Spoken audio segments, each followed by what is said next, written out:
Echoes of Tomorrow. When Love Crosses the Boundaries of Time.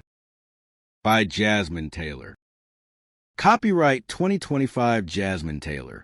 All rights reserved. Prologue.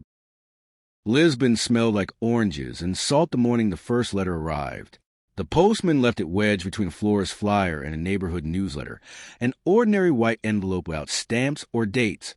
My name written in a hand I recognized before I dared admit why.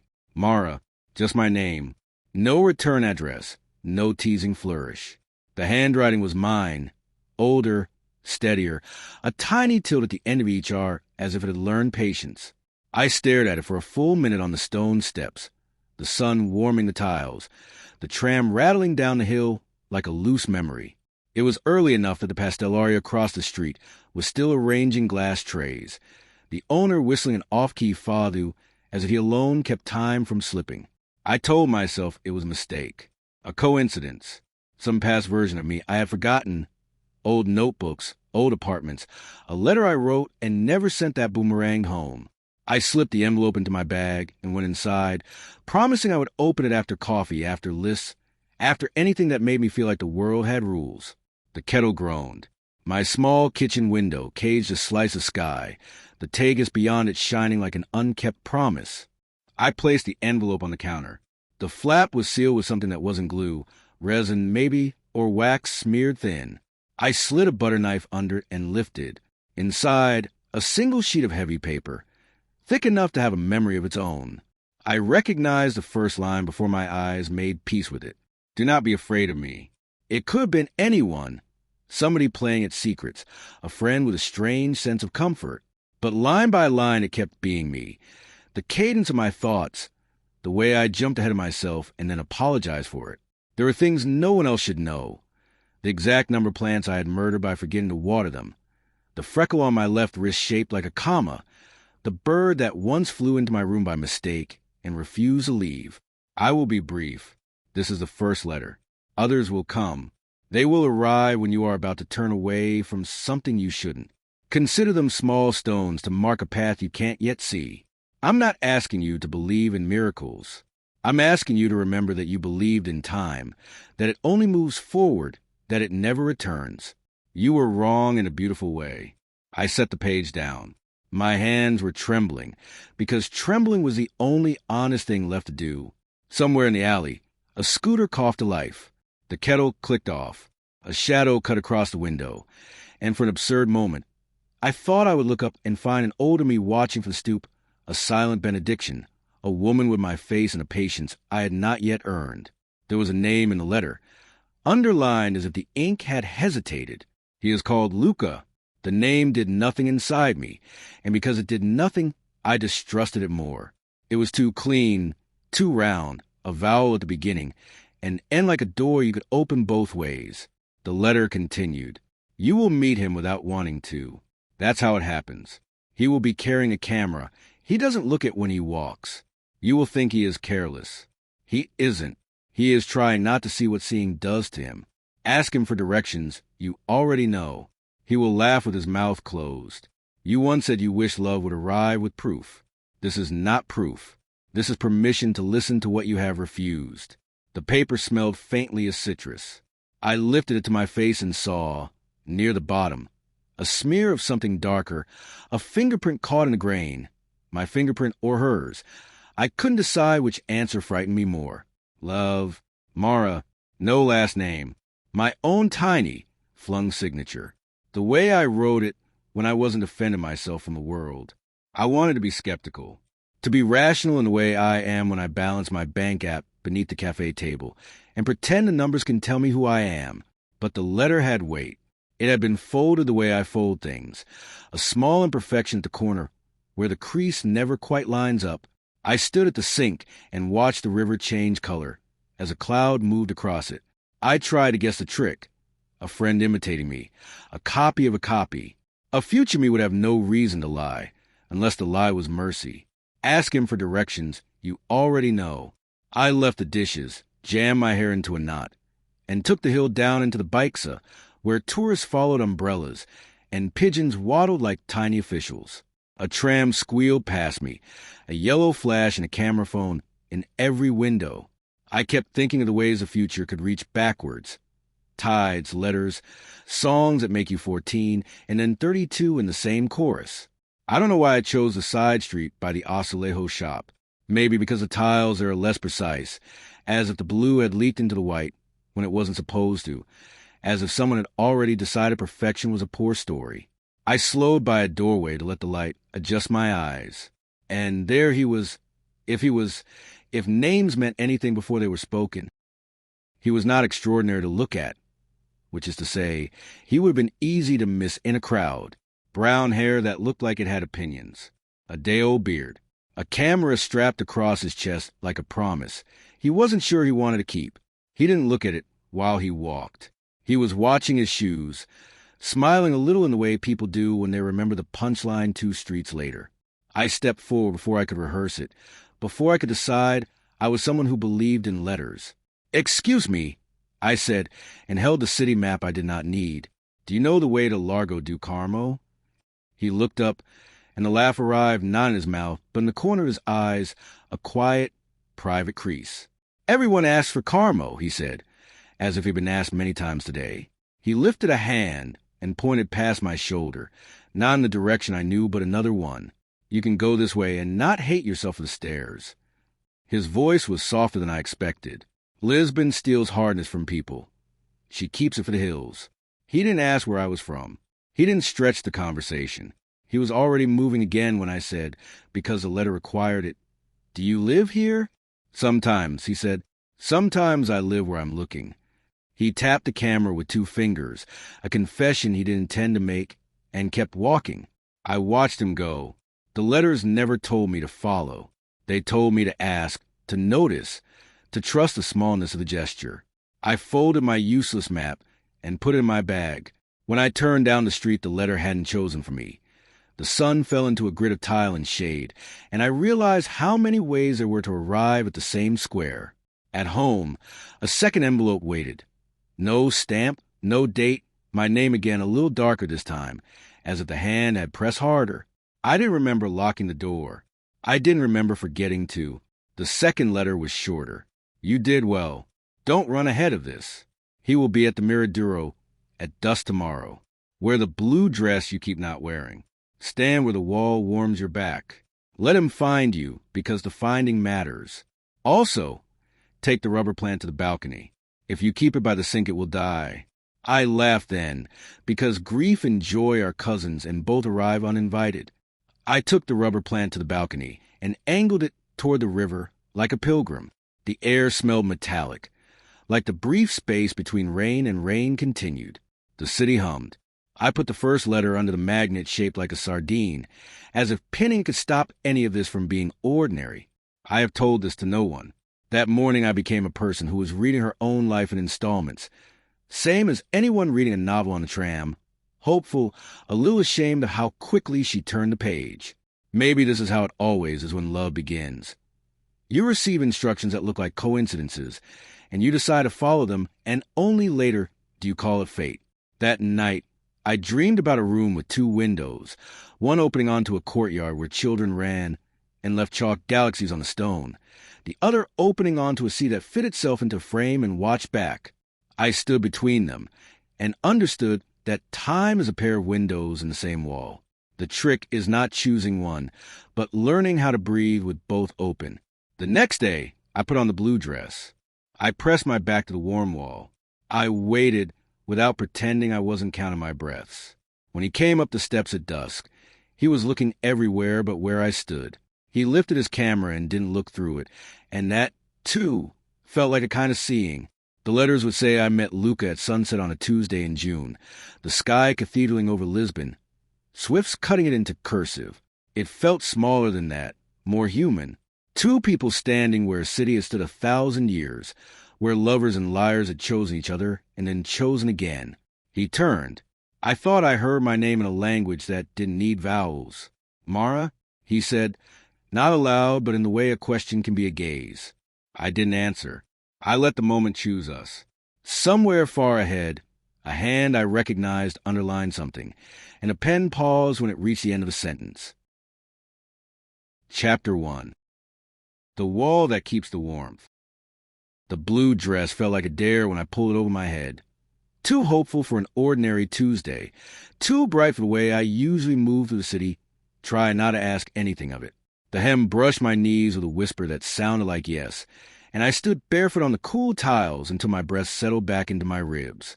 The letter lay on the table, weighted by the little sardine magnet I had brought home from the fire, because it looked like it was trying not to smile. Where the blue dress. Stand where the wall warms your back. The instructions were simple. So simple I worried I was already doing it wrong by caring this much. I watered the rubber plant as if it were an exam I could pass, dragged it half an inch toward the balcony rail, and then resisted dragging it back. My kettle clicked, then scolded me for ignoring it. I poured, waited, and drank the kind of coffee you drink only because your hands need something to do. By late afternoon, the light in Lisbon changed its mind. It reached through the window at a new angle and turned the dust generous. I checked my phone because the trembling had moved there. 2, disguised as habit. 2 missed messages. One from Anna, "Are you alive or are you in one of your moods?" And another from a number I didn't save because losing people is easier when you refuse their names. I texted Anna, "Alive-ish. Coffee tomorrow?" She wrote back a string of hearts and a tuna because she never bought the sardine magnet and has spent a year pretending it's a tuna instead. She would tell me to stop taking myself so seriously. She would also say, "But actually, because I like your seriousness." She had a way of wrapping kindness in sarcasm like a baker hides custard under sugar. I almost told her about the letters. My finger hovered over the keyboard long enough for the phone to dim and give up on me. The letter had said I had done well. You did well. Like a teacher, like a friend, like me on a day I forgive myself. I wasn't sure which I could bear. At 6:30, I left the apartment and climbed. Lisbon is a city of stairs pretending they are streets. The shortcut between Rua de Rosa and the Miradouro is nothing but steps and the quick intake of breath people make when the hill shows them what it expects. I passed a wall mural of a woman whose hair was a title map. Someone had scrawled in the corner, "A vida neo esse midem passos," but in kisses, and then someone else, with less patient pen, had written, "Speak for yourself." The sky above the viewpoint spread itself wide and thin, and began to burn at the edges. Tourists found their marks and lifted their phones in a ritual of being. A teenager offered me a paper cup of guinea from a tray he held like a sacrament. I took it, because sometimes being a person in a city means accepting what the city believes you need. The liquor was syrupy and sour at once. It woke my tongue the way a truth does. The wall along the terrace had learned a good trick. It held on to the day's heat and gave it back as if it owned time. I leaned into it and felt the warmth crawl into my shoulder blades. The letter had been precise. Stand where the wall warms your back. And it was right. There was a spot where the corner caught and kept the sun like a pocket catches lint. I recognized it because someone else had leaned here all afternoon, a faint smudge of blue dye. Someone else's dress, kissed a stone. I pressed my spine to it, like I could inherit whatever they had asked for. Dusk did what dusk does, pulling the color out of things slowly so no one panicked. Swifts wrote their cursive across the sky. The river smeared itself with light. A man in a straw hat proposed to a woman in a jumpsuit that had too many zippers. She said yes as if learning she'd been right all along. Someone clapped. Someone always claps. The city pretended astonishment, and then went back to how it had always been. I tried not to look for him. The letter had been clear about letting myself be found, and you can't get found if you're already searching. But my eyes are disobedient. They skittered across shoulders and bags, and the way men stand when they want to look casual and don't remember how. I thought, not for first time, that love might be nothing more than the courage to endure the moment before it starts. He came up the steps without ceremony, exactly as he'd done the day before on the side street, head tilted, as if listening for a sound the world wasn't making yet. The camera lay against his chest like a sleeping animal. He had changed his shirt. It made his eyes look greener, though later he would tell me they were only green near water, only brown in winter, and he had never decided which season belonged to him. He didn't see me. He walked to the edge of the terrace and stared at the sloped roofs like he was counting them, like he had promised someone he would. He lifted the camera, lowered it, adjusted the strap, touched the shutter with the hesitancy of faith. People who think photography is a button don't understand what refusing to press it costs. I held still. Being still is not something I practice. Stillness and I have an old disagreement. But the wall held me in place. A second spine. A trawler moved downriver, like a toy someone had set in a wash basin. Children ran past me with lemon ice and neon tongues. One of them brushed my arm, and her mother barked a no that sounded exactly like love hiding in a scold. He turned at last, not a sweep, not a search, just a small recalibration human beings do when they remember themselves. His gaze slid across the crowd, and then stopped as if it had hit a step it hadn't expected. I knew in that instant two things a letter hadn't told me, that he was familiar with recognizing and refusing recognition, and that he would have walked away from me 100 times before today without understanding why that hurt. I lifted my hand the way people do when they greet a taxi. It felt ridiculous and human and perfect. He smiled, the not-quite smile I had noticed yesterday, mouth closed, a private joke he didn't entirely trust the world with. "Carmo," he said, and then, "I gave you the wrong way on purpose. It's a test I do with strangers." "It worked," I said. I hated fewer stares and thought better of you. "You shouldn't," he said, and the laugh reached his eyes again. "Think better of me. I mean, not yet." We stood at a respectable distance because the city was watching, and because I didn't know how to be less than honest with my body. Up close, the carefulness in him was not shyness. It was attention. His camera had borrowed his posture. He wore attention the way some people wear arrogance, as if he had earned it, as if it cost something to keep. "I'm Mara," I said, as if names mattered. Maybe they do. Maybe names are the first letter we write to ourselves. "Luca," he returned, and the name clicked into place in my chest with the relief of something being precisely where it belongs. I looked at his camera to give myself a break from looking at him. It was old enough to be stubborn and new enough to be forgiven. "Film," I asked. It was a thing Anna would have asked. It made me sound like I knew anything about anything. "Usually," he said, and rested his palm on the lens as if it were a shoulder. "But I cheat. Digital when I have to, when I can't afford to miss." "Can you afford to miss often?" I said, and immediately wanted to apologize to the air for sounding like a headline. He considered this as if it were a real question, as if it had not arrived wearing bright shoes. "I miss all the time," he said. "Missing is practice." The terrace shifted around us. We were a stone in a stream, and the water obliged us by parting and moving on. A woman with a violin case sat 2 benches over and tuned for what sounded like a lifetime. I tried to think of something less perilous than asking him to tell me everything. "Always." "Are you working?" I asked. "Or looking where you live?" He glanced past my shoulder at the wall, and then back, measuring. "There's a magazine," he said. "They think Lisbon is a color you can hold at arm's length. I have a week to teach them it isn't." "I'm part-time at a bookstore," I said, which is not a lie even if it isn't the whole truth. There's always a bookstore. There's always a girl. But sometimes a girl is also the person who writes down other people's stories and makes them sound like a map. "On the days we're open," I added, which is some of the days. "So we both live by sometimes," he said. "That's promising." "I'm also very consistent about watering plants when the future writes to me about them," I said before I could stop myself. He blinked slow. "When the future," he broke off, not because he didn't understand what I'd said, but because he did and didn't have a drawer for it yet. "It's a joke." I lied, and felt the lie leave a bruise on my tongue. "I'm very funny in exactly this one way." "Don't ruin it," he said. "Keep the one way." A breeze came up from the river soft as a hand that knew you as a child. It pushed a curl across my cheek. I let it. He looked like he was about to reach up and not do anything. People don't talk about all the not doings. We collect them and call the pile character. "Do you want to walk?" he said. "I know a place that sells pasties that taste like regret without the consequences."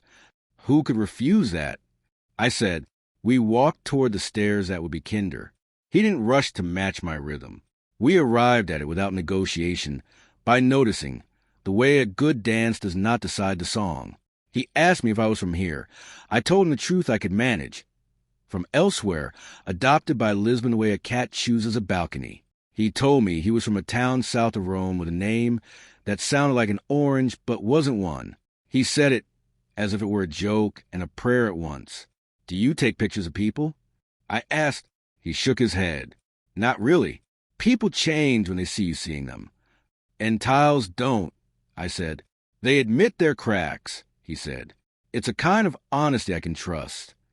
We ate standing up at the counter of a shop that could fit 3 customers if 2 of them were thin. The pastries blistered our fingers. Sugar dusted my forearms with the insistence of snow. He paid and pretended not to notice that I pretended not to notice. I tucked that away, not as a debt, but as a fact. Generosity embarrassed him a little. It was how he disguised joy. "Do you collect anything?" he asked suddenly, as we walked again, as if he had pulled the question from his pocket along with a handful of lint. "Wrong turns," I said. "Also bookmarks from museums. I don't visit because the queue frightens me." He nodded like I'd said something useful. "I collect moments when people think they're alone." That sounds invasive. "It's the opposite," he said, as if he'd been challenged before. "It's a way of leaving them intact." The horizon bled softer, and the lamps lit themselves with relief. Night doesn't ask for permission here. It remembers it lives in a city that knows how to be one. As we crossed the square, a busker played a song I didn't know I had missed. He threaded it through the air like a needle finding a familiar fabric. Luca paused, head tipped. I watched him not take the picture. I watched him choose to keep the sound inside his body, where a camera couldn't go. "Do you ever show anyone what you keep?" I asked. "Sometimes," he said, "if they ask like you just did." "I wasn't asking to see," I said. "I know," he said. "That's why I answered." We reached the corner where streets forked like an argument. I felt a tug in my chest, small and precise, the way an alarm feels when you're not sure which appliance is betraying you. It was not danger, exactly. It was a tension pulling at my sternum, a message in the only language my body always reads. "Wait," I said without knowing why. He stopped. He had a talent for stopping, for being present precisely where his foot had landed. I looked past him and saw my window 4 floors up, the square of light I thought meant solitude. A figure in the stairwell moved. A neighbor, surely, or one of the ghosts who pay rent by sweeping. "You don't have to walk me home," I said, before he could offer. "But you can walk me near. Near is sometimes the most truthful distance." "Near I can do," he said. We crossed the last street, which believed itself to be a river because of the way the cars tried to be boats. He kept pace on the outside between me and the world, not a gentlemanly performance, but a reflex someone had taught him, probably the hard way. When we reached my doorway, I put my hand on the brass, as if it could take my temperature. "Tomorrow," he said, not a question. "I don't know," I said, which was a truth, and the only one I could bear to give. "Maybe, if the city allows it." He considered this, a flicker across his face. "I'll ask the city," he said. "I have connections." He didn't lean. I didn't step. We were 2 people trying to be careful with a new animal. He lifted a hand in a salute that had no country. I opened the door and stepped inside and climbed the stairs that smelled like lemon cleaner and old mail. On the second landing, a child had drawn stars on the wall with a blue crayon. One of them had 6 points, one had 8, and one had a tail. I loved the confidence of not checking. My door looked back at me. I unlocked it and pushed. The air held the day's heat, like a promise hardening. The kitchen table waited in the pool of the lamp, as if a conversation had been paused long enough to cool. The sardine magnet glittered at nothing. There was an envelope on the chair. For a moment I refused it. I put my bag down, rinsed my hands, wiped the counter staring at nothing, drank water that tasted like the inside of the glass. If I didn't touch it, maybe it would undo itself and become a bill, a flyer, an appointment I'd already missed. The envelope sat with the patience of stone. It looked exactly like the others, the absence of postmark, the familiarity of my name. I slid a thumb under the flap. The paper inside was thinner this time, as if the future had learned thrift. 2 lines, written without flourish. "You didn't run. Thank you. There's a photograph you haven't taken yet. Find it tomorrow at the market stall with the woman who wears too many rings. Pay what she asks. Don't bargain. M. I read it again because my body wanted to do something, and reading is a thing you can do without leaving a room. A photograph you haven't taken yet. The market with the woman who wears too many rings. That could be 3 different markets and 7 different women. I could already hear Anna. All Lisbon wears too many rings. It's how we remember our fingers exist. I set the letter beside the first and second and felt the quiet grow crowded. The city hummed through the open window, a kind of domestic eternity. On the balcony, the rubber plant stood in the fading light like a patient student. I touched one of its leaves with a fingertip. It was cooler than my skin. My phone vibrated against the table and made a sound like a startled bird. A message from an unknown number arrived, not the same unknown as before. I hesitated, then opened it. Nice to meet you, Mara. I'll ask the city. If she says yes, I'll pretend it was my idea. L. I stared at the screen until the letters were just shapes. Then I typed. I like people who pretend well. His dots appeared. Thoughtful. Then, tomorrow near the market. Not a plan, just a hypothesis. I almost wrote back off. Fate. We're trying to be casual. Instead, I wrote, hypotheses are polite plans. We left it there, like putting a glass of water beside a bed, because you know you're going to wake. I folded the third letter and slid it under the sardine. The magnets were running out of space on their small ocean.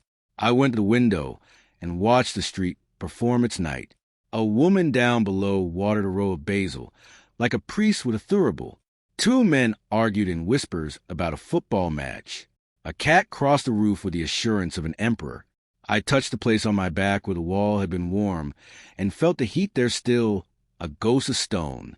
Perhaps the future is nothing more than the instructions we write when we are finally kind to ourselves. Perhaps it's a letter that says, stay, look, wear the blue dress if you want to be seen, or wear the gray one if you want to be found. I closed the window and, for the first time in months, slept without bargaining. Chapter 2. The Woman with Too Many Rings. By morning, Lisbon had boiled last night's light down to a glaze. The market near São Bento stretched itself into the street with the authority of habits older than any of us. Crates of peaches breathing sweetness. Sardines shining like secrets. A man arguing with his own list as if it had betrayed him overnight. I moved through it with a kind of obedient curiosity, like someone carrying out the errands of a story she didn't yet own. There were many women with many rings. Lisbon is generous that way. An old woman with copper bands stacked to her knuckles sold wool and gossip. A teenager in heavy eyeliner wore 4 thin silver circlets and sold zines about planets that probably existed. I tried not to force it. The letter had a way of rewarding patience that felt like mockery until the reward arrived and made a liar of my doubt. Halfway down the row of stalls, I saw her, not because she had more rings than the others, but because the rings refused to agree with each other. Opal's Nexatin next to something that looked like a melted coin, a knuckle shield here, a child's birthday band there. She wore them like souvenirs from arguments she'd won. Her hair was the white of paper left in a window too long. She sold photographs, boxes and boxes of them, rubber-banded stacks of faces that had taken their best shot at being remembered. "BOM, she said without looking up. Her voice had texture to it, like linen dry on a line. "You're late." "For what?" I said, "For the thing you don't yet know you can't resist." I laughed because it was either that or run. Her table was arranged to look disordered, which meant the disorder had taken work. A scatter of Polaroids like confetti, a shallow tray of negatives that looked like a night sky file for safekeeping, a cigar tin of buttons with slogans that no longer matched the world. "I'm looking for a photograph," I said, and immediately felt stupid, because that was the only thing she sold. "Everyone is," she said, "but some of you know it." She pushed a cardboard shoebox toward me with 2 fingers. Her nail beds were tiny, half-moons bitten short years ago and then forgiven. "Start here," she said. "Left hand. Don't use the right. Your left knows the past." "Isn't that the hand for the future?" I said, "Because of rings and promises and the lies we wear gladly." "Not in my market," she said, and smiled without teeth. I slipped my left hand into the box. The photographs were thick with dust and perfume, the kind of scent that insists on being plural. Amber, cigarette, church. The first face I turned over belonged to a stranger whose eyebrows were proud of him. The second was a hotel balcony at noon. No people, just the hotel making its case for itself. The third was a tram window with my own reflection in it. A trick of the glass, of course. Past layered on present until it looks like intention. Do you sell other people's pasts? I asked to say something to the air. I sell what refuses to be thrown away, she said. Sometimes that's the same thing. I turn another and another. A boy holding a fish he pretended to love. A wedding where the bride's mouth was open mid-yes, and the groom had not yet decided what he thought of agreements. A cat sleeping on a newspaper that had decided to be a blanket. The left hand lifted, set down, lifted again, as if conducting a small, private orchestra. When I found it, my palm knew before my eyes did. The cardstock stuck to my skin for a second longer than it should have, the way damp paper asks to be handled carefully. I turned it over and felt the world breathe differently. Two figures at a table too small for what it held. Coffee cups with their own shadows, a plate with a sugar not yet disturbed, a diagonal of morning light that quilted the scene in a pattern I recognized. Checkered tile, reflection in the window's second pane, the blurred shoulder of someone passing outside. The woman wore a dress to color the inside of the figure. The man's camera lay on the table, lens cap off, a reckless intimacy. Their hands were almost, not quite, touching near the edge of a map folded the wrong way. The angle was familiar in the way your handwriting is. You don't notice it until you see it elsewhere and feel exposed. On the back, in pencil, Praca das Flores. Friday, no year. I'll take this one, I said, and my voice did a thing I hate. It betrayed me by tremoring on the last word, as if it were a cliff. The woman nodded like she'd been expecting the choice for weeks. 25. Euros, I said, because I've lived inside my budget long enough to ask the kind of questions that start fights. Of course, she said, or a promise of equal weight. I have only euros, I said, and pulled my wallet out and let the bank app in my head flinch, and did not bargain. She took the bills without looking. Good, she said. Promises are too expensive to carry home. Who took it? I asked. Do you know? Does it matter? She tapped the corner of the photograph. Featherlight. If a thing you haven't done yet is already fixed in your hand, I don't think authorship will save you. What are the authors, me? I said before I could help it. I didn't know which me I meant. Then you're as trapped as the rest of us. She slid the photograph into a paper envelope and drew a tiny fish on the flap with a stub of pencil. For luck, she said. Only works if you don't believe in it. I thanked her and pressed the envelope to my palm as if it might get ideas and blow away. Walking back through the market felt like stepping through a forest of minor temptations. A man pressed a slice of peach into my hand, without asking. A young woman handed me a flyer for a band named after an apology. I put the photograph in my bag with a care that bordered on superstition. Near the far corner, between a cheese stall and a table stacked with postcards proving the river had never been shy, I saw him. Luca looked like he'd forgotten he was supposed to be a person and had settled into being a pair of eyes with a body attached. He tilted his head while watching an old couple argue, then caught himself, as if stealing a moment he hadn't paid for. He noticed me noticing him and let the smile start in his mouth this time, as if the market had earned it. Hypothesis confirmed, he said. The market must have said yes to your connections, I said. It can't help itself. He glanced at the bag on my shoulder, the way the weight of something new changes how you carry it. Did you find anything? A photograph, I said, sounding like a person refusing to describe a dream in case it vanished, from a woman who collects promises she won't accept. That sounds like a Lisbon saint, he said. May I see? I hesitated, not because I didn't want him to, because I did, and that made me cautious. I slid the envelope out and placed it on his palm, which surprised me with its gentleness. He used the pads of his fingers instead of the tips, the way you touch a sleeping animal you don't want to wake. He looked, and the look was not casual. Attention again, the soft kind that doesn't claim ownership. His eyebrows moved a fraction. He flipped it over, read the back, flipped it back. Whoever took this, he said after a moment, understands that light is an argument with itself. That's what you see, I said, half laughing, half relieved that words like that existed for moments like this, and that the person with the camera was sitting at the counter. He added, almost to himself, you can tell from the height, and that the lens is a 50. That narrow, I said, you can tell the lens from a printed memory? Sometimes, he said, I've made this mistake enough to recognize it in other people. He traced the line of the shadow with his gaze, not his finger. Where did you get it? He asked, finally remembering that provenance matters. From a woman with too many rings. I said, she charged me 25 and told me promises are heavier than euros. He smiled. She overcharged you. I didn't bargain. Good, he said, so quickly it made me blush. We stood shoulder to shoulder in the fragile privacy that markets allow. The photograph grew heavier between us the longer we looked at it, as if choosing a fate. I could feel the letter waiting in my bag like a polite cough. You haven't taken it yet. The words perched on my tongue, but refused the air. Coffee, he said, almost shy. There's a place that burns the milk just enough to make forgiveness the first sip. We crossed a cafe I'd never bothered with. Too narrow, too bright. But today it felt like an offering. The counter was a theater of small performances.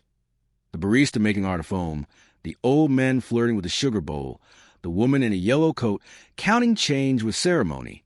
Luca chose a table that insisted we sit closer than I felt ready for, which turned out to be exactly the distance I could stand. He put the photograph on the table between us like a treaty we were learning to read. I watched his hands. A faint nick near the base of his thumb, a long-ago burn on his wrist. The kind of marks your life leaves when it knows you won't hold him against it. Do you mind if I? He lifted his phone, waited for my nod, then took a quick, almost apologetic picture of the picture. So I can think about it later, he said, and I believe him. Do you ever photograph strangers and give them the photographs? I asked. Sometimes, he said. They think I'm stealing from them, but I'm just returning something they don't know they lost. What about photographing someone you? I stopped.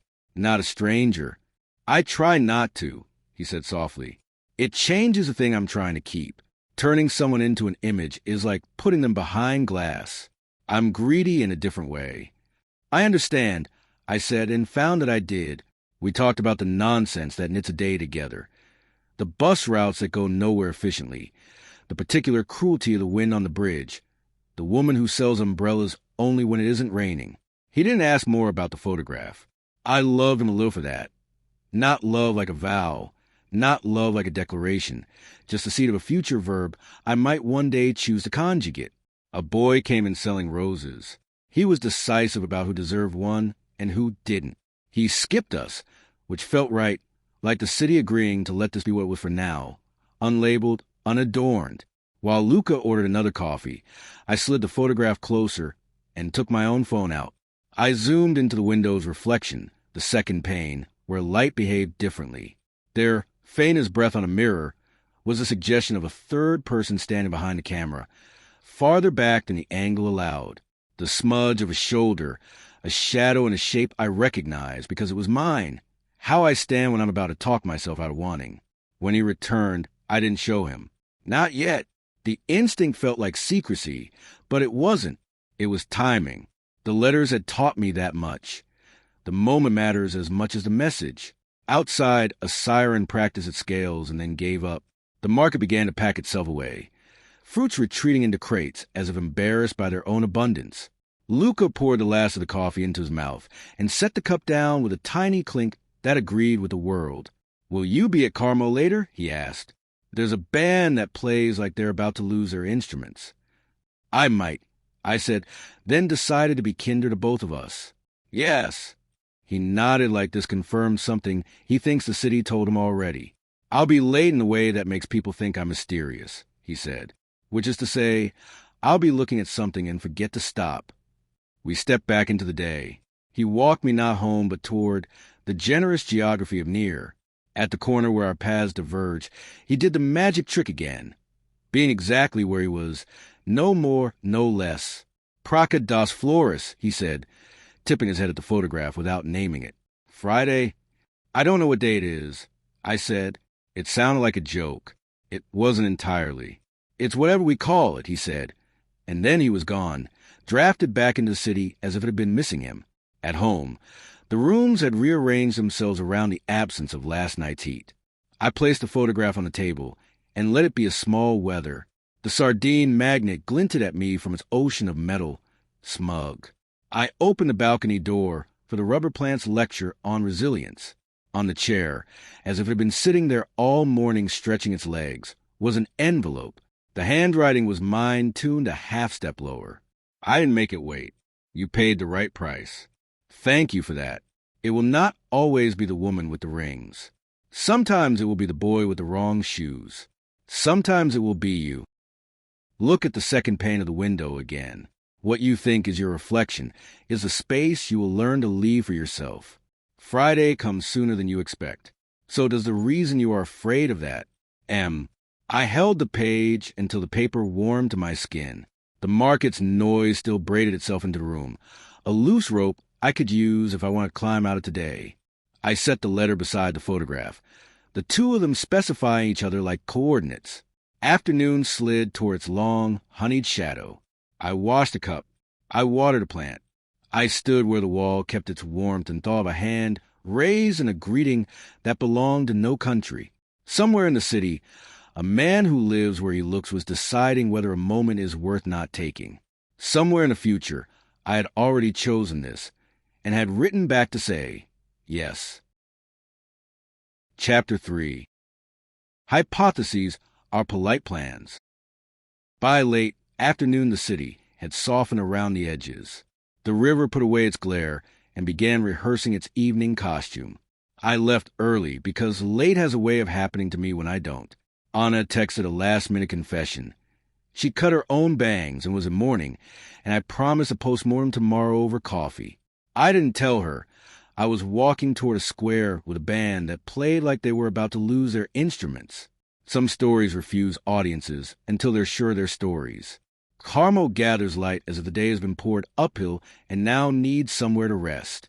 The ruin still like a ribcage, the sky the patient inside. People arrange themselves on the steps in social geometry. Couples clusters, lone observers with paperback alibis. A boy threaded between us, selling bottled water, and the idea of relief. His shoes were a size too big, soles flapping a half-beat late. The wrong shoes, the letter had said. I watched him choose customers not by thirst but by kindness, and the kindness chose him back most of the time. The band set up with a casual choreography of people who make the same mistakes together. A cello leaned into a guitar.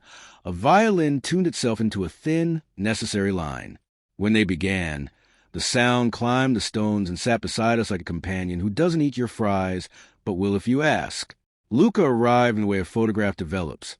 First suggestion, then shape, then certainty. He was, of course, late by a margin that read his intention. Hair more disobedient than this morning, eyes insisting on finding whatever they'd misplaced.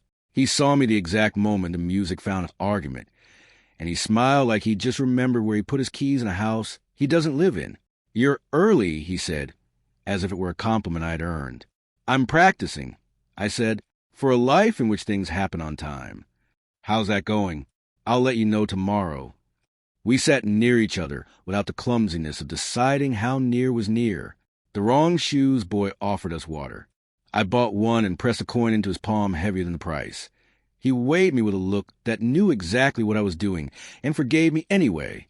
Luca watched the transaction with that particular attention that isn't about the subject, but the subtraction, what people leave out when they tell you who they are. Do you ever miss being in the photograph? I asked, nodding at his camera. I'm always in it, he said. The frame is the shape of my absence. That's unfair, I said, to the rest of us who have to make do with mirrors. He tilted his head to listen to the violin, to the way it threaded grief through joy, and called a mixture living. Mirrors tell you where you are, he said. Frames tell you where you could be. I took the photograph from my bag, not to show him again, but to remind myself it was real. In the second pane of the window, the almost me was still there, a ghost of posture, not superstition, not fate, the geometry of a future choosing its place and waiting. The music swung toward something frenetic and then landed breathless in a quiet that felt deserved. Someone clapped too early and laughed at themselves. The cellist winked at a baby. The sky pulled its blue a shade deeper. "Tell me something unphotographable," I said. He thought about it the way you do when the coin lands on its edge instead of choosing.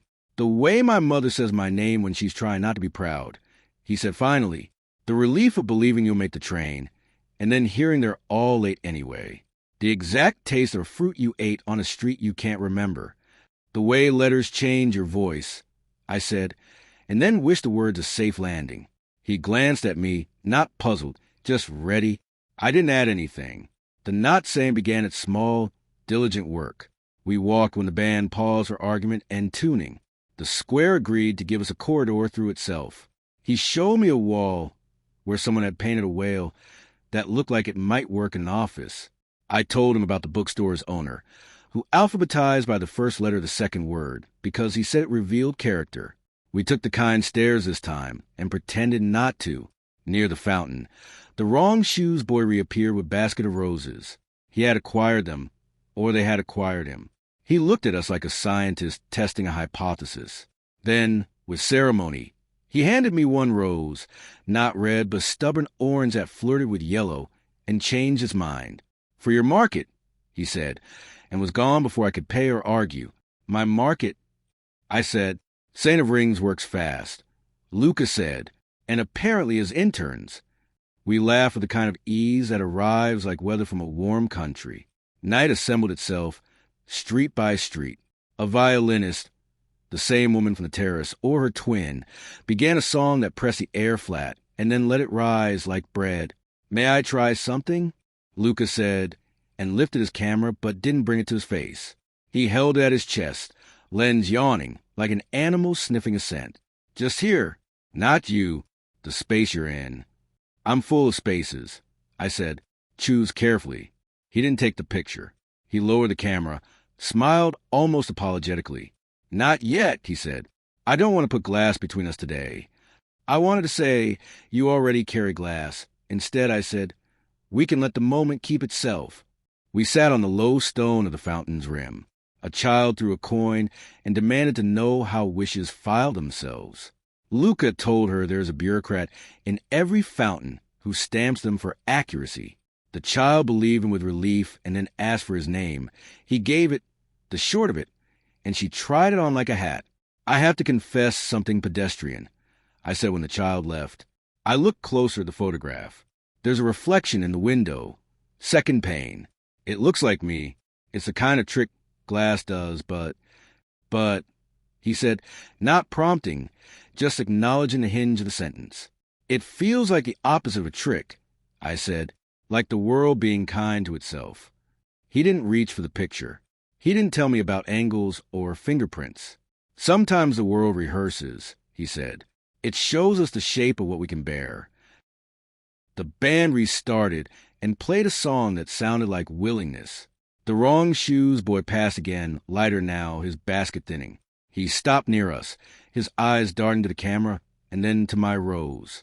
"Picture?" he asked Luca, but the word was plural. He meant us and meant the flower and meant night. "Not today," Luca said gently.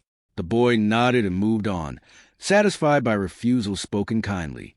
I thought of the letters line. Sometimes it will be the boy with the wrong shoes. I felt the shape of tomorrow, inside a day like a coin in the lining of a coat. When we parted, it was the kind of parting that isn't. The night kept us near even as streets performed their distances. At my door, he didn't step closer, and I loved him exactly at the distance he chose because I could. He lifted a hand. I lifted a hand. We enacted the salute without a country, and there was again the quiet recognition that doesn't need practice. On the stairs, a neighbor carried a plant with leaves like plates and told me it had never forgiven her for Paris. She didn't specify if she meant the trip or the man. At my door, the table waited with the patience of wood. The photograph lay where I had left it. The sardine magnet had surrendered to the weight of 3 letters and hung on, valiant. There was no envelope on the chair.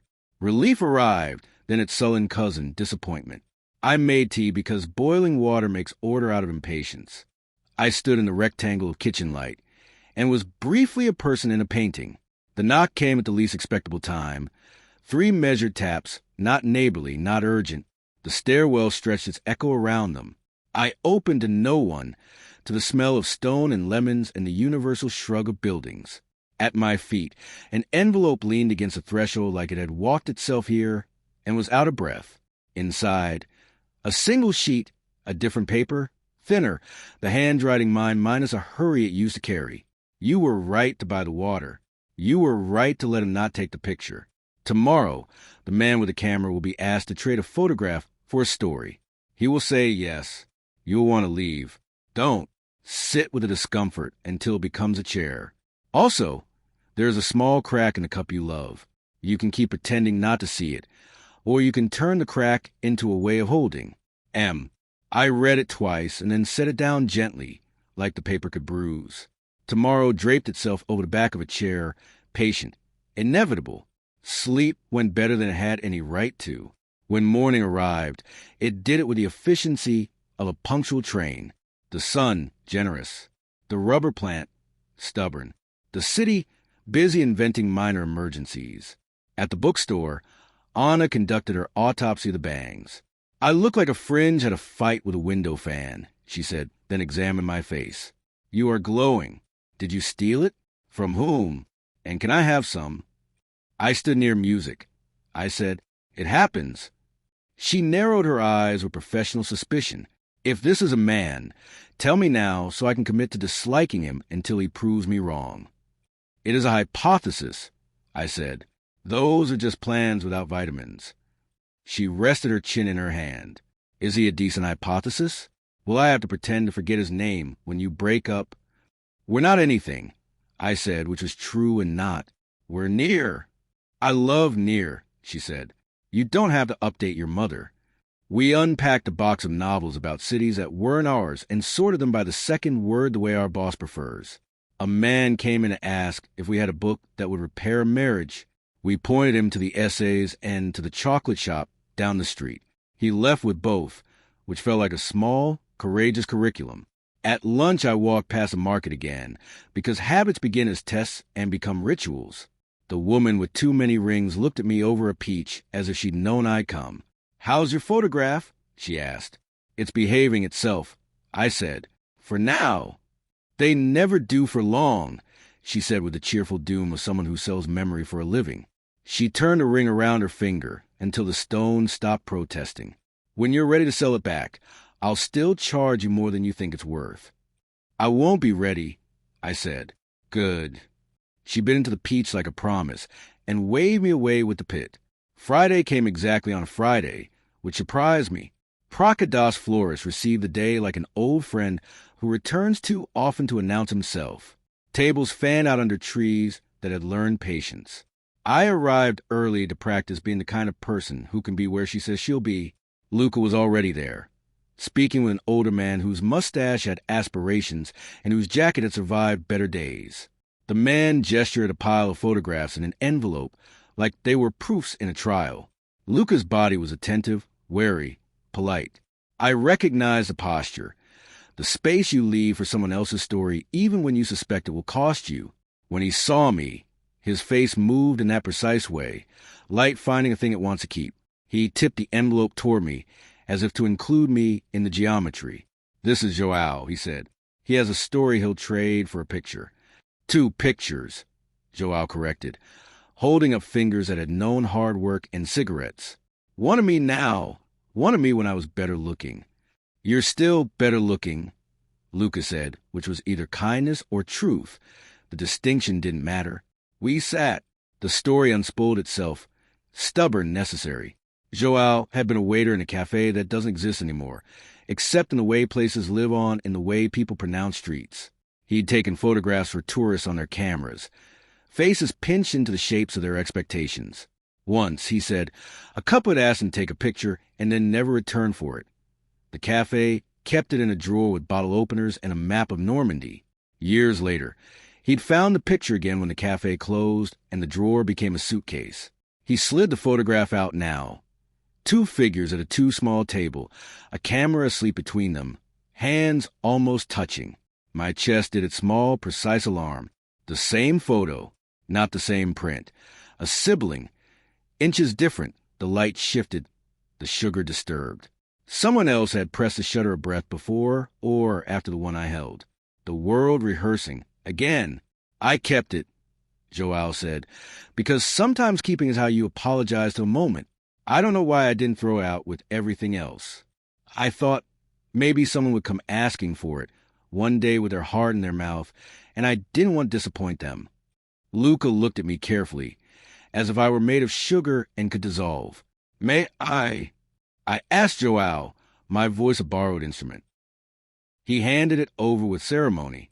I placed it beside the one from my bag. The differences were small and they were everything. In mine, the woman's thumb curled as if deciding. In his, the man's mouth kept a secret and then changed its mind. In both, the second pane of the window held a soft smudge of a body that has my posture. I knew exactly how I stand when I argue with myself. 2 pictures, Joao reminded Luca, tapping the table. One now, one then. Then is difficult, Luca said, and there was affection in the difficulty. But now I can do. He took Joao outside to the shade where a wall agreed to be a neutral witness. He didn't pose him. He waited for the mustache to decide its expression, for the hands to remember where they belong. He pressed the shutter once, twice, and then lowered the camera as if it needed a drink. Story? I asked Joao when we were alone with the old picture. The couple, they were arguing, he said. The way people argue when they respect each other, and it makes them angrier. He was leaving the city for work he didn't want. She was staying for a promise she didn't believe in. They ordered coffee the way you light a candle you don't expect to burn. When I asked if they wanted a picture, the man said, "We can be kind to ourselves later." He meant, we'll be the people in this photograph when we can afford it. Did they come back? I asked. No, he said. They held on to the future, or it let go of them. I don't know which. Luca returned and showed Joao the back of the camera, which gave him the particular satisfaction of being seen, and then returned to himself. He nodded once, the way men do when accepting a compliment they suspect they deserve. Luca promised prints. Joao promised to tell us if the cafe ever opened in the story again. He tucked his version of the old photograph back into his pocket, like a saint, and left us with the table and the afternoon. You wanted to leave, Luca said quietly, as if he'd been reading the instructions on my face. I didn't, I said. I wanted not to want to. Thank you for staying. I had a letter. I admitted it told me to sit with the discomfort until it became a chair. He absorbed this without flinching. How's the chair? Sturdier than I expected, I said. Might need a cushion. We compared the 2 photographs again. The tiny shifts. The way time admits it's not a line, but a room with movable furniture. I have a question, he said, fingers at rest on the table, careful. Do you want me to stop asking you questions about the letters? I want you to keep asking them, I said, just not all at once. He smiled. I'm good at eventually. We walked after that, not toward anything, just away from stillness.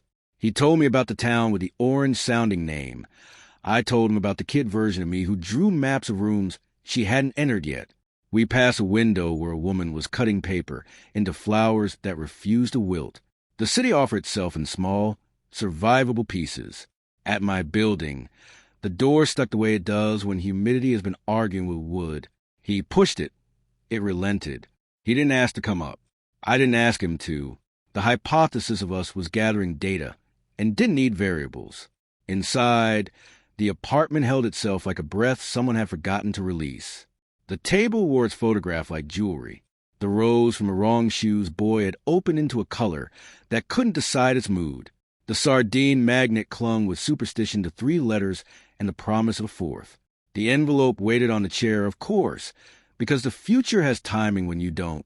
I let my hands be still before I touched it, a small act of respect. Inside, you didn't leave.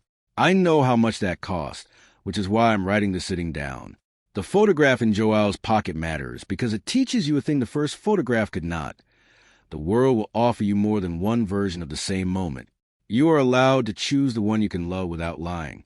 Tomorrow, Luca will ask you if he can show you the dark room. Say yes. The dark is where you will learn what kind of light you are. Also, the crack in the cup is bigger. Turn it so the handle faces your left hand. You'll understand when you drink. M. I turned the cup. The crack caught the light and, for the first time, looked like a vein, a way of moving what matters from one place to another. I poured water and drank with my left hand, and the weight distributed differently, as if the cup had found its true axis. I stood at the window and watched the street finish being day. I thought of an old man pocketing the proof of a life he once served to strangers, of a boy walking home lighter in the wrong shoes that had carried him perfectly well, of a woman with rings who refuses promises because she knows how heavy they are. I thought of Luca, who doesn't put glass between things he isn't ready to lose. Hypotheses, I wrote in my head, are polite plans. Tomorrow, I will become impolite. Tomorrow, I would say yes to a room with no windows and learn to recognize myself by the sound of paper becoming a photograph.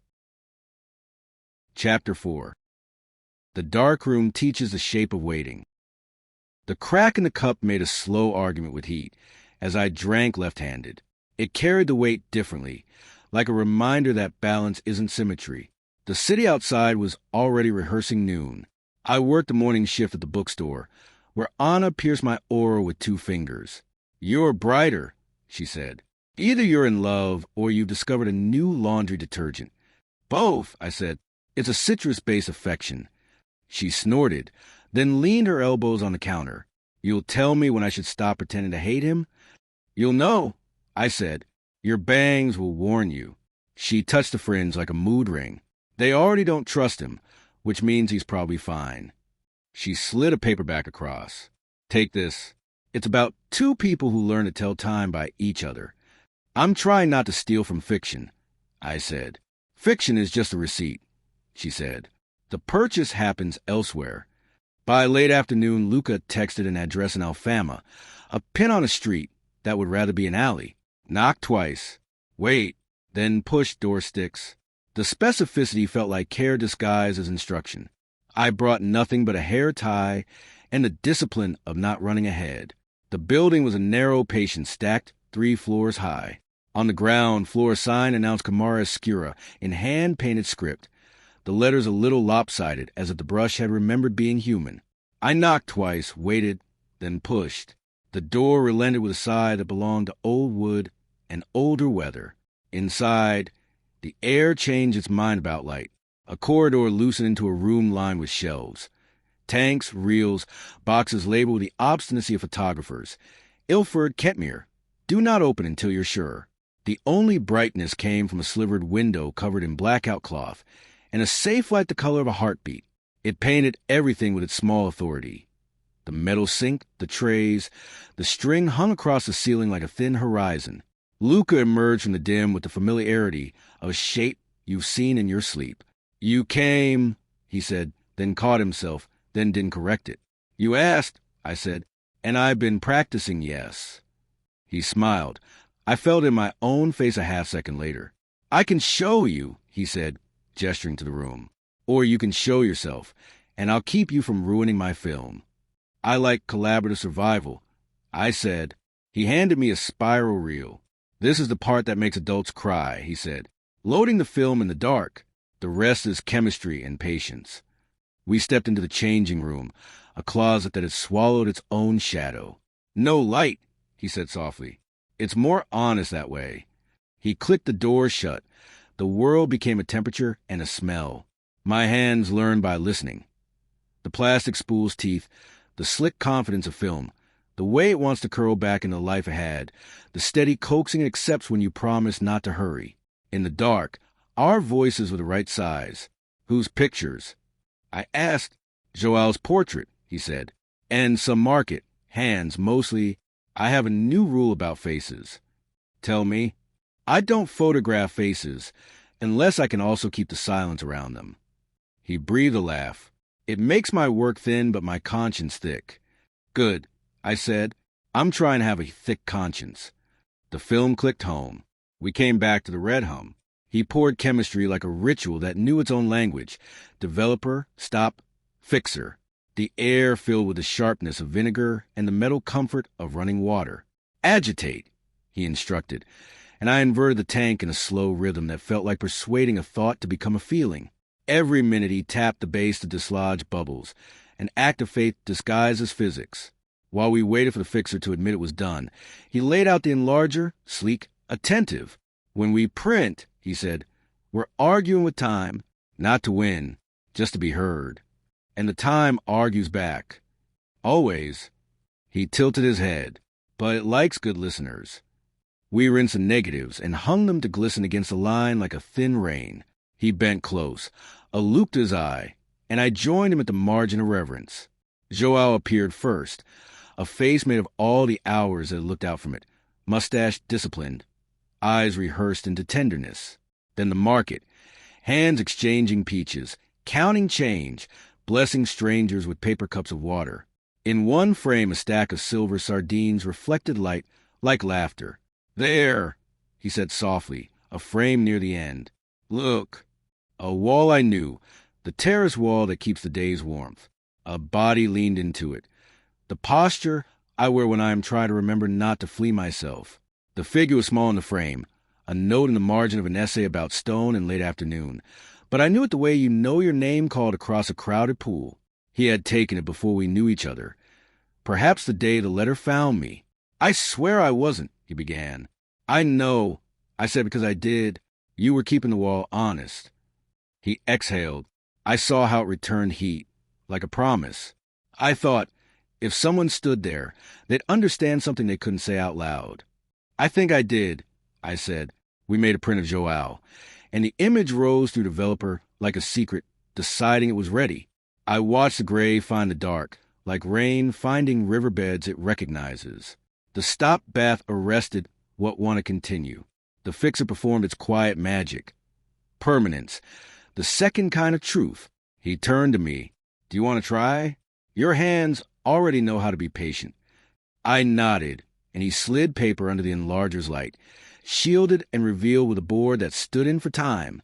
We counted together, numbers spoken low, like prayer or arithmetic in a quiet church. The paper slipped into the tray. I rocked it gently. Light came hunting for itself across the page. I caught my breath the way you do when you pass a mirror in a hallway, and noticed you had become your own relative. It never gets old, he said. Good, I said. I'm tired of the things that do. We pinned our wet victories to the line. Joao gazed back as if pleased with our bargain.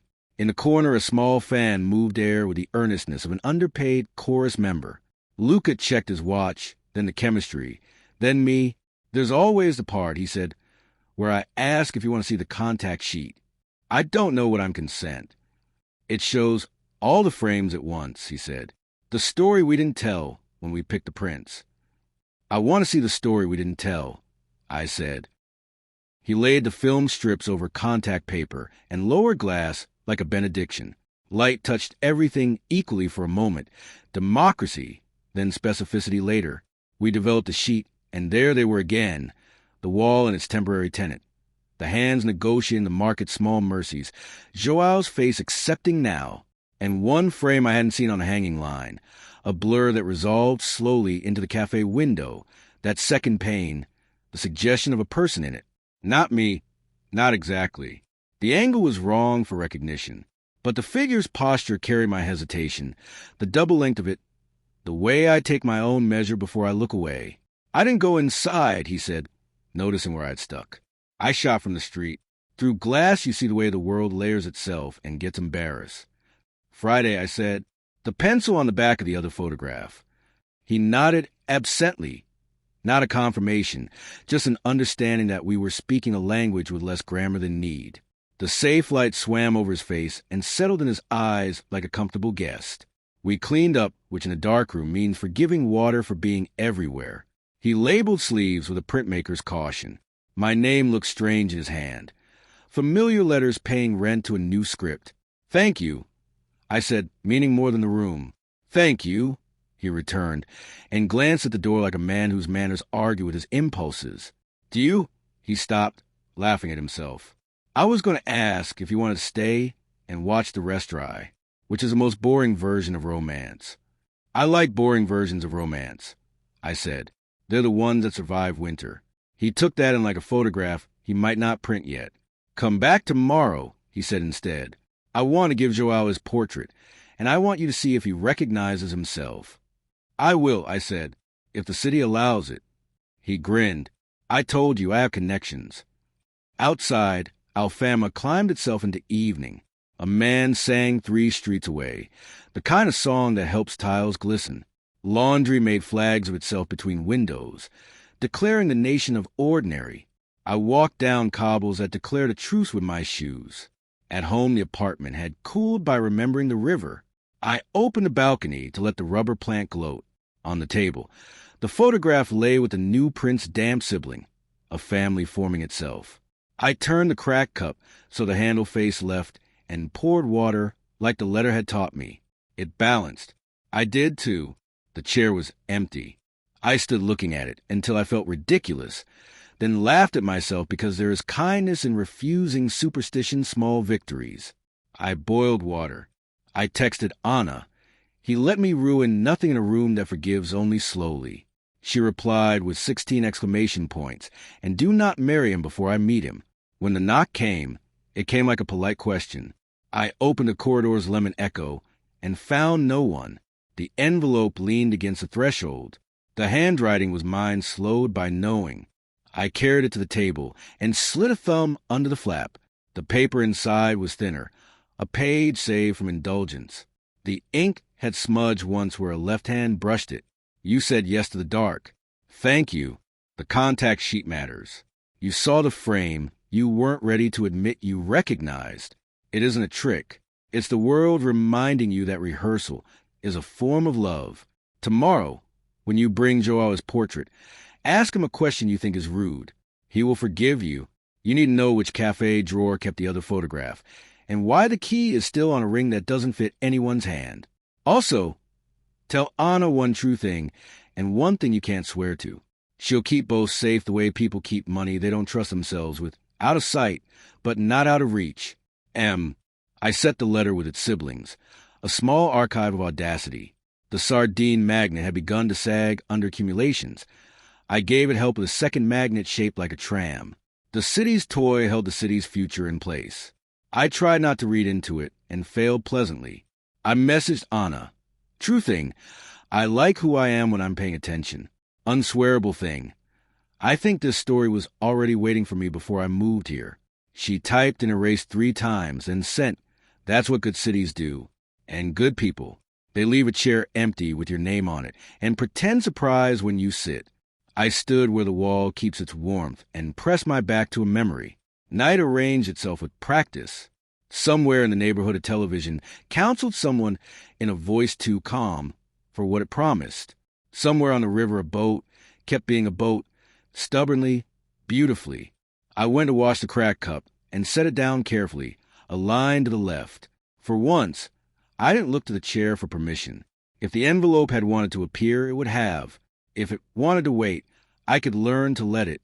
Tomorrow had already written itself a little. A man would recognize his own face and tell us about a drawer. A woman would choose to be rude kindly. A camera would learn that not taking is also a kind of keeping. And somewhere ahead, on a Friday that kept forgetting how to be a day, a window's second pane would admit what it had always known, that the space you leave for yourself is a shape someone else learns to recognize. Chapter 5. The Drawer That Remembered. Morning arrived with the stubborn clarity of someone who's made up their mind. The light was intrusive, a soft interrogation through the curtains. I had slept well enough to trust the day, but not so well that I didn't check the chair before making coffee. Empty, of course. The city doesn't repeat miracles when you're watching. The crack in the cup caught the first gold beam, and for a moment I thought the line had widened again, stretching like a small truth learning to speak louder. I turned it so the handle face left, as instructed, and drank carefully. The balance was different, better somehow, as if the cup had learned me. At 10, I met Luca outside the darkroom. He carried Joel's portrait wrapped in brown paper, the corners reinforced with the kind of care that only people who've known loss practice instinctively. You didn't bring your camera, I said. Today's for returning what isn't mine, he said. Not for taking more. We took the tram down toward the Baixa, standing because the car was full of tourists rehearsing nostalgia in real time. Luca steadied himself on the rail. I steadied myself on the thought that I had learned to be still beside him. Joel was already at his cafe table when we arrived. Same square, same jacket, mustache perfectly combed into authority. He had ordered 2 espressos and left them untouched, as if waiting for company to make them real. When he saw the wrapped parcel, his posture softened. "Ah," he said, not as a greeting but as recognition. "You finished the circle." Luca slid the package across the table. Joao unwrapped it with deliberate slowness, revealing the portrait we'd printed in the red hum of the darkroom. For a moment he didn't speak. Then he nodded once, decisively. "She's in there," he said. "She?" I echoed. He pointed at his own eyes in the photograph. "My wife. She died 6 years ago. But when you age together, some parts of your face stay loyal to them. I see her in me now more than I did when she was here." Luca bowed his head slightly, not to hide grief but to honor it. "It's a good photograph," Joao said. "You caught the part that remembers being looked at with love."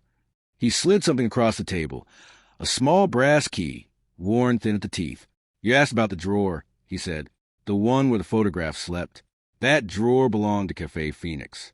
Closed after the fire in 2010. Everything in it was supposed to be thrown away, but the owner kept this key. He gave it to me when he moved north." "What's left there?" I asked. "Memory," Joao said, "and maybe ashes pretending to be dust. But if you open the drawer, be kind. Some stories are still cooling." He stood, tucked his pipe into his pocket, and left us with the key, the ghost of coffee, and peculiar silence that follows a benediction. Luca turned the key in his hand. "Do you believe in instructions from the dead?" "I believe in mail that takes its time," I said. "Sometimes 20 years. We found Cafe Phoenix 2 streets away from the cathedral. A corner building sealed behind boards painted with graffiti that looked like failed prayers. The air smelled of sun on old wood. A faint trace of soot still clung to the upper window frames like eyeliner after crying. The door didn't need the key. It needed persuasion." Luca leaned his shoulder into it, and the latch surrendered with a soft sigh. Dust rose to greet us, decades settling their argument. Inside, the air was stale but forgiving. Tables still stood like mourners who hadn't been told the ceremony was over. The counter was blackened at one end, but a single row of cups on a high shelf had survived, rimmed with smoke but intact. "The drawer," I said. He found it beneath the till, half melted, half stubborn. The key slid in and turned with surprising ease, as if it had been waiting for exactly this sound.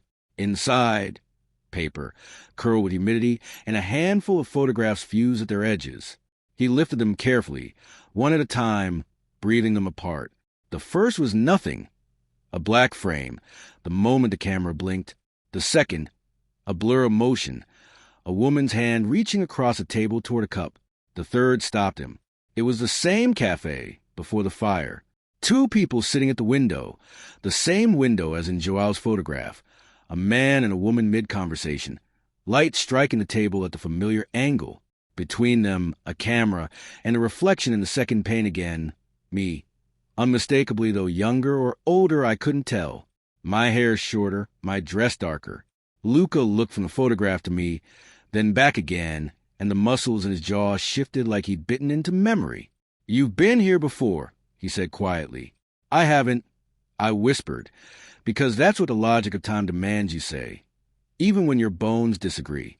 He held the photograph up to the dim light, filtering through a crack in the boarded window. "Then why are you in the reflection?" The question didn't need an answer. The air between us thickened with it. We gathered the remaining photos. One was of the counter before the fire, the same shelf of cups, unburnt, arranged in an order I somehow recognized. Another showed the street outside, the tram bending around the corner, passengers captured mid-laughter. Each image felt like a breadcrumb in a story someone else had started and then abandoned for me to finish. Near the bottom of the drawer was a folded envelope, edges scorched but sealed. My name again, Mara, written in the same older hand, mine or hers. The flap broke easily. Inside, "You've reached the place that survived forgetting." The drawer held what was left of a lesson. That fire's only the body of transformation. You were here once, but not in the way you think. Don't try to measure it. The line between before and after is softer than smoke. Take the photograph you fear the most. Bring it to the river tomorrow. Let it meet the light. M. Luca read it over my shoulder, his breath barely disturbing the dust. Do you know what it means? No, I said, but I think she does. He smiled, a small, uncertain thing. Then we'll ask her tomorrow. We left the cafe as the afternoon pressed gold into the street. Outside, the tram bells rang like they always had. Indifferent, punctual, eternal. At home, I laid the burnt photograph on the table beside the others. The version of me in the reflection stared back with a calm I didn't yet own. The sardine magnet had retired under the weight of too many letters. So I pinned this one beneath the tram instead. The light shifted across the wall until it reached the photograph and stopped, as if remembering where it had last been warm. That night, I dreamed of the river. It wasn't water but a long strip of film, unspooling endlessly toward the sea, images dissolving into one another, past, present, future, until there was no difference left, only the sound of shutter opening and closing, soft as a heartbeat. Chapter 6. The River That Knows What to Keep. Morning unrolled itself with the calm of a promise already kept. I carried the photograph I feared, the cafe before the fire, the second pane holding the version of me that hadn't yet learned my name, to the river the way you carry something alive. Carefully, without pretending you control its breathing. Luca waited at Kai's das Colunas, where the columns lift their necks out of the Tagus like two patient animals. The water was a patient, too. Flat where it pretended to be a mirror, shivered where boats dragged their fingers through it. He had brought nothing but his hands and his pockets, and the particular attention he wears when he doesn't want to push the world into a shape it hasn't chosen. Ready to let it meet the light? He asked. I've been rehearsing, not flinching, I said. We stood where the stones remember every step that ever judged them. I took the photograph out, and the air changed its mind about time. The paper had stiffened overnight, the heat pulling the memory taut. I held it at chest height, then higher, then turned so the sun could read it. Backlighting, Luca murmured. Let the negative ghost through. I angled the photo until the sun threaded the image. The fibers lit from within and the cafe scene loosened. Cups turned to pale moons. The camera on the table became a dark coin. The reflection in the second pane softened until it wasn't a person but the idea of one. Then, as if remembering an appointment, faint handwriting swam up from the paper's belly, letters that had been there all along, written so lightly the emulsion had kept them a secret. I tilted until the words held. Not ink, not pencil. Pressure. Someone had written hard on the top sheet years ago, and the ghost had impressed into this one, waiting for a sun strong enough to coax it out. Friday, 1726. Ask for the yellow room. The yellow room? Luca said, reading as if the letters might change if he spoke them too quickly. The cafe, I said. If there was a back room.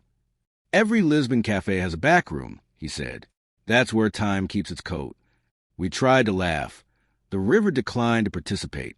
I lowered the photograph and looked at the water instead, the way it negotiated light with no apparent effort. The surface held a city and unmade it in the same gesture. If I stared long enough, the reflection of the columns looked like doorways you could step through provided you didn't mind being soaked in translation. Hold it there. Luca said suddenly softer, against your chest. I did.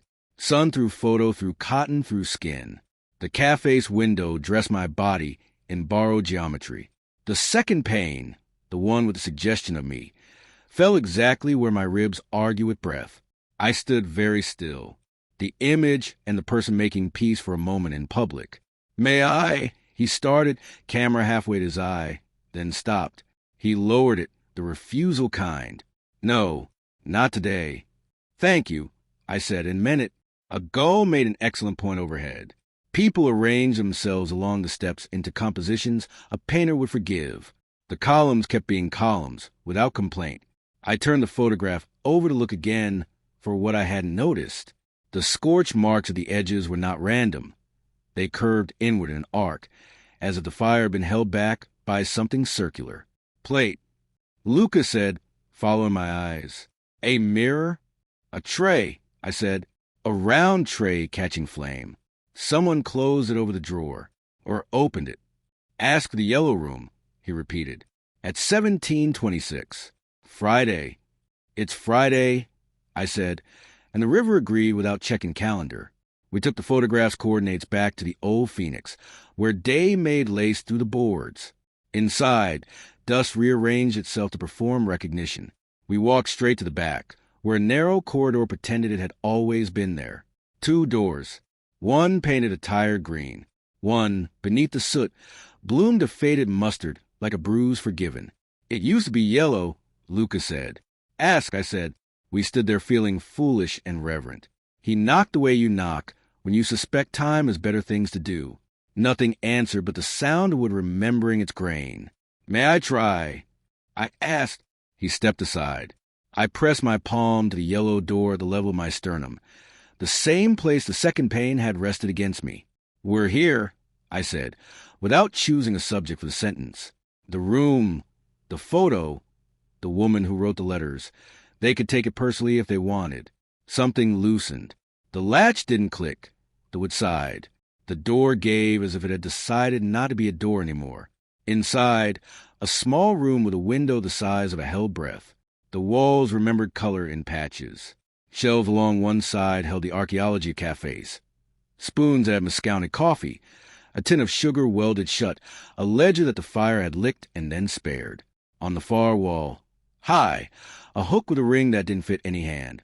A waitress's order ring, the kind you flip pages on with your thumb. Still threaded on it, 3 carbon sets, blank. Luca took the ledger with the caution of someone lifting a sleeping child. Its cover crackled, but yielded. The dates were a decade of neatness, numbers and drink tallies and names that had been both true and invented. Near the end, the day of the fire, the column shifted to panic. Errata, arrows, a page with someone's confession. In the margin, a note written small enough to keep the secret inside it. Che trocata no 2 degrees turno. Key swapped on second shift. The drawer key, he said.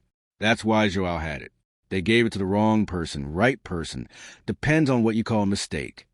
I stood beneath the window and let the light draw lines on my face. What time is it? I asked.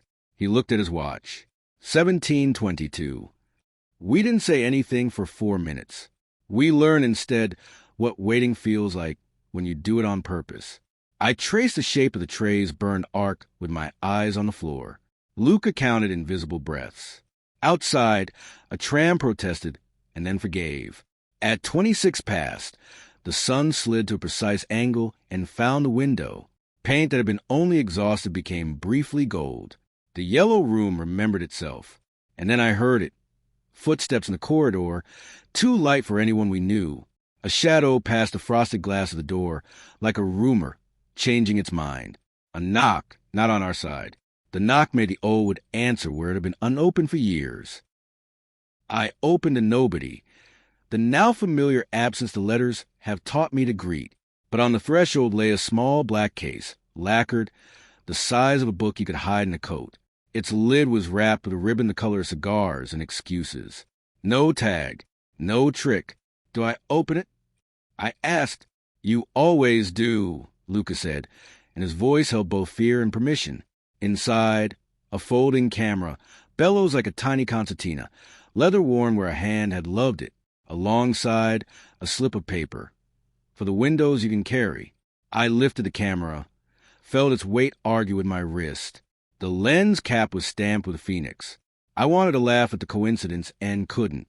The metal smelled faintly of smoke, or maybe that was a room surrendering more of its past. No film. Luca said, check in the back with a practiced kindness. But there's a ground glass. It's a viewing camera. You see the world upside down and backward. Maybe that's the only honest way. I said. We set it on a crate near the window and peered through. The yellow room opened into an inversion where the floor held the sky and the shelves stood like docks. When I moved my hand into the field, it floated luminous, as if it belonged to a person learning to be a moth. Do you think this is... I started. Yes, he said, which was nonsense and exactly right. We left the room when the light stopped holding its vow and returned to the street before the cafe, remembered to be a ruin. We didn't speak until we were back near the water, where words are diluted into usefulness. He walked as if carrying a frame around his head and deciding carefully what to include. Do we tell Anna? I asked at last. He tilted his head. "Do we tell anyone?" "Joao," I said. "He gave us the key on purpose without knowing why. We'll show him his portrait." Luca said, "And if the room wants to be told, it'll tell him, not us." We took turns carrying the camera like a relay baton in a race against nothing. At the steps, the columns greeted us with their bland majesty. A busker played a song that refused to choose a decade. The river allowed a slow ship to become a moving building. And everyone pretended not to notice the miracle. "Do you want to try the ground glass here?" he asked. "Yes," I said, because yes was becoming the way I declared citizenship.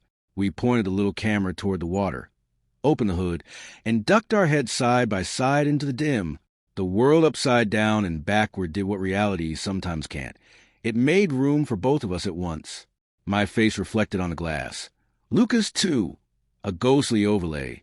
The river a ceiling we could reach with our fingers. Then in the glass, a third outline slid into place behind us, soft as a smudge. The posture was mine in its habit of hesitation, but the hair different, the dress I don't own. Not threatening, not even surprising. The way a memory stands in a doorway and waits for you to look up. We didn't look up. We didn't break the spell by asking the world to confirm itself. We stayed inside the tiny theater and let the image be a kindness.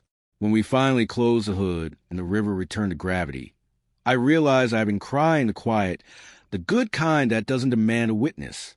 Luca offered his sleeve like an old story might teach a boy, then pretended he hadn't. "Tomorrow," he said gently, "we bring Joao's face again and ask about the key that didn't fit. We asked about the tray, about the yellow. We asked the way you do when you're prepared to be wrong. And tonight," I asked. "Tonight we let the camera sleep," he said. "And if the room wants to send you anything, it knows your chair."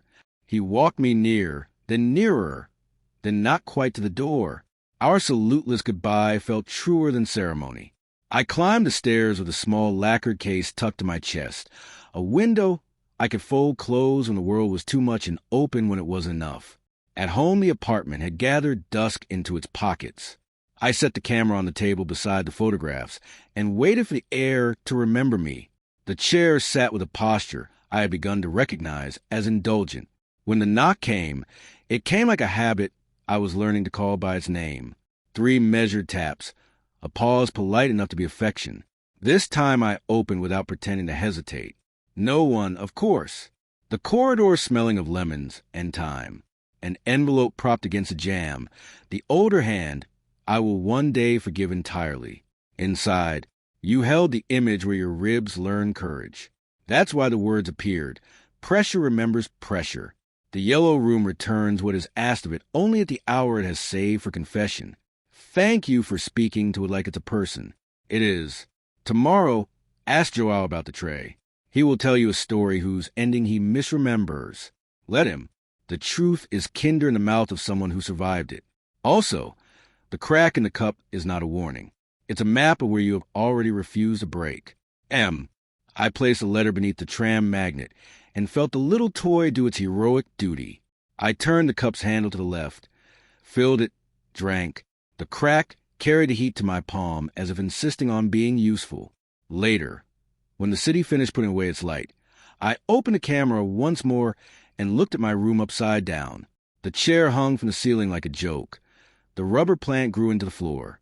My body entered the frame in reverse, and somehow felt more honest. I stood there until the dark learned my outline and decided not to be afraid of it. On the street, a cat announced ownership of a car and then negotiated a truce with a dog who didn't care. Far off, a siren practiced leaving and returning. I closed the camera, turned off the lamp, and let the night print itself slowly around me.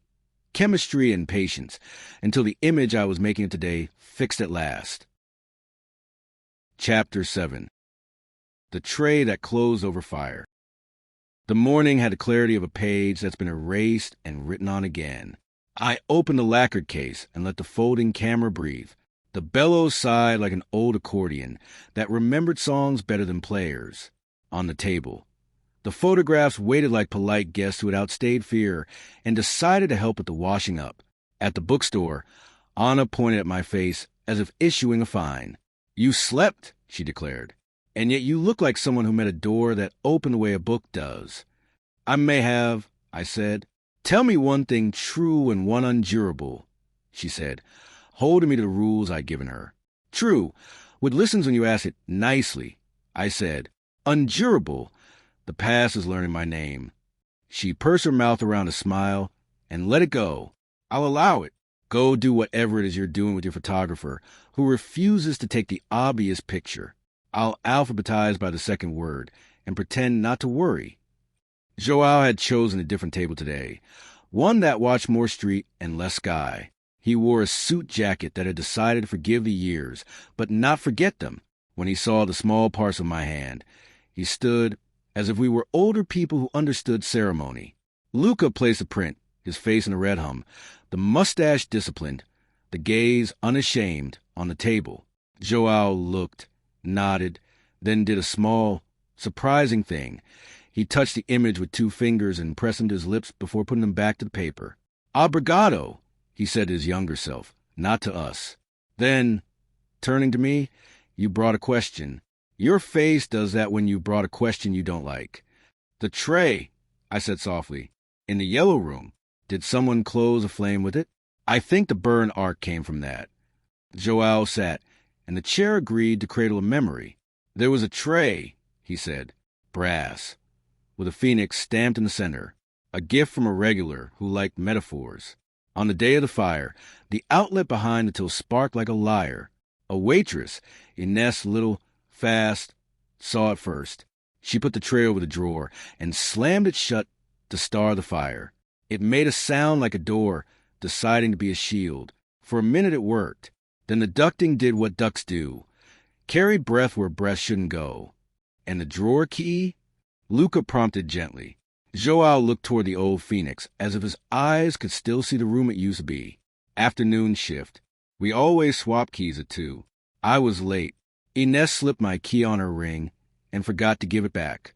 When the owner ran for the till, he grabbed his own key, not mine. It wouldn't open. Wrong ring, wrong teeth. He swore. She swore. I remember thinking, this is how you get to know people. His mouth worked around an old bitterness and chose to spit it out as a joke. We threw the tray. We threw water. We threw names at saints. Ines burned her hand. The fire took the back wall and left the cups out of politeness. The rest you saw in the soot. Where's the tray now? I asked. He shrugged, but the motion was affectionate. A man came after, a friend of the owner. Took what had a story left. Said he'd clean the brass until it remembered itself. He kept an antique stall, Alcantara, under the bridge. Blue awning that wouldn't admit it was purple. If he's dead, his son will have the stall. If his son is dead, the awning will still argue what the color it is. We'll find it. Luca said not bravado, intention. As for Luz, Joao added, she sees things. She'll price you fair and pretend she overcharged. We left him with his portrait in the ceremony of pocketing like a saint and made our way toward the river's big bones, the bridge, the warehouses that learned to be galleries, the markets that grew under concrete like stubborn flowers. The blue awning found us the way a word finds your tongue when you stop forcing it. The stall was a taxonomy of other people's decisions. Tea tins that had divorced their lids, frames without faces, a typewriter that could still write a better apology than most people. In the center, on a crate draped with cloth the color of old mustard, a brass tray sat rehearsing dignity. The phoenix in the center was half burnished, half in exile under a veil of tarnish. Posso aiutarvi? The woman had wrists ringed with threads that matched nothing around her. Luz, I thought before she told us. She told us anyway. We're looking for that tray. I said, it's looking for you, she said, then named a price that bowed to reality but did not kneel to it. No bargaining. I said, hearing the letter's old instruction echo in today. I paid. She pretended not to notice that I pretended not to count. Luca lifted the tray the way people lift babies. Sure, then more sure. Up close you could see a faint concentric discoloration where heat had made the metal remember. He turned it over. The underside had been backed once with felt, long gone. In the lip was a line of scratches too straight to be accident, too shallow to be writing. Edge of paper, he murmured. Someone cut paper against it, over and over. The pressure in the photograph. The way the handwriting appeared when the sun backed it. This is a cousin. We should put it in the sun, I said. Lou stepped out from under the awning like a priest dismissing a class. Noon made a square of brightness on the ground. We held the tray into it. For a moment, nothing. And then, like breath on glass, the phoenix darkened and lightened, and the scratched lip grew legible not as letters, but as rhythm. A tally, a hash mark pattern grouped in fives, interrupted at regular intervals. It's a ledger, Luca said. Not numbers, days. The tray kept time for someone. Shift marks, Lou's added, peering over. We used to score 5 lines for 5 hours before dinner. Then, when you press a bill against it, you know if the day owed you. Whose hand? I asked. Ines. Lou said promptly, as if the name had been waiting in her mouth. She and my mother lived in the same building.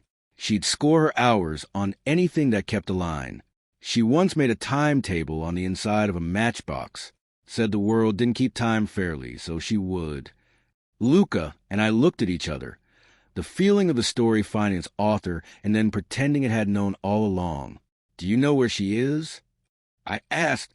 Here, Lou said, tapping the tray, which was unhelpful and also correct. And on Rua de Rosa, when the sun is at a certain angle.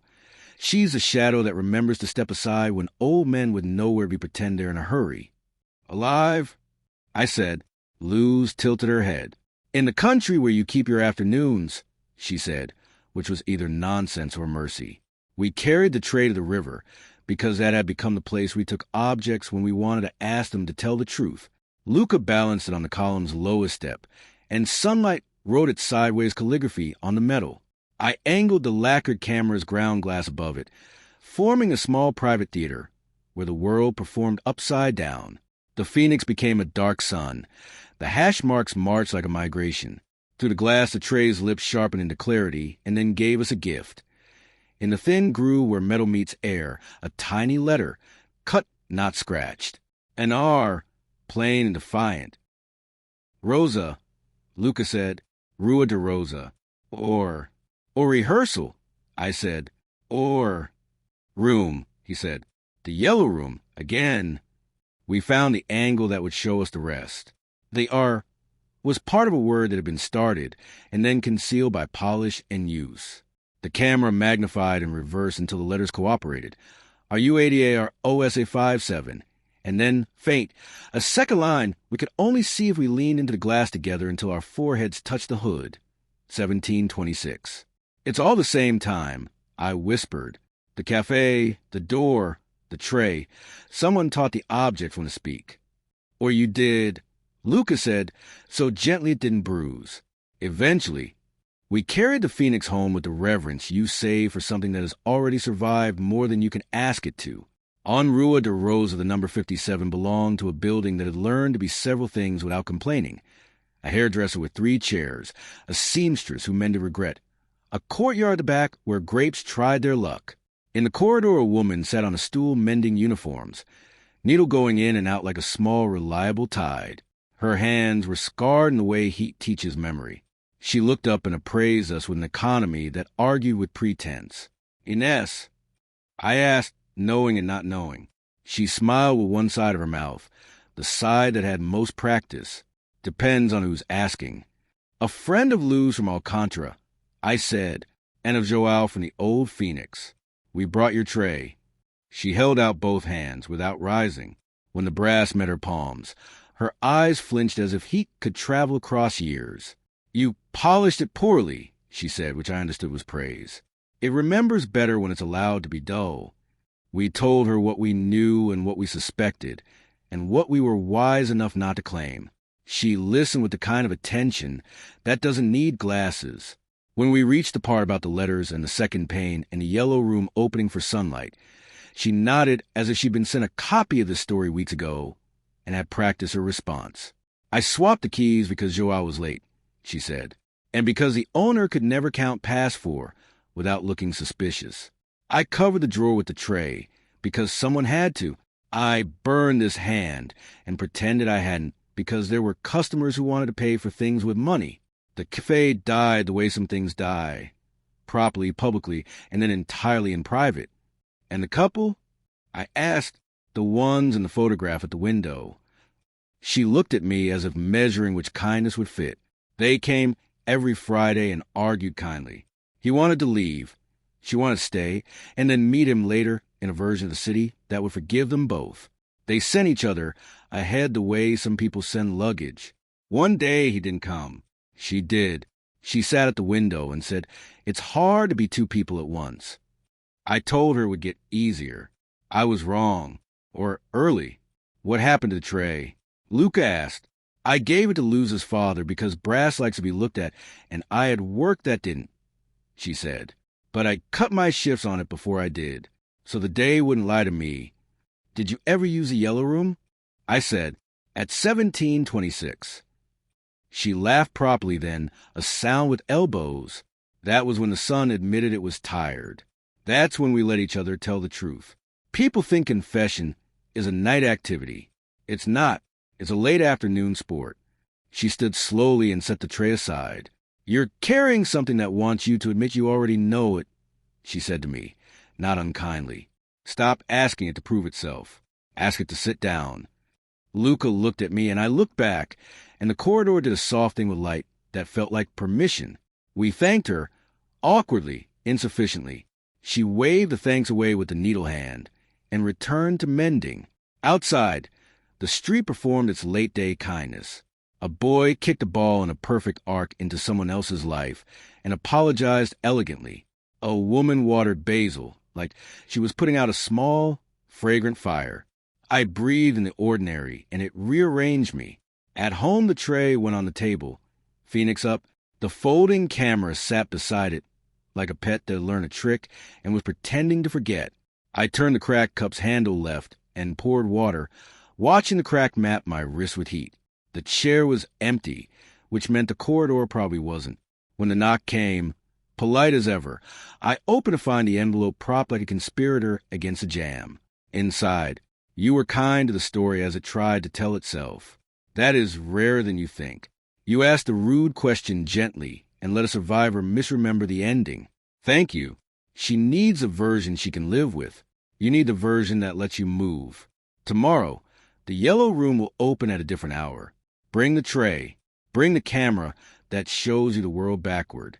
Bring Anna, if she will come. She'll pretend to hate it and keep it safe. Also, stop worrying about how long the cup will last.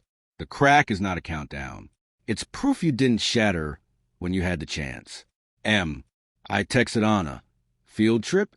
A room that tells the truth at 1726 has rescheduled. There will be brass and possibly ghosts. She replied at once.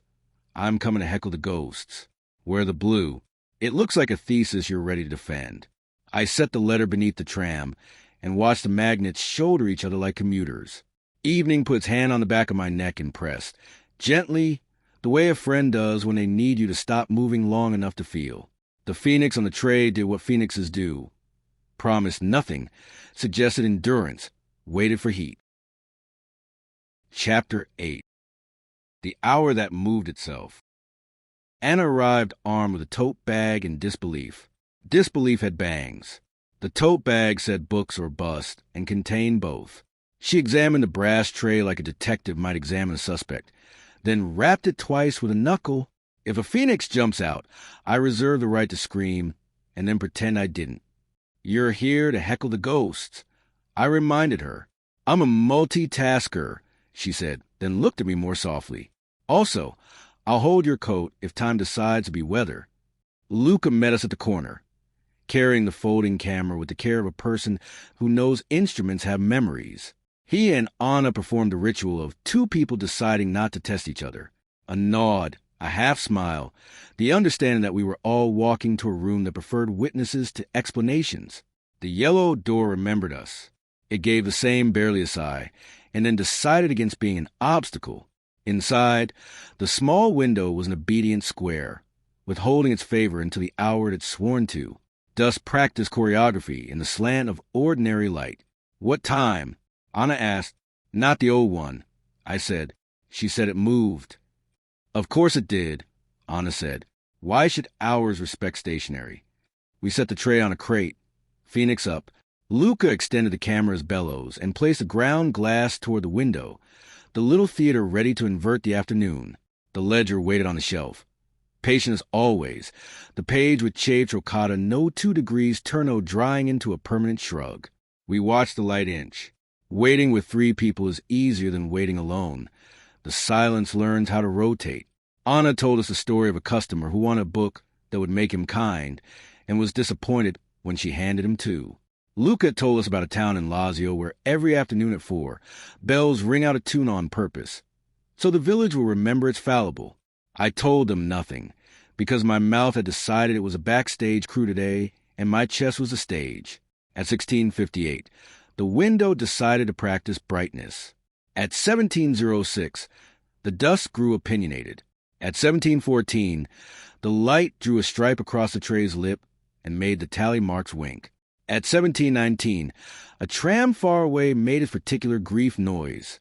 At 17:23, Anna said, "If time doesn't move soon, I'm filing a complaint." At 17:24, the room exhaled. The quiet changed temperature. The strip of sun slid precise attention and, without drama, filled the square. The color was not yellow exactly. It was a memory of yellow, what paint remembers privately when it has nothing to prove. "Now!" Luca said, so gently the word barely touched air. He lifted the camera's hood. We ducked our heads together. Me, Luca, Anna. Into the dim. The world flicked upside down and backward. The tray's phoenix became a dark sun again. The hash-marked ledger marched. The window's square framed a slice of street that wasn't ours. And then the faintest thing, the true thing, handwriting blooming across the ground glassed-away breath, reveals a message on cold. Not ink, not pencil. The kind of script pressure leaves behind when it trusts a surface to remember. It wrote itself slowly, as if the hour were a hand. "Right back." Anna's breath hitched. "Tell me you see that," she whispered, disloyal to disbelief for the first time today. "I see it," Luca said quietly. "It's not on the glass. It's in the light." It kept going. The letters were mine and older, the tilt of patience, the restraint learned by people who have already made the worst decision and survived it. "Right back. Use the tray. Use heat. Use the name you gave up." Anna lifted the hood and stood upright too quickly, a hand to her chest. "This is either a neurological episode," she said, "or we've been invited to correspond with the future using cookware." "The name you gave up," I repeated. My mouth had chosen a line. Finally, "I don't." "You do," Anna said, sharp, kind. "You had a middle name once, and you stopped carrying it because someone made it heavy." She didn't look at me when she said it, which is how friends say the truer things. The light held. The window did its faithful square.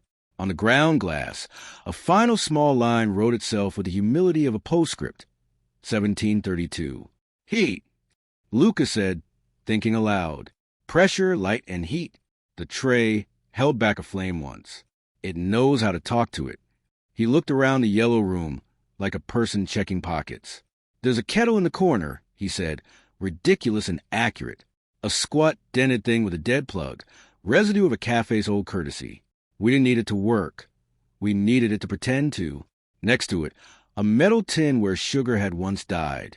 I found matches in my tote bag. Anna never admits she's a reason I carry them. "I can make a little alcohol stove," Anna said matter-of-factly. "Engineer of emergency. My uncle taught me how to brew coffee on trains." "We're not setting the room on fire," I said, and the tray's phoenix had the nerve to look amused. "No," Luca agreed. "We're setting a small argument with entropy." We built a modest, respectful flame in the tin, far from shells and history. The room approved by not complaining. Luca angled the tray so the lip hovered above the heat, not touching. The brass warmed. Changed its mind about color the way people do when they forgive you without saying it out loud. I placed a blank sheet of heavy paper on the tray, the same kind future me had chosen. Thick enough to keep a secret. "What name?" Anna asked, her voice suddenly careful. I looked at the square window. The light tried its hand at being a page. "Mara, I began," then allowed the old syllable to join, the one I had retired out of fear of belonging to too many mouths. "Marina." Anna's eyes softened as if someone had returned a coat. She thought she'd lost for good. Luca, who had not known, knew how to know. He nodded once, formal. I pressed the pencil, ordinary, kept blunt on purpose, into the page with more pressure than writing normally earns.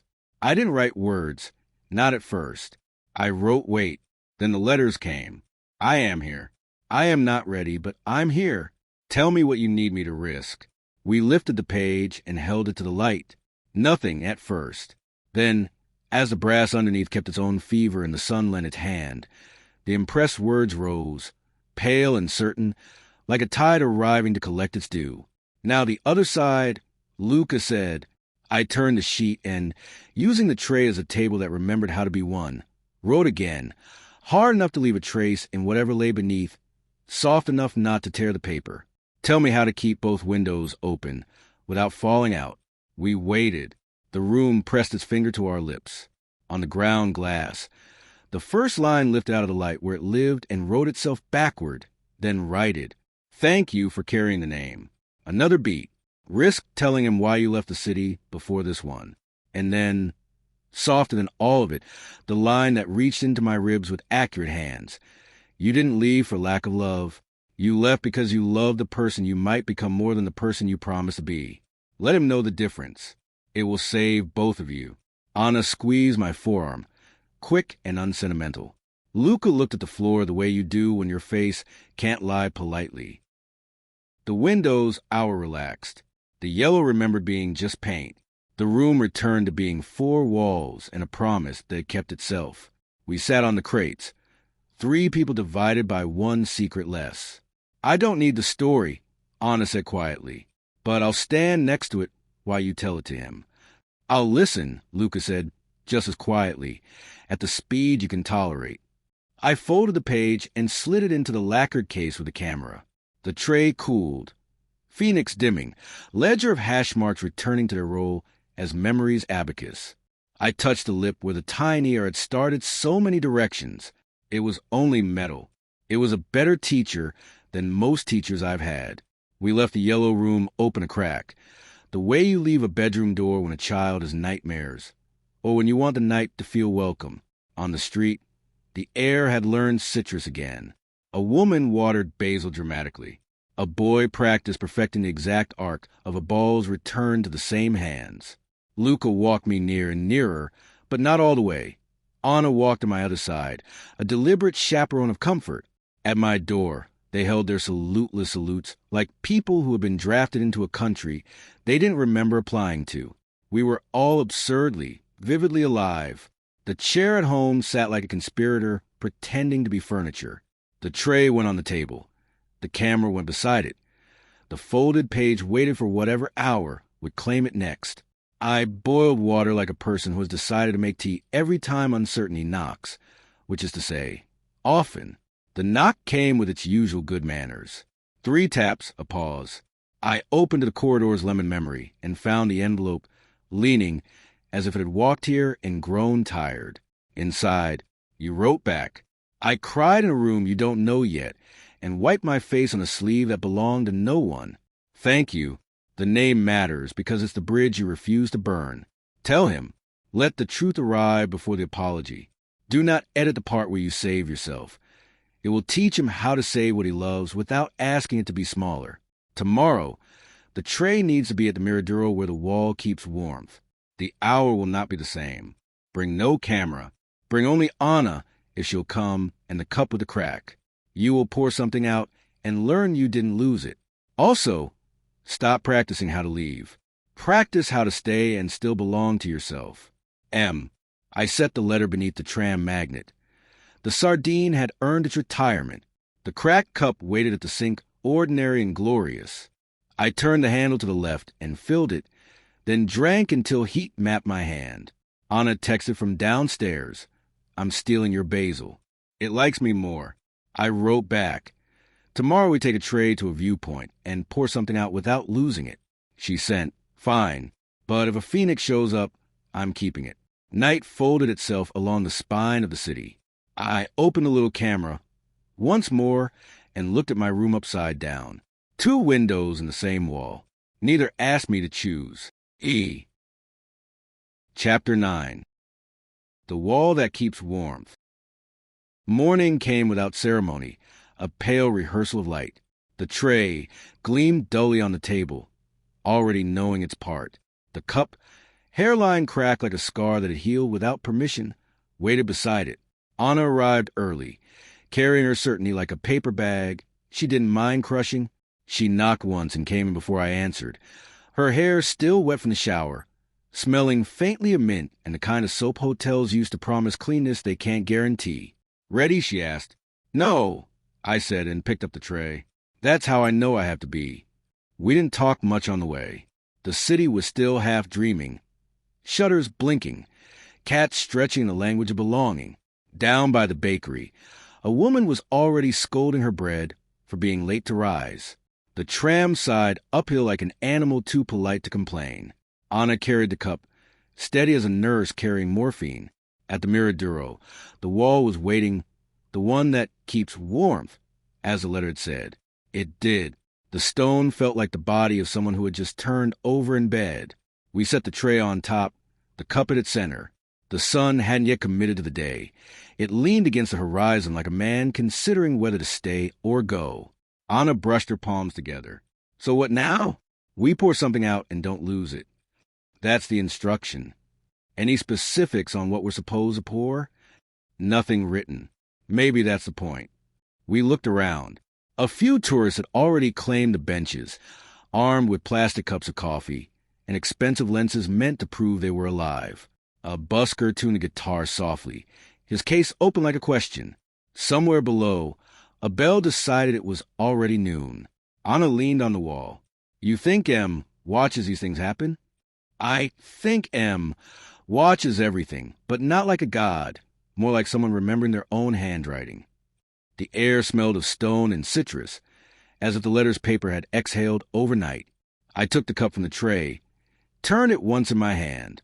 The crack ran from lip to base, a single river that had refused to dry. What if the thing to pour is silence? I said. Anna nodded. Then let's not interrupt it. We stood side by side, not talking. The city below folded into its geometry of errands and returns. The busker began playing, a slow tune that might have been a hymn if you tilted your belief the right way. A dog barked at nothing and then, embarrassed, barked again to pretend it meant something. I tilted the cup. A thread of water slipped out, caught the light, and fell, an exhale disguised as gravity. The crack deepened imperceptibly, a new tributary joining the old. When the last drop left, I waited for the lesson. It came quietly. Nothing broke. Nothing was lost. The cup was lighter, but still itself. I could see sunlight holding inside the fracture, like an idea that had found its language.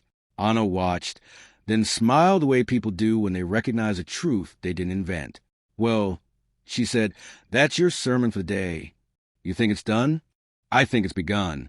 Most miracles arrive with an aftertaste." She sat on the wall, elbows on knees, and looked at the view as though it had applied for a job. You ever notice how the city keeps its distance from the river? Like it's guilty. Maybe it remembers something it did to the tide, or something it didn't do soon enough. We let the silence stay. I traced the rim of the cup with my finger. It felt like the edge of a map that hadn't yet chosen its borders. The letter's words replayed in me. "Tell him. Let the truth arrive before the apology." Anna broke the stillness. "You'll talk to Luca today?" "I will, if the day stays whole." "Good. He's been waiting in a language that doesn't translate easily, but you're fluent in damage.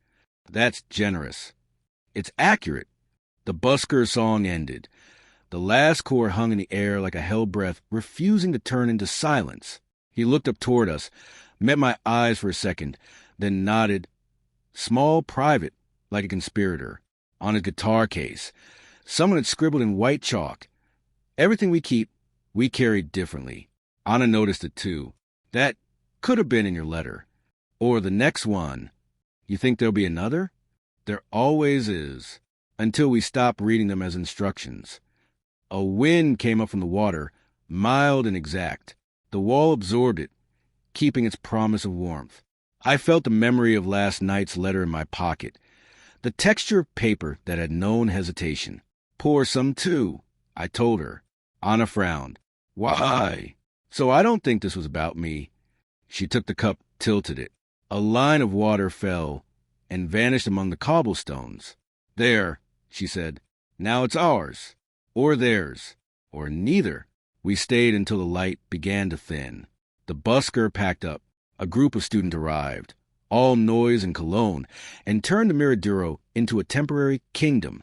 Anna and I gathered the tray.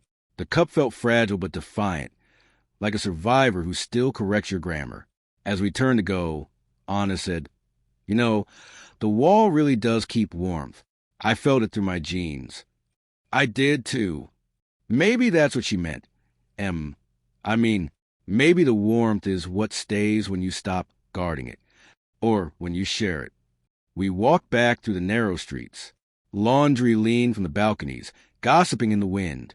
A boy on a skateboard curved around us and shouted, "Desculpa," without slowing down. The word floated behind him, half apology, half laughter. At the corner cafe, Anna stopped. "I'll grab coffee. You want one?" "No, I think I've had enough of cups today." She smiled. "Keep the crack, though. It suits you."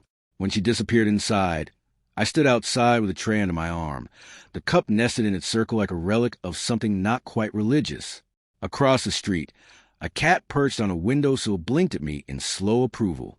The city had learned citrus again. I looked toward the hill, toward the room I'd left open a crack, and thought of Luca, his silence like a door that sometimes lets light through the keyhole. Maybe that was next, to tell him. Maybe that was a real pouring out, what you let fall from your voice without losing it. When Anna returned, she handed me a small cup of espresso anyway. "For the road," she said. I took it. The heat bit my palm just enough to remind me I was here. For the road, I easy, hoed, and for the staying. Chapter 10. The Truth Before the Apology. I chose an hour that didn't look brave, the kind that can pass without being photographed. The tray sat in the middle of the table, like a map turned face down. The cracked cup had dried into a new certainty. The line in its body felt deliberate now, a border that signed its own treaty. Anna arrived first, as agreed, not to speak for me, but to stand next to the speaking. She swept the basil I'd accused her of stealing into a glass of water, like a houseplant given parole. We kept the window open a finger's width. The yellow room across the landing had been left ajar since last night, the city's citrus memory traveling easily between thresholds. "Do you want me visible?" she asked. "Yes," I said, "and then maybe not." "Good." She set the phone face down. "We can practice both." When Luca knocked, 3 taps, a pause, I felt the river in the cup, the one that didn't spill when I poured. I opened the door. He stood there with the expression of a person who prepared to be wronged gently. His eyes checked the floor first, out of courtesy to any truths that might embarrass us. "Come in," I said. He did, careful as when you enter a room that's holding its breath. He nodded at Anna. She nodded back, uncomplicated as a hinge. We sat. The chair did a conspirator act. The tray pretended to be a surface and not an altar. "I said I would listen," Luca began, "at the speed you can tolerate. And I said I'd tell it," I answered, "before I apologized for it." The room arranged itself around that promise. I started with the name. I took it out like a folded shirt I had kept in paper, and set it whole. It felt older than my mouth, but it fit. The syllables stood stubbornly upright in the air between us. Luca absorbed them with his face unhurt. Anna set her hand on the table, not on me, in case the name needed a place to land that wasn't a person. "I kept it," I said, "but I didn't fly it. I didn't burn the bridge. I just built a detour thick enough to live on." Luca nodded once. "It's yours, then." "Still yours." "I made it sleep," I said. I taught the city to call me something else, and the city is a good student when you feed its stories on time. I told him the part about leaving, the not dramatic, not heroic leaving that looks like laundry done at odd hours and learning the prices of small things. The corridor's lemon scent turned into a listener. The cracked cup watched without blinking. "I saved myself," I said, because the letter had asked me to keep that sentence in the daylight. No one awarded me, and no one forgave me for it either. I forgave me badly in installments. The interest rate was cruel, but I paid. Luca's mouth made a shape I recognized from his better photographs. The one that files grief alphabetically and returns later with a label gentle enough to keep. I don't need you to apologize for saving yourself, he said. I want to know where you had to stand to do it, so I don't knock those places down. I told him about the little camera, the lacquered case, the way I learned to look at my life upside down and make sense of it, how the images didn't always develop into the truth, but the waiting did. He smiled at the phrase waiting did, because he lives with light and knows is a vagrant you invite with rituals. I told him about the letters from M. He didn't flinch at the initial the way some people flinch at thunder. I said how the paper smelled like citrus, like a kitchen that understands rest, and how the handwriting arrived like a tide that remembered particular staircase. I didn't decide for him what M was allowed to be. I told him the facts the way you pass a bowl across a table, with both hands, steady. And yesterday, I said, we took the tray and the cup to the Miraduro. The wall that keeps warm kept it. We poured and nothing was lost. You went without the camera. Yes. Good, he said, not making a rule, only an observation that felt like one. Anna finally spoke, her voice a line on a map that isn't a border, but a route. I watched, she said. She poured silence, too. You can pour silence without spilling it if you practice not being heard. Luca looked at her with the respect of a student who knows the other student in the room is further along in the coursework. Thank you for being here, he said. She shrugged. I'm the person you invite to hold the corner of the tablecloth when you carry the table through a doorway. We laughed, not because it was funny, but because relief sometimes sounds like laughter try on a new coat. I returned to the name, the one that used to be unpronounceable in the life that wanted me smaller. I told him what it had cost, and what it returned, like a shop that learns to stay open late on weekends and discovers it is a church. I named the rooms where I had tried to sleep, and the stairs I learned to climb quietly. I put down the addresses of those hours without asking him to visit them. He listened, the way he'd promised. He asked only questions that made room, not questions that harvested facts for sport. Do you want me to use it? He asked, finally. The old name? The real one, he corrected, soft. I want you to keep both, I said, like a person might keep two windows on the same wall. He nodded. Then I'll open them depending on the weather. Something in me exhaled that had been holding the air since before a calendar could scold it. I felt the walls stored warmth all the way up the hill. I told him what M had written last. Stop practicing how to leave. Practice how to stay and still belong to yourself. I'm not good at that yet, I said. No one is good at anything they haven't been allowed to attempt, Luca replied. You were graded on leaving. We can rewrite the syllabus. Anna stood then. I'll make tea, she announced, a secular sacrament. She moved like a person who knows where your spoons live, without having to ask. The kettle consented to purpose. The basil contributed a green accent to the air, a fresh undernote to the lemon. While she was at the stove, Luca reached toward the tray but stopped short, as if the tray were a lesson you don't touch until the teacher nods. May I? Yes. He ran a finger along the ring where the cup sits. You've been keeping count, he said, seeing the faint notches, memory's abacus. I try to measure the unmeasurable. I admit it, the days I didn't vanish, the hours I chose myself without asking permission to exist. And it added up to a person, I said. Not consistently, but more often now. Anna returned with 3 cups. Tea this time, ordinary, steam writing its brief literature. She set one in front of each of us, then a fourth in front of the empty chair, because sometimes hospitality is rehearsal. No one sat in that seat. We let it belong to the idea of arrival. Will you tell me what M stands for? Luca asked, not pushing. When it stands for itself, I said. When the letter wants to be a name, it will. So it isn't me, he said, smiling sideways. It isn't you. Good, he said, surprising me, because I like it better as a horizon. Names that are horizons don't ask to be owned. We drank. The tea did what heat does. It built a small room inside of us and furnish. Edit with breathing. Do you want to see the yellow room? I asked. I want to see what you want me to see, he said. If the yellow room is the right color today, then yes. We left our cups half full, the opposite of betrayal. We crossed the landing. I nudged the yellow door open with my hip. It yielded with the exaggeration of a stage curtain. The wall had kept the light it kept yesterday. It released it grudgingly, as though we had to earn it again each visit. Luca stepped in and inhaled like a person greeting a salt wind. He walked the perimeter without touching anything, a habit from galleries where touch is both intimacy and crime. He stood in the right place without being told, the spot where the window insists on your revising your beliefs about rectangles. He looked at the floor once more, not to hide his face but to calibrate it. "Yesterday I cried here," I said simply, "in a room you didn't know yet."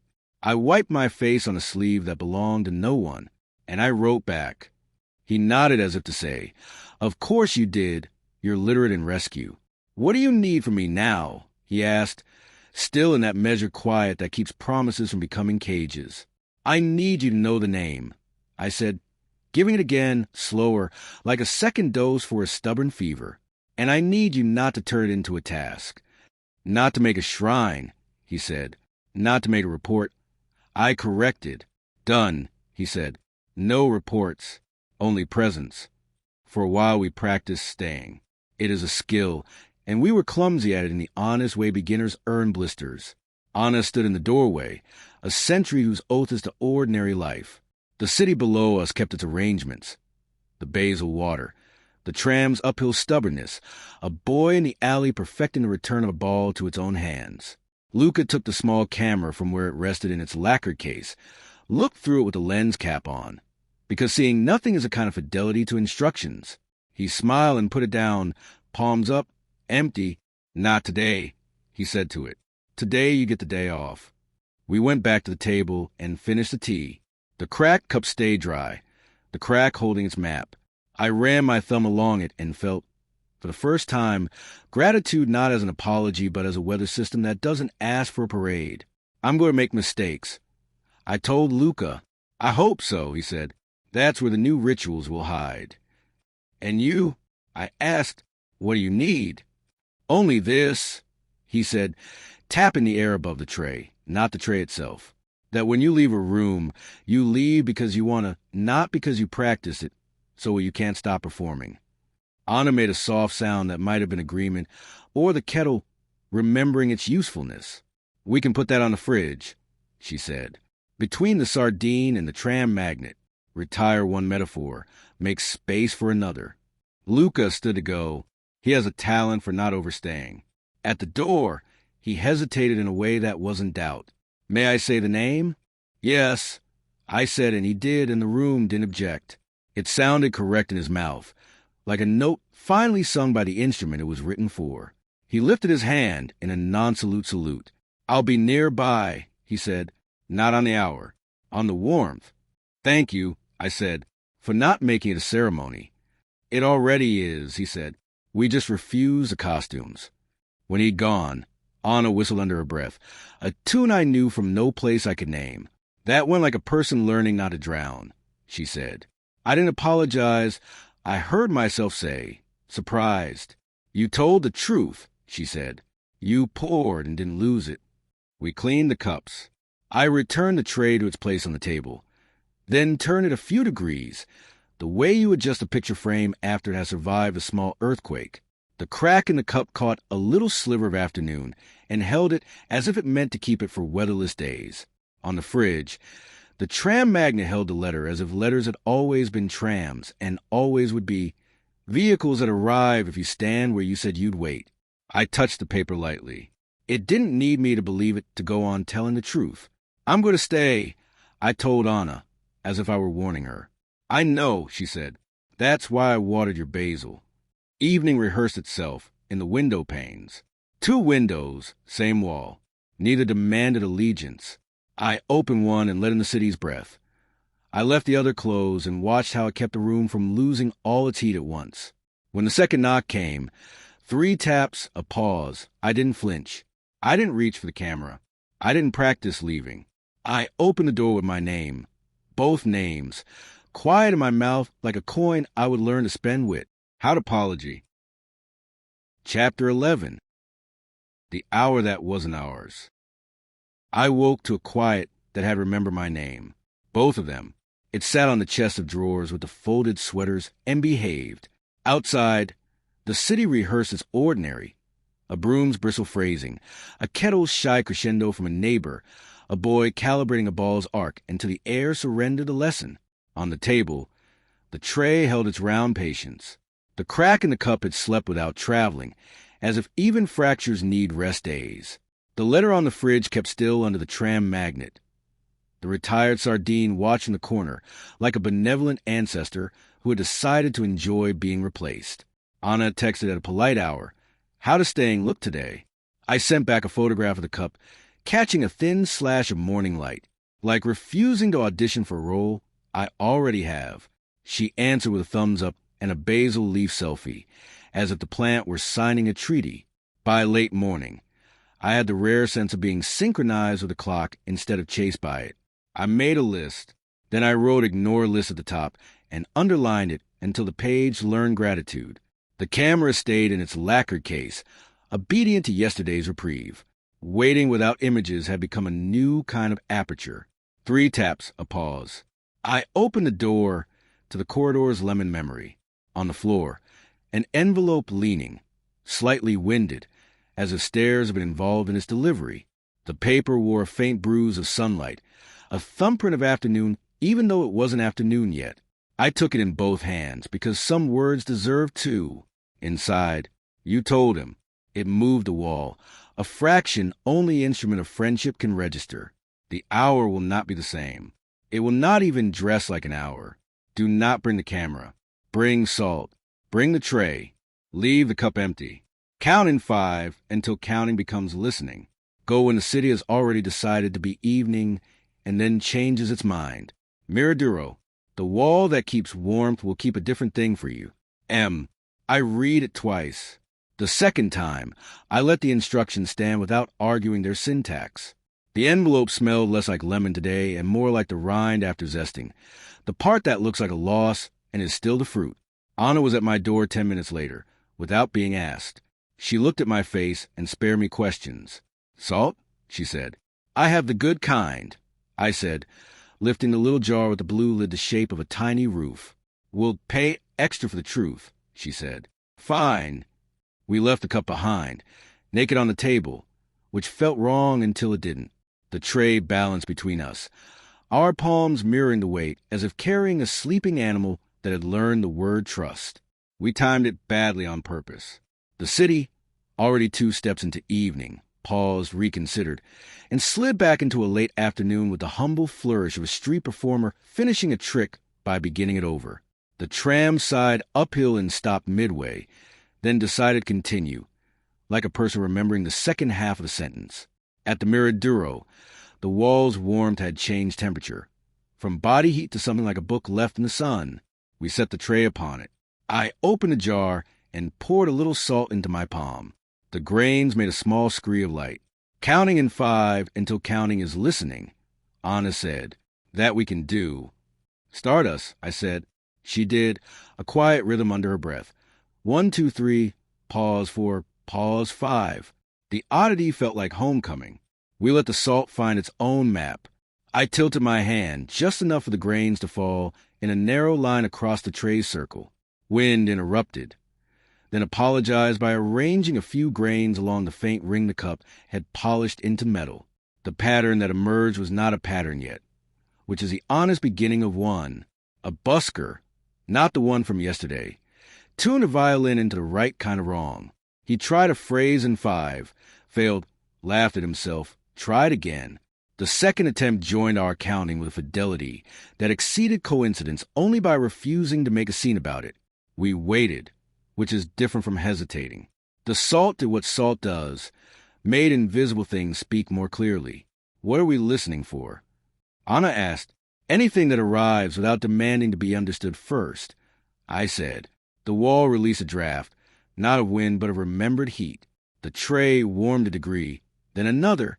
The salt twitched almost imperceptibly, clinging to the metal in small constellations. Anna leaned in, her shadow folding across the circle like a second lid. "There," she said. "I saw it then." The grains had settled into the faintest of curves, a letter forming at the tray's lip where the tiny R had started so many directions, as I told him last night. Only now it wasn't an R. It was a shape that could become several letters if you insisted, or none if you didn't. A suggestion. A hinge. We didn't touch it. We counted. 5 became 5 again and again, until the act of naming numbers loosened its grip and listening widened. The violinist found the phrase and held it for us, while speaking a language the stone approved. A woman in a red coat paused, looked at the tray as if it were the kind of art you have to believe in before it will consent to be art. She moved on, leaving behind the sweet trace of a perfume that had decided not to be expensive anymore. Do you ever think, Anna said softly, that instructions are really permissions asking to be misread into courage? All the time. Good, because I brought extra salt. She poured another ribbon. The grains met the first arrangement without erasing it. The shape clarified. Still not a letter, not a symbol, but something close to the layout of the street that turns just before you expect it to. A map's joke, a path with a taut indecision. Does that look like... I began. The alley behind your building, she finished. Yes, the bend before the laundry lines. The patch where the cobblestones refuse symmetry. We looked at each other with a startled relief of people who discover their interior compasses have been taking the same notes in different pockets. Empty cup, I said, hearing the instruction again as a sentence with an invisible comma. Empty cup. Leave room for what isn't there yet. We carried the tray off the wall and down the steps. The violin followed us for a while and then didn't. The evening reconsidered itself once more and settled on being W. At it was. At the bend in the alley, the air had the temperament of a decision. The laundry lines leaned into one another like gossipers who had chosen discretion too late. The cobbles, stub-on in their broken beauty, drew the exact curve the salt had rehearsed. On the wall, my wall, someone had chalked a simple circle at knee height. Inside it, a 5-pointed star that refused to be mystical by looking a little tired. Beneath, a short line of handwriting I knew now like a relative's laughter. Place it where your hand forgave your mouth. Anna made a small approving sound. M has learned concision. She always had it, I said. She just hired poetry as a translator. We set the tray on the mark. The circle welcomed it without argument. The metal touched stone, the temperature evened. I set the salt jar on the ground like an offering downgraded to a tool. We didn't have the cup. The emptiness where it should be became a discipline instead of mistake. The wall kept warmth. Then it kept something else, an echo with a destination. We heard, faint and precise, the sound the cup makes when it isn't set down but arrives at a surface. A tick that had been traveling all day to find the right stone. No cup, a sound anyway, a rehearsal of presence. Okay, Anna said, that's new. That's ours. I corrected and believed it. The chalk text blurred the edges, either because the evening had more humidity than pride, or because meaning prefers soft borders. I traced the star's interior with my eyes until they memorized its unhypnotic geometry. Where do we go next? Anna asked, not impatient, only practical. Nowhere, I said, and surprised both of us. We practice staying. If there's a next, it will arrive. We don't audition for it. We stood, the two of us in the tray and the chalk circle, inside a pocket of time that had decided to be generous. The alley smells soap oranges, a bicycle chain asking quietly for oil, stacked themselves into a cord. Luca found us there, not by accident, not by design. He turned the corner with the posture of someone who has opted to risk being early to a life. He saw the tray and the chalk and didn't ask the wrong question. Do you need me to witness? He said. Just stand with it, I said. We're listening to the sound a cup didn't make. He did. His eyes went to ground once, then steadied. I like this, he said after a measured interval, because it refuses metaphor until it has earned it.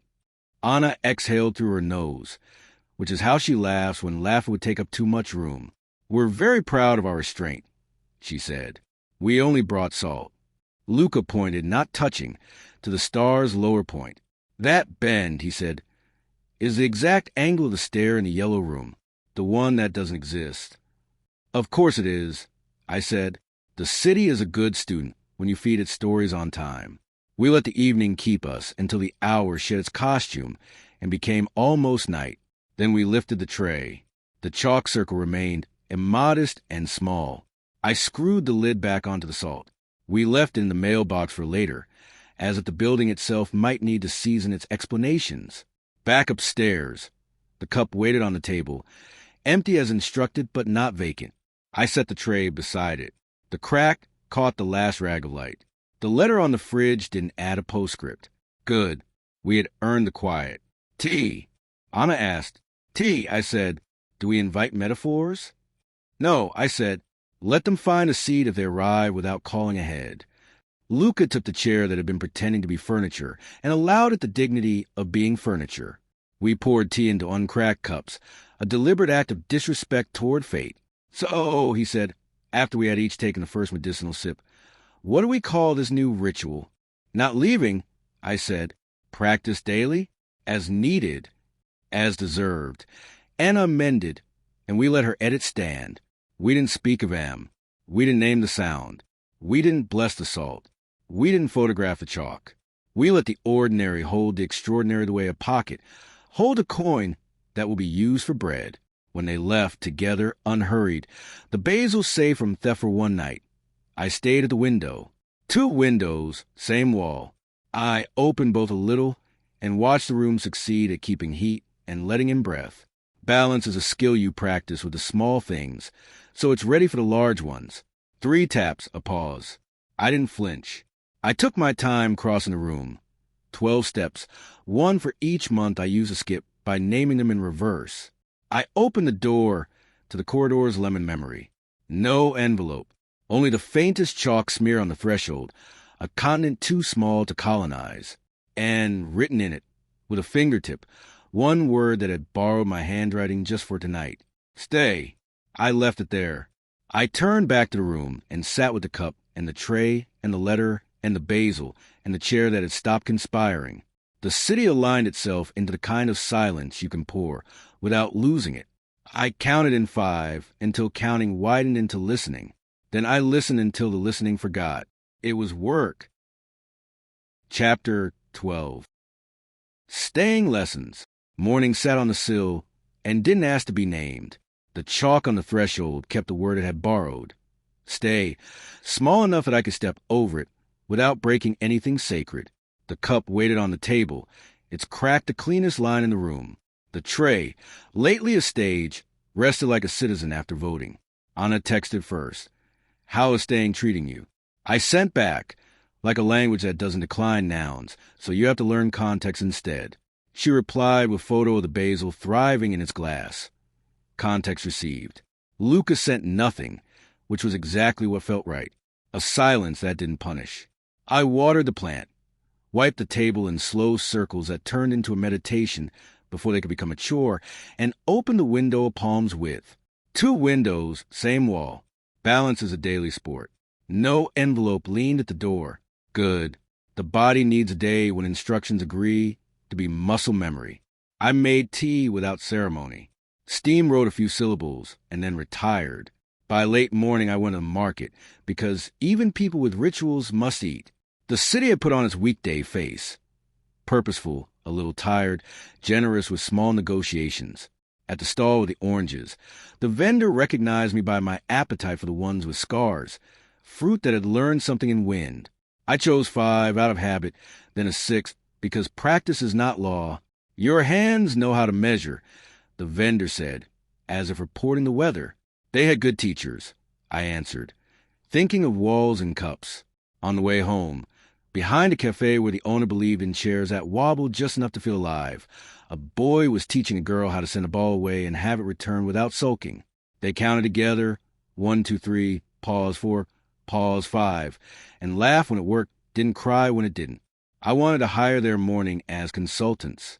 Back upstairs, I put the oranges in a bowl and discovered the smallest one had a soft place.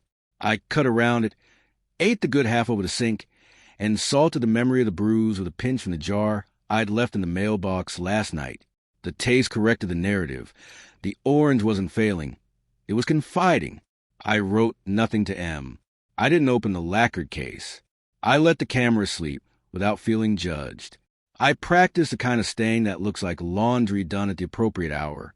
The city rewarded me with a breeze that knew which papers to leave alone. In the afternoon, Anna let herself in with a knock and a key I don't remember giving her. That's the thing about certain permissions. You authorize them in the middle of the story and only notice when they're needed. She held up a small, battered notebook from a free shelf downstairs. Someone's unfinished attempt at a cookbook or a map, or both. I flipped to the first page. Handwriting wavered between recipes and directions. Left at the blue door. Add salt until the grief lifts. Simmer on the low street with the good shade. We smiled like thieves who planned to return the treasure later with interest. Any letters? She asked, routine as a nurse taking vitals. None. The chalk at the threshold held the line. Good.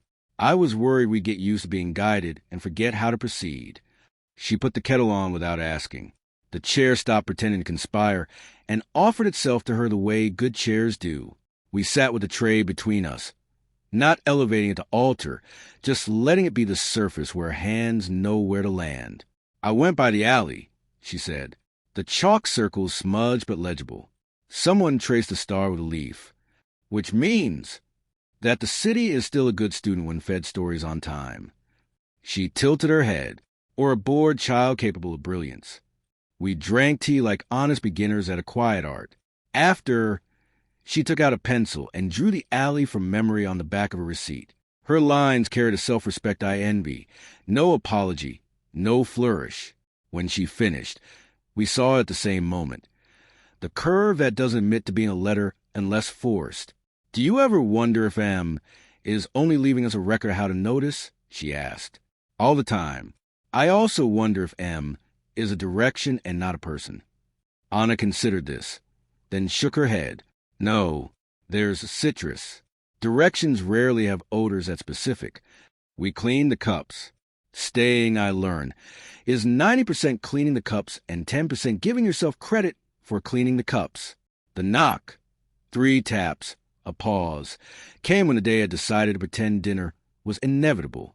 I opened a lemonade and found, not an envelope, but a piece of folded cloth resting on the threshold in the chalk's company. White, handkerchief size, thin enough to have held a story against someone's mouth. Anna leaned over my shoulder. Permission or test? Both, I said, and lifted it the way you lift a sleeping bird. Sure, but not proud. Inside the fold, salt, enough to matter, and a line of thread stitched in running seams along one edge. 5 short, a space, then 1 long, then 2 short, then a space. Counting in textile. The cloth smelled faintly of sun-warmed stone. On the corner, a single initial embroidered in a hand too neat to be mine. M. Anna whistled. She's expanded her medium. Or she's reminding us that message and vessel are cousins. Do we take it to the circle? In a minute, I said, and set the cloth on a tray. So the salt made a small hill, a geography of restraint. We stay first. We sat. Nothing broke. The silence didn't even creak. When we did go, we didn't announce it to ourselves. We let our bodies stand and carry the tray like a continuation.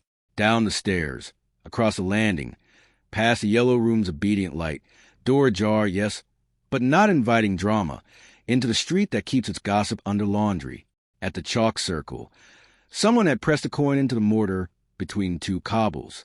Not an offering, an anchor. Luca arrived from the other end, bringing with him the exact amount of attention the scene deserved. He took in the cloth, the salt, the stitch count. A metronome you can fold, he said, or a flag that refuses a pole. Anna countered. We spread the cloth inside the circle. The salt settled into the stitched rhythm like a choir that had learned to breathe together. I didn't pour. I placed a pinch here, a pinch there, at the cadence of seam. 5, pause. 1, pause. 2, pause. The city leaned in without being intrusive. Listen, Luca said and pointed, not with his finger, he knows better, but with his chin, respectful as a pilgrim. The alley had found a new frequency. The ball, somewhere beyond the bend, struck a wall and returned in 5. A bicycle chain asked for oil and syllables that matched the seam. A neighbor rinsed plates to the same quiet math. The day had arranged its sounds around the cloth. Is there an instruction? Anna asked, Not impatient, only trying to be useful. I thought of the last word scrawled in chalk at my door and the spent habit of rehearsing departure. Yes, I said, we keep this here until the alley knows how to carry it without us. We stood. We didn't guard it. We didn't perform. We stayed at a distance that felt like trust. A cat inspected the setup, accepted it, and lay down just outside the circle like an usher who enjoys the house more than the show. A breeze lifted one corner of the cloth. Considered theft, declined. The salt held its map. The chalk didn't complain. A woman with a basket paused. What is it? She asked in the tone used for weather and recipes. A pattern, Anna said. For what? For remembering what we already do without credit. The woman nodded, as if we confirmed a suspicion. Good, she said, and went on, when the light folded itself into evening for the second time. Because this city particularly enjoys an encore, Luca exhaled. All right, he said. I have to go precisely not right about this. Thank you, I said. For what? For refusing to translate it into proof.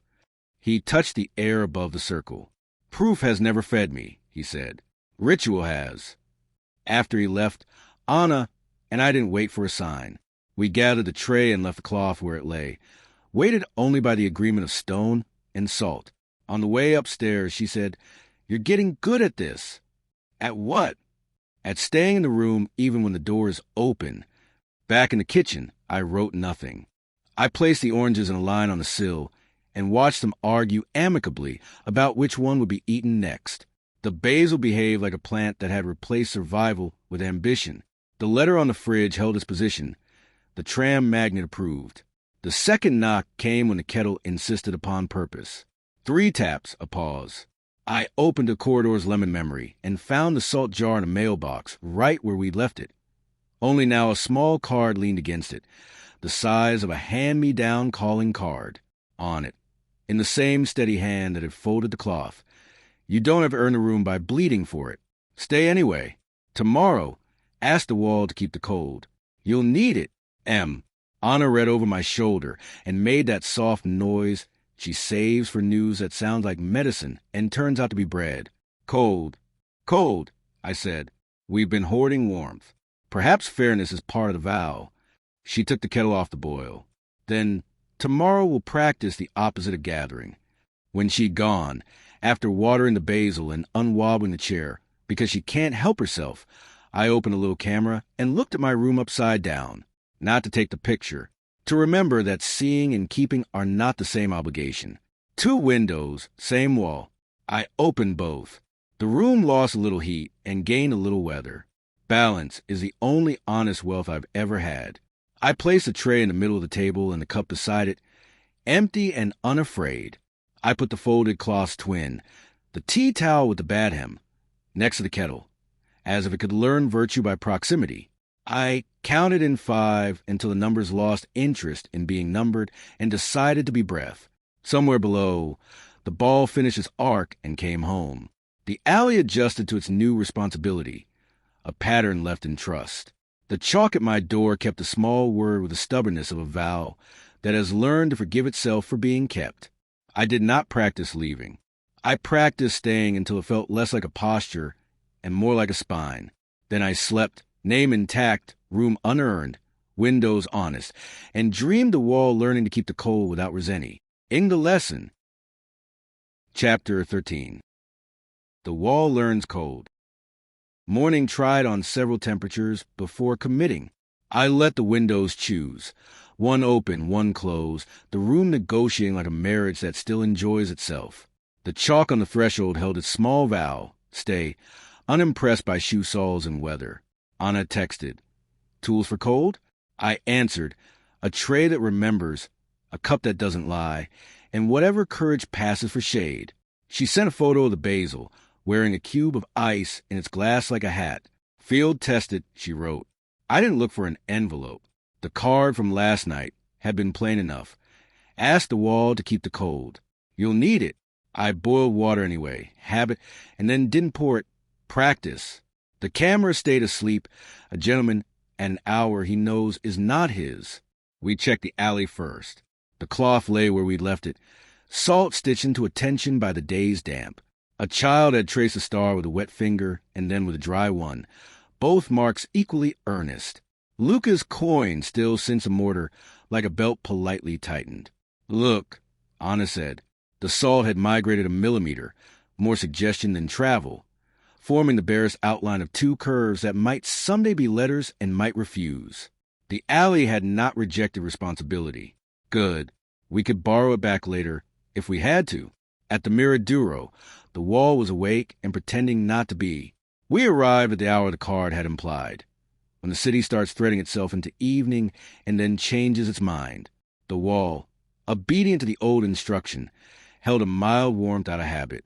I set the tray on it and let the metal listen to the stone. "We're supposed to teach it cold," Anna said, palms flat to feel what memory had stored. "Or ask," I said. "We've been bossy lately." She reached into her tote and produced a small, sweating jar. "Ice," she said with the modest pride of a magician who buys her tricks at the corner shop. I told the cafe it was for medicine. We didn't place the ice directly on the wall. We're not vandals, only students. I nestled 3 cubes in the cup's empty belly and set the cup at the center of the tray, where the tiny had learned humility. The crack in the ceramic blushed from the sudden contrast, then settled. "Count," Anna asked. "In 5, I said, and we did 1, 2, 3, pause, 4, pause, 5, breath, not metronome. The air did that late afternoon thing where it auditions for evening by cooling the edges first. The tray's skin misted. The cup's rim caught a button of condensation, a shy pearl that recruited its neighbors and formed a seam of small mirrors. "We're going to write in breath," Anna said quietly. "Yes," I said, "or be written." We leaned over and did not exhale on purpose. We let our bodies decide. The cup listened. The cold spoke. On the tray, where yesterday warmth had been a promise, coal became a pen. Lines of clarity cutting through fog, drawing brief topographies that vanished when we tried to own them. The crack in the cup collected a single drop and held it. Punctuation. "Look," Anna said. The cleared path on the tray spelled nothing, then almost something, then the simplest of arrows, westward. Barely. The sun, insulted, hid behind a soft cloud and pretended coincidence. A man with a camera, the expensive kind that insists, itched toward us and stopped, chastened by the look on Anna's face that has saved me more than once. He pointed his lens at the river instead and harvested reflections he hadn't asked the water for. The busker from the day before violin.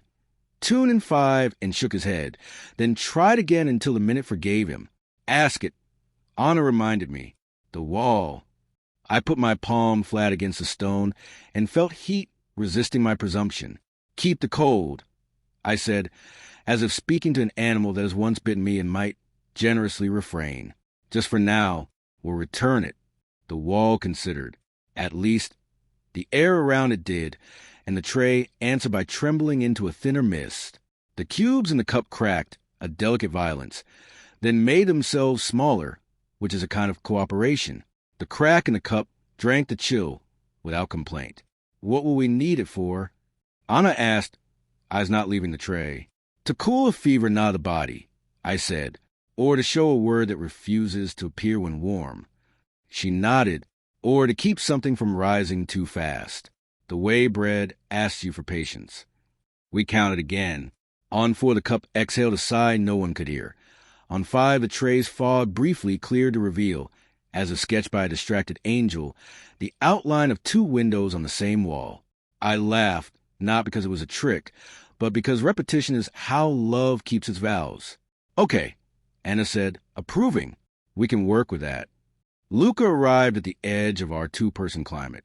He offered no greetings that required response, just placed his attention beside ours like an extra pair of hands. "The light is doing favors it usually charges for," he said, at home in understatement. He kept his camera hidden somewhere not on his body. You can sense abstinence when it's real. "We're asking the wall to keep cold." I told him. "It has the face of a quick study," he said, and put a finger near, not on, the tray to feel the drop in temperature, without mistaking it for proof. A little girl in a yellow dress dragged a reluctant adult to our corner. She stood on tiptoe and peered at the tray as one greets a mirror that knows better. "Is it a cake?" she asked, disappointed only easily. It's a recipe, Anna said. For what? For telling the truth before the apology. I said. The girl nodded solemnly. My mother is bad at that, she confided, and the adult did not argue, which felt like progress for all of us. The ice dwindled to transparency, then to a memory of its own geometry. The cup stayed cold, a small winter. The tray kept fog in cleared spots, riding and erasing with the same mercy. In a brief window between vanishing and next, a letter showed itself. Not an M, not a letter at all, if you insist on alphabets. But my mouth silently formed a word anyway. Later, Anna saw it too. Not now, she translated, untroubled. Good. Now belongs to breathing. The wind shifted from the river and brought iron and salt and the conversation of boats. The wall cooled another degree. The warmth that had hoarded retreated into the stone's deeper rooms, perhaps sulking, perhaps listening. Take your hand away, Luca said gently. I realized I had been guarding the tray with my palm, as if it were viable to parent weather. I set both hands at my sides and let the cold proceed without S. Your provision. When the last of the ice had become a single shining mouthful, I lifted the cup and tipped that mouthful into the tray. The drop hit and broke into a star we had seen before, chalkborn, alley kept. 5 points, each imperfect. The metal received it and did not complain. Now we know why, Anna said. Why? I asked, because it felt good to be taught even when I suspected I already knew. Because warmth was becoming entitlement. Cold is a fairness that lets the next thing land without melting on contact. We stood until the cold had taught us as much as it felt like teaching. The wall, having succeeded, allowed a polite sliver of warmth back into its surface, like a host returned to the room with more glasses. The tray dried in patches, hieroglyphs fading into an honesty beyond language. We carried our small winter back down the hill. On the way, we met a breeze that had learned courtesy and a boy who had discovered the exact angle at which a ball returns to the same hands without arrogance. He counted in 5 under his breath, unintended prayer. At the alley, the cloth was gone, not stolen, relocated. It lay folded on the sill outside my window, one corner tucked under the flower pot as if the building had collagen and opinions. The salt was inside the fold, not spilled, not wasted. On the circle's chalk, someone had written a single digit, 5, then smudged it into something more like a star than a number. M? Anna asked. Or the alley, I said, or a child trained by both. We took the cloth upstairs and spread it on the table.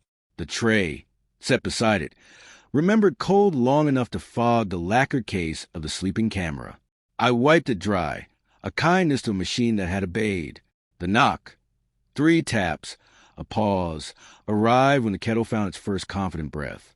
I opened to the corridor's lemon memory and found nothing on the floor. I looked up. The letter had been taped to the doorframe at the height of my mouth, as if meant to meet the words that exit and enter there. Inside, in the same careful hand. You asked for cold, and the wall obliged. You learn where warmth monopolizes and where fairness restores. Tomorrow, do not go to the Miradero first. Begin at the yellow room. Close the door all the way. Count in 5 until breathing insists on itself.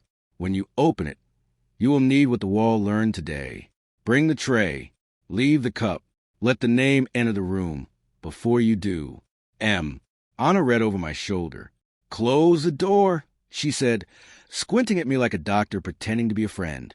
I know, I said. The yellow room's genius is hospitality. Shutting it felt like a test of ingratitude. It's not punishment, she said. It's to learn a different hinge. We didn't talk about the line that asked me to let the name enter first. My throat had enough work without rehearsal. Luca texted one sentence from wherever he had gone not right. I have cold packs if the wall underperforms. I sent back. The wall is unionized now. It will not underperform for long. Evening rehearsed itself twice, as is our custom. We ate simple food with the pride of the newly modest. We put the cloth back in the alley at dusk, a flag that refuses conquest. We returned upstairs without inventing omens. Before sleep, I opened a little camera and looked at my room upside down, because fidelity to a ritual is a way to remember you can alter your angle without betraying what you love. 2 windows, same wall. I left the open one open a little more. I closed the closed one until only a line of night could argue with it. On the table, the tray cooled into honesty. The cup, dry and innocent, glowed faintly along its crack when the streetlight chose it. The basil slept on its feet, ambitious even in rest. I practiced the instruction once without props. Name first, then body. It felt like walking into a room where the conversation had already begun and finding your chair saved without your asking. I lay down with that permission in my mouth, not to chew but to keep. In the dream that followed, the wall kept cold like a hand keeps a promise. Not tight, not loose, just enough to be believed. The door to the yellow room shut with the sound of a page accepting its place. When it opened, the light did not rush me. It waited, and my name, both names, entered unaccompanied and stood. In the morning we would try it. Awake. Chapter 14. Name before the body. Morning rehearsal lesson on the sill, and then dismiss the class. The chalk at the threshold held stay without becoming a rule. I put the tray at the center of the table like a compass face down and set the cup aside by design, obeying the letter. Tray, no cup, yellow room first. Door closed all the way. The name goes in before I do. Anna arrived without ceremony, lemon on her sleeve like a rumor the corridor approved. Luca texted that he would be near the temperature, which is how he says, available without orbit. Ready, she asked. No, I said, which has been my best kind of yes lately. We checked the alley. The cloth we'd left folded had acquired a crease that looked like a coastline. The salt inside had learned to sit in phrases. Someone, child, Aliem, had added a single kernel of rice at the corner, a quiet joke in the grammar of grains. We took none of it. Trust is leaving things where they have agreed to be. Back upstairs, the yellow door waited ajar. Good host, practice lover thresholds.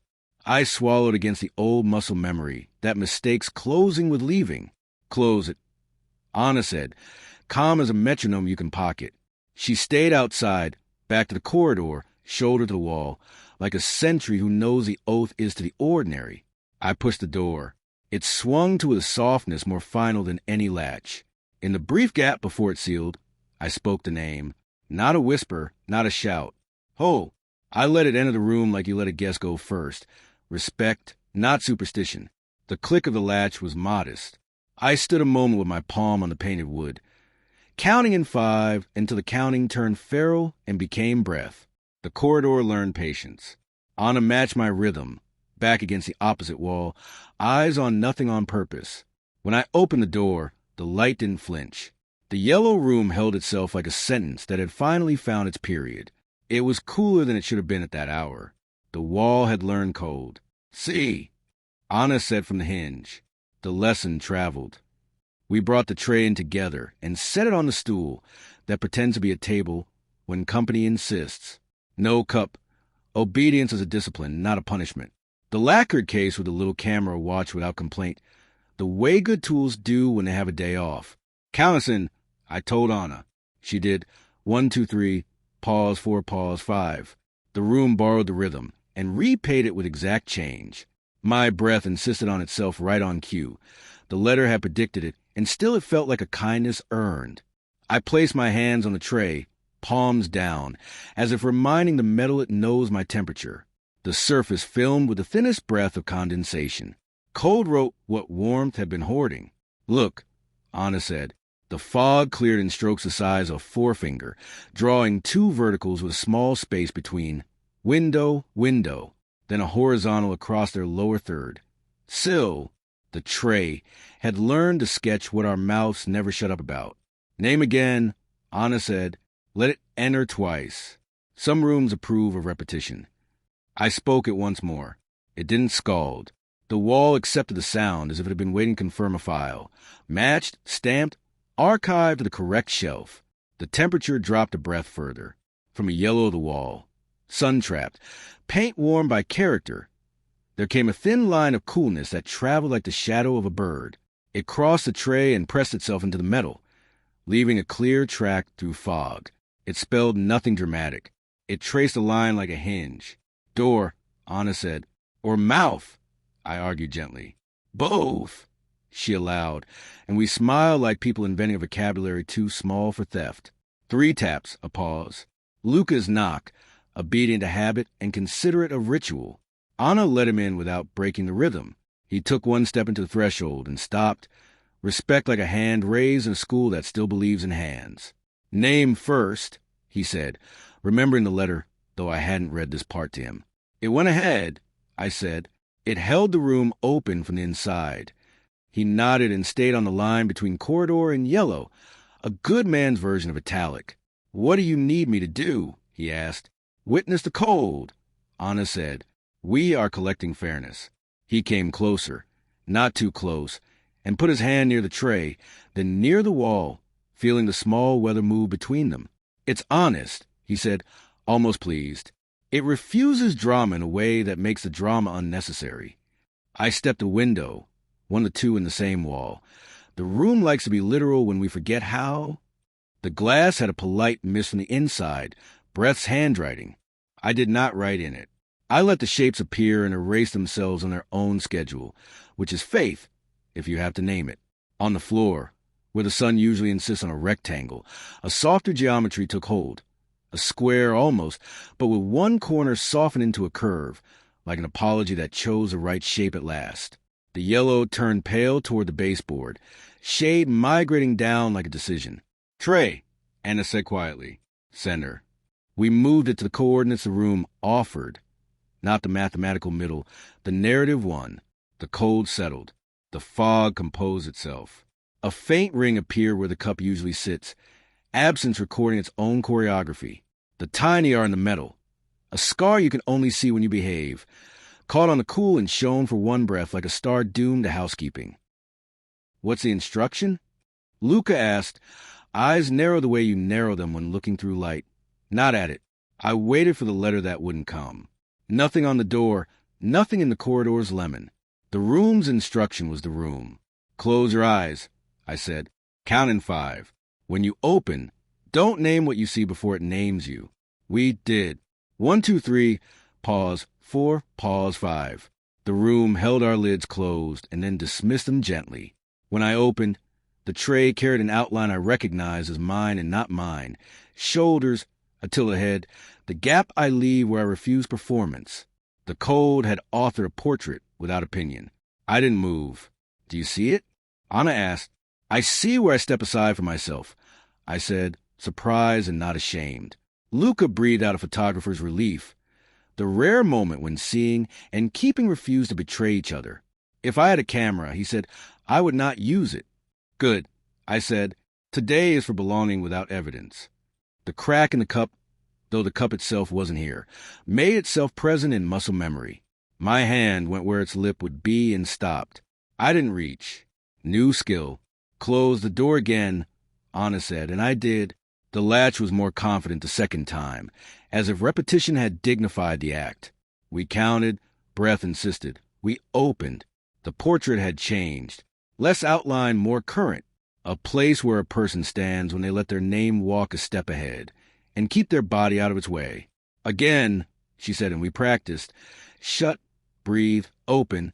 Each time the tray showed less of a picture and more of a map, and then less of a map and more of a weather report. Cool here, fair here. Fog clearing by late afternoon. The room took our obedience and returned it refined. When we finally stopped, the cold had absorbed enough of us to be generous elsewhere. Miraduro. Luca said softly, not as an instruction, as a direction that arises when 3 compasses agree. Not yet, I said. There's one more thing. I stepped into the doorway and, without crossing, spoke the name again. Then I stepped back, hands empty. The name entered as if it owned the lease. The room agreed. The light adjusted around that sound way people adjust their chairs at a table when late arrivals deserve space. Now, Anna said, we lifted the tray together. It was lighter than when we brought it in, or maybe we had stopped confusing weight with task. We left the yellow room with the door half-closed out habit, then remembered a lesson and shut it all the way. The latch applauded once, politely. In the corridor, the lemon returned with its unambitious cheer. Downstairs, the alley's cloth lay still, the salt's phrases intact. We took none of it, Trust is a choreography. You don't edit every time the music repeats. At the Miraduro, the wall was awake and pretending otherwise. The river rehearsed iron. The busker recognized our faces and tuned his violin into 5 without disclaimers. The stone kept a memory of coal from yesterday, as if we had brought it in our mouths. We set the tray on the warm part first. The metal did not argue. Then, with the care of people who have learned the difference between force and permission, we slid it toward the cooler seam where the shadow of the railing meets the kept heat. Count, Anna said, and we did. 1, 2, 3, pause 4, pause 5. The tray fog, cleared, wrote, erased, wrote again. The wall borrowed cold from somewhere gentler than weather. My name, both names, lived behind my teeth without hurting. I did not say them. I let the metal speak in clarity and vanishing. The fog cleared into 3 brief marks along the rim, like a fingernail touching the edge of a coin. Here, here, here.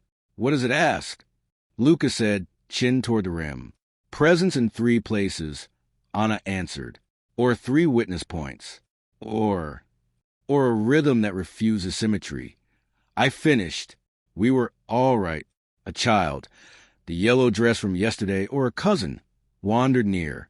She stood on tiptoe and watched the tray the way people learn to watch water at the mouths of rivers. Is it a mirror? She asked Anna. It's a mirror that tells you where not to stand, Anna said. The child nodded, stored the information, and taught it to her hands by not touching. We stayed as long as the tray had language. When it began to go blank for reasons we didn't take personally, we lifted it. The outline of 2 windows lingered in the dry metal like a rumor that had decided to be true. Will you tell me the name? The child asked, as if we were fairies and this was a bargain. When it stand for itself, I said, today it's busy walking ahead. She accepted this with the efficiency of a person who practices faith on weekdays, then ran toward an adult who had tried not to worry effectively.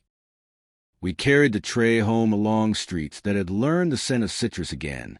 In the alley, the chalk circle had acquired a new detail, a small crescent at its edge, not quite a letter, not quite a moon. Someone had pressed their thumb into the chalk, an indentation that made room for what would be placed there next time, without anyone needing to ask. Upstairs, we opened the yellow door one last time to close the lesson. The wall kept a pleasant chill, like a book that had remembered shade. We set the tray on the stool and watched it become just metal in a room that didn't require miracles to keep loving us. Anna leaned her head against the door jamb and exhaled like a blessing she didn't own. That was work, she said, cheerful about it. It felt like something finishing without ending. I said. Luca lifted the lacquered case and set it gently on the higher shelf, where old tools go when new rituals have learned to stand. You use this again, he said, not making a prophecy, not making a law. Probably, I said, but not to prove this. We made tea because Stang prefers ritual to myth. Steam wrote a few consonants and then shrugged. The basil forgave the room for being cooler than usual. The chalk at the threshold kept its small insistence. Stay, when they left together, as if their feet had signed a modest pact. I sat with a tray in the room and my names in the silence, which had decided to be furniture instead of a test. I practiced letting the name enter first without calling it an exorcism or a wedding.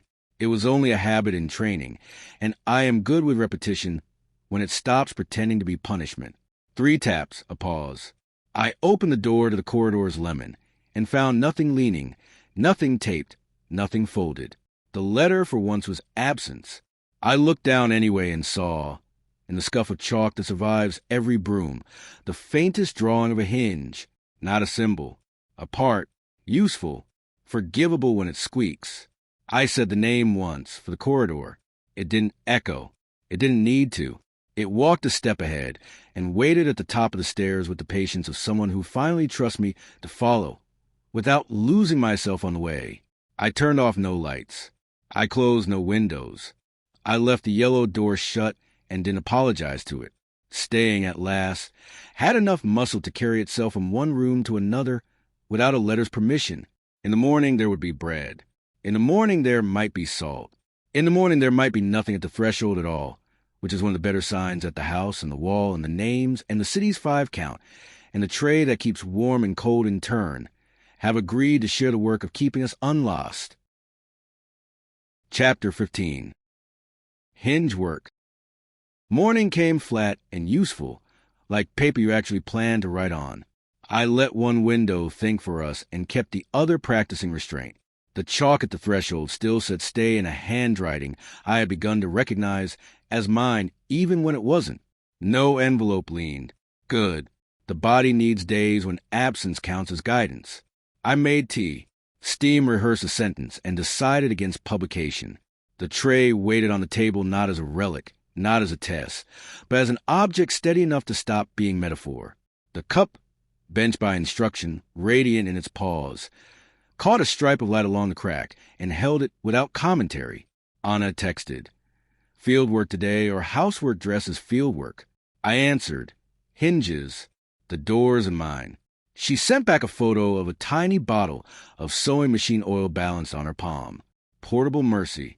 We left the Alley's cloth where we'd left it. The salt had learned a patience I envied. Someone had added a kernel of rice again, a punctuation that refuses to be loud. Upstairs, the yellow room's door sat ajar with its well-bred hospitality. I closed it on purpose just to hear what the hinge thought of me. It squeaked, a small betrayal, honest as a child. Anna arrived in that sound, let herself in, held up the oil as if proposing a compact. "Shall we dignify the hinge before it learns resentment?" she said.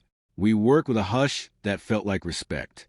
A folded towel under the door, a thin line of oil, almost nothing, asking the metal to remember it was made to move. We swung the door open and closed, counting in 5 out of habit, until the counting stopped being a metronome and became breath. On 4, the squeak softened into a note. On 5, it agreed to be a hinge again. "There," Anna said, hands on hips, votive and mechanic. "The door knows what it is." Sometimes work is reminding a thing of its job without humiliating it. Same policy for people. I said, we left the door shut all the way for a minute longer than comfort. The corridor learned patience. My mouth practiced a trick from yesterday.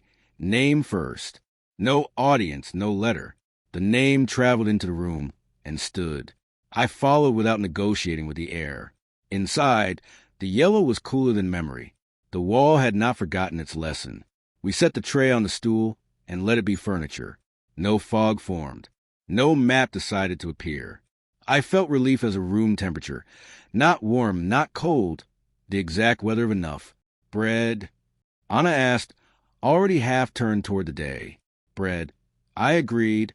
We left the room shut, the hinge obliging us with a sound you could call a tick if you needed a word, and a cup if you needed a memory. At the bakery, I used my name, the one that had gone ahead of me into that room, and watched it enter the baker's ledger without depressing the page. He repeated it back without flinching and wrote it on a brown bag that already smelled like afternoon. The letter shape stood up straight, as if the paper had decided to host posture classes. "Good name," he said, neutral as weather, and handed me a loaf as if reward were beside the point. On the way back, we stopped at a hardware store that believed in abundance. Hinges in rows like insects pinned and labeled, oils and graphites, speaking the quiet language of repair. The woman behind the counter, blue overalls, a pencil-sharpened elegy behind one ear, asked what we needed. "A hinge that forgives being opened too often," Anna said. The woman nodded. "They all do at first," she said, then selected one and placed it on the counter, as if introducing a friend. "Forgiveness lengthens with care. You want care, not strength." She added a small packet of graphite. "Insurance," she said, "for days when oil can't show up." I paid with a coin that had earned its exit. She looked at the name on the receipt and did not make it a conversation. I loved her for that. Back home, we labeled the buzzer downstairs. The little strip of paper had waited years for honesty. I wrote my name. Both names, a hyphen that behaved like a bridge and not a fracture. The pen didn't scratch. The plastic cover clicked on and kept the weather out.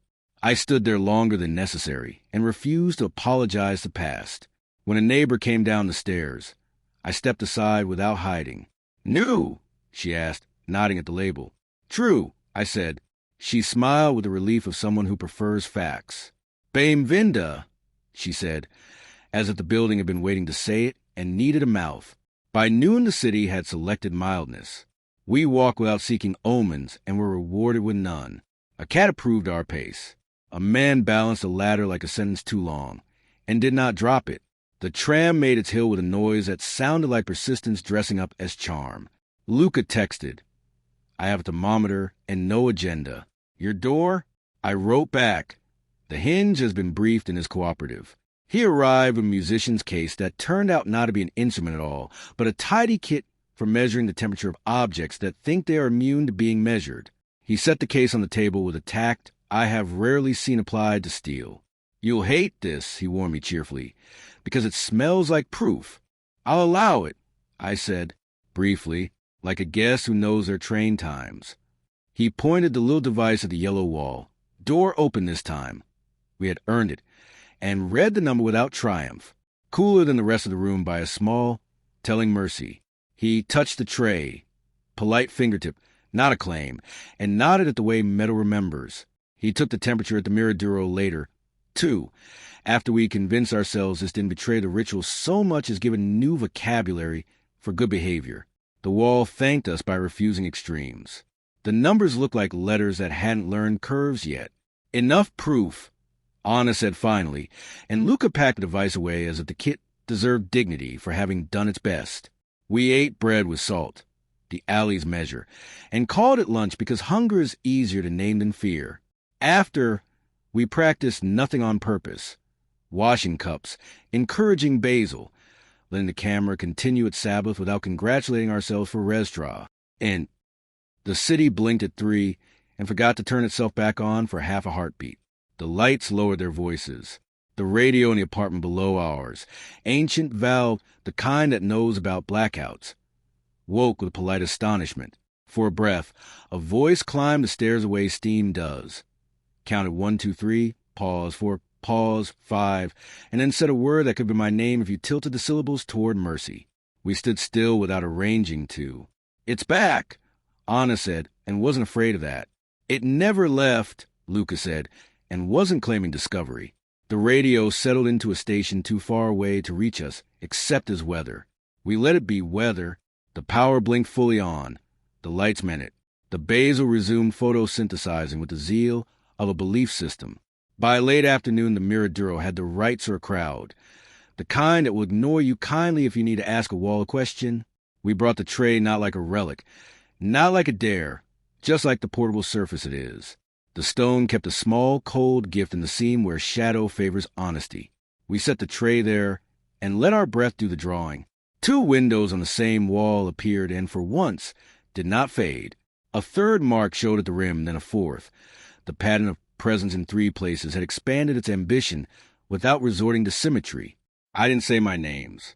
I let them line up inside the mouth and be nothing more than guests. The busker, today a woman whose violin had a patient vibrato, found 5 without ceremony. A child in a red jacket counted along.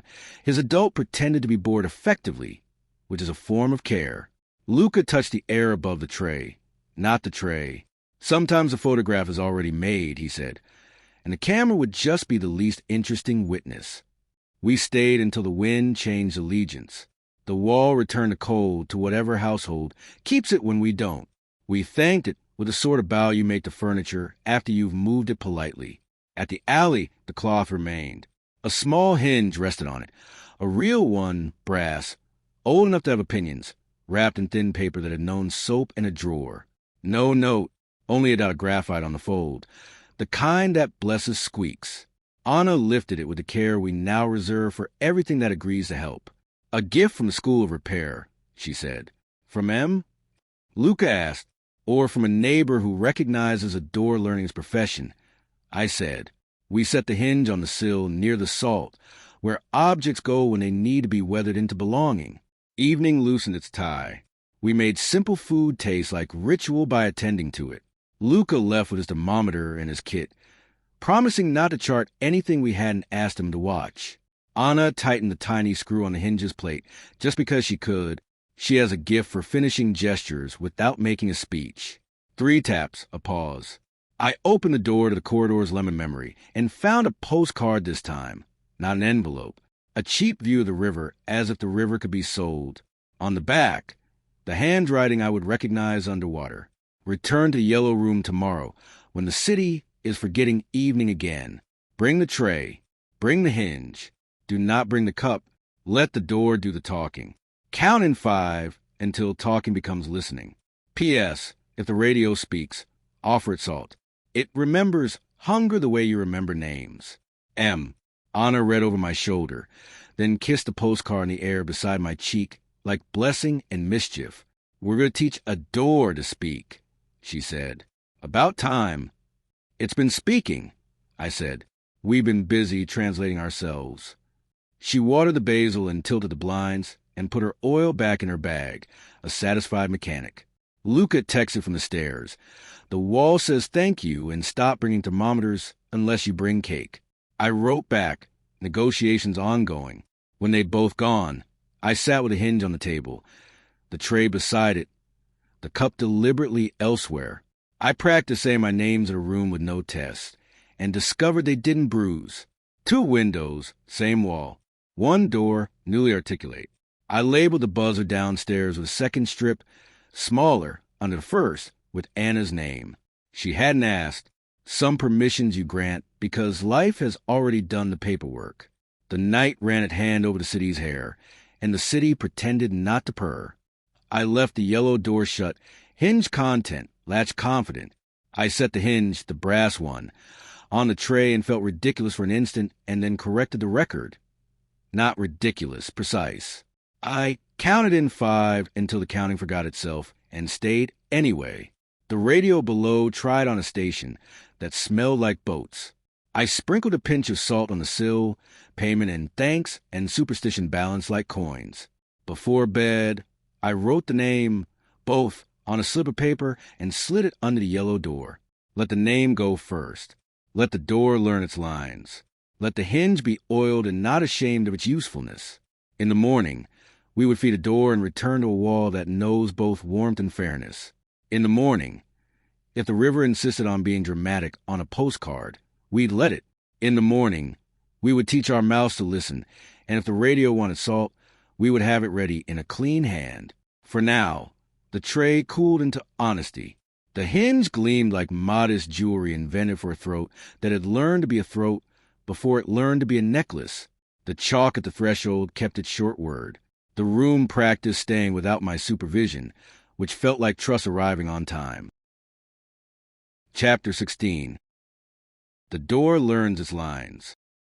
We waited for the hour that pretends to be evening and then changes its mind. The city loosened its belt and rebuttoned it, decided on almost night, reconsidered. I set the tray at the center of the table, put the brass hinge on it like a modest crown, and kept the cup elsewhere on purpose, benched but not punished. Anna arrived with a bottle of sewing oil and a square of cloth the size of a permission slip. We don't fix, she said, already smiling. We collaborate. Luca texted from outside, near the temperature, not hunting proof. I sent back a single word, welcome, and left the door on its latch so it could practice the feeling of being trusted. The postcard with the river lived under the tram magnet, waves printed in the blue that had never met water. I touched the corner and felt no argument in it. The radio below us hummed like a throat clearing. Salt waited in a jar by the kettle. Lid loose enough to count as hospitality. Name first. Anna reminded me, gentle as a good rule, name first. I repeated and held in my mouth a moment until it softened and stopped trying to be a badge. We stood at the yellow room's threshold. The door was open to its usual, almost courteous practice. I closed it all the way. The hinge offered a sound that wasn't a squeak anymore, more like a small bow. We counted in 5. 1, 2, 3, pause, 4, pause, 5. The counting loosened its uniform and became breath. I knelt in place of hinge, our brass guest, on the floor, centered under the door as if laying a tiny bridge where bridges are dreams. The tray went on the stool. That likes to pretend. Anna folded the square cloth, pressed it of oil into its middle, and set it aside like a napkin for a conversation that would involve tools. Let the door do the talking, she said, and stepped back to stand guard without guarding. I spoke the name into the wood. Not like a password, like an introduction. Then I stepped to one side, body out of the way, resource available. The door answered in the only grammar it had learned. Pressure and release, micro movements of wood against frame, a breath you could almost hear if you tilted your listening past manners. It wasn't haunted. It was articulate. Again, Anna whispered. I said the name once more, to the paneling, to the paint, to the life the door has when we respect it. I put my palm flat against it. The grain felt like a slow current. The latch settled by a hair, then lifted by the same hair, a balancing act practiced by objects when they negotiate seasons. From below, the radio climbed one stair. 1, 2, 3, pause, 4, pause, 5, as if the building itself had learned to be accompanist. Open, Anna said. Small. I opened the door the width of my name's second vowel. Cole from yesterday's lesson waited just inside, like a guest who had arrived on time and chosen not to ring. The wall kept it without ceremony. A draft ran along the floor and found the hinge, worried it a little, then settled. Do we oil it? I asked, not wanting to interrupt a sentence the door hadn't finished. We wait, Anna said. The talking becomes listening. We closed the door again. The latch gave a polite tick that remembered a cup and asked not to be compared. The hinge's pin spoke a shorter syllable, graphite seeded. The tray fogged a breath and cleared it. I didn't touch the little camera. Up on the shelf. It approved of restraint by being perfectly itself. The corridor's lemon took one step back, as if giving us privacy. Luca arrived in that space, a quiet shape at shoulder distance. He didn't cross the threshold. Italic again, trained. He leaned his forehead to the jamb and matched our 5 count without seeking applause. What do you hear? He asked after fifth 5, voice on low like a good lamp. Inventory. I said before I could dress it up. The door is listing what it holds back and what it lets in. A border that refuses to be a war. He nodded. Pleased to be unnecessary. And the hinge. Wants work without injury. Anna answered. Same as most of us. The radio downstairs changed its mind and chose a station with boats in it. Masts knocked quietly against patience. I took a pinch of salt and went to the landing. For you? I said the air and the old valves, and set the pinch on the step, an absurd little ritual that felt like the right size to feed a hunger that didn't want to be dramatic. The radio settled into gratitude disguised as static. Back at the door, the hinge had printed a tub of graphite onto the cloth, as neat as a signature. The cloth accepted it like a student accepting an accent. I wiped the pin once, lifted the door a whisper with a folded towel under it, and let the weight sit back down with informed consent. Again, Anna said softly, name first. Door closed. 5. Door opened by a syllable. Cold in the room gathered itself not into fog this time, but into places. One cool seam along the baseboard, one cool coin of air at knee height near the right-hand window, one cool ribbon across the tray's rim, with a tiny "Our lives its undercover life." 3 witness points, Luca murmured. So quiet the room could pretend he hadn't said it. As yesterday. The hinge gave a new sound, a very small descending sigh, the pitch you get when a thing designed to move decides to believe it won't be asked for cruelty. The latch answered with a single note, not refusal, not eagerness. Permission. Open all the way, Anna said. Slow. We did. The yellow room received us like a book left open on a table by a person who meant to return. The wall kept cold at the height of the throat. The tray took a shallow breath and wrote, nothing this time, which is one way to honor what was written yesterday. At the window, 2 panes on the same wall argued gently about which one would fog first. Neither did. Balance is a sport you learn by playing against yourself. On the floor near the hinge, the shadow of the door drew a long rectangle that softened at the corner, where a hinge would be if light had hardware. I put the brass hinge from the tray onto that shadow. It looked correct there, the way metaphors look correct when they finally downgrade themselves to tools. Instruction? Luca asked. He has learned to say it without making the room an assignment. Listen until the door speaks in a language that doesn't need ears, I said, and wince at my own sentence until the room forgave me for meaning it. We waited. Waiting is different now. It has joints that don't mind SD. Airs. The door spoke in increments. A cool seemed kissing my ankle bone.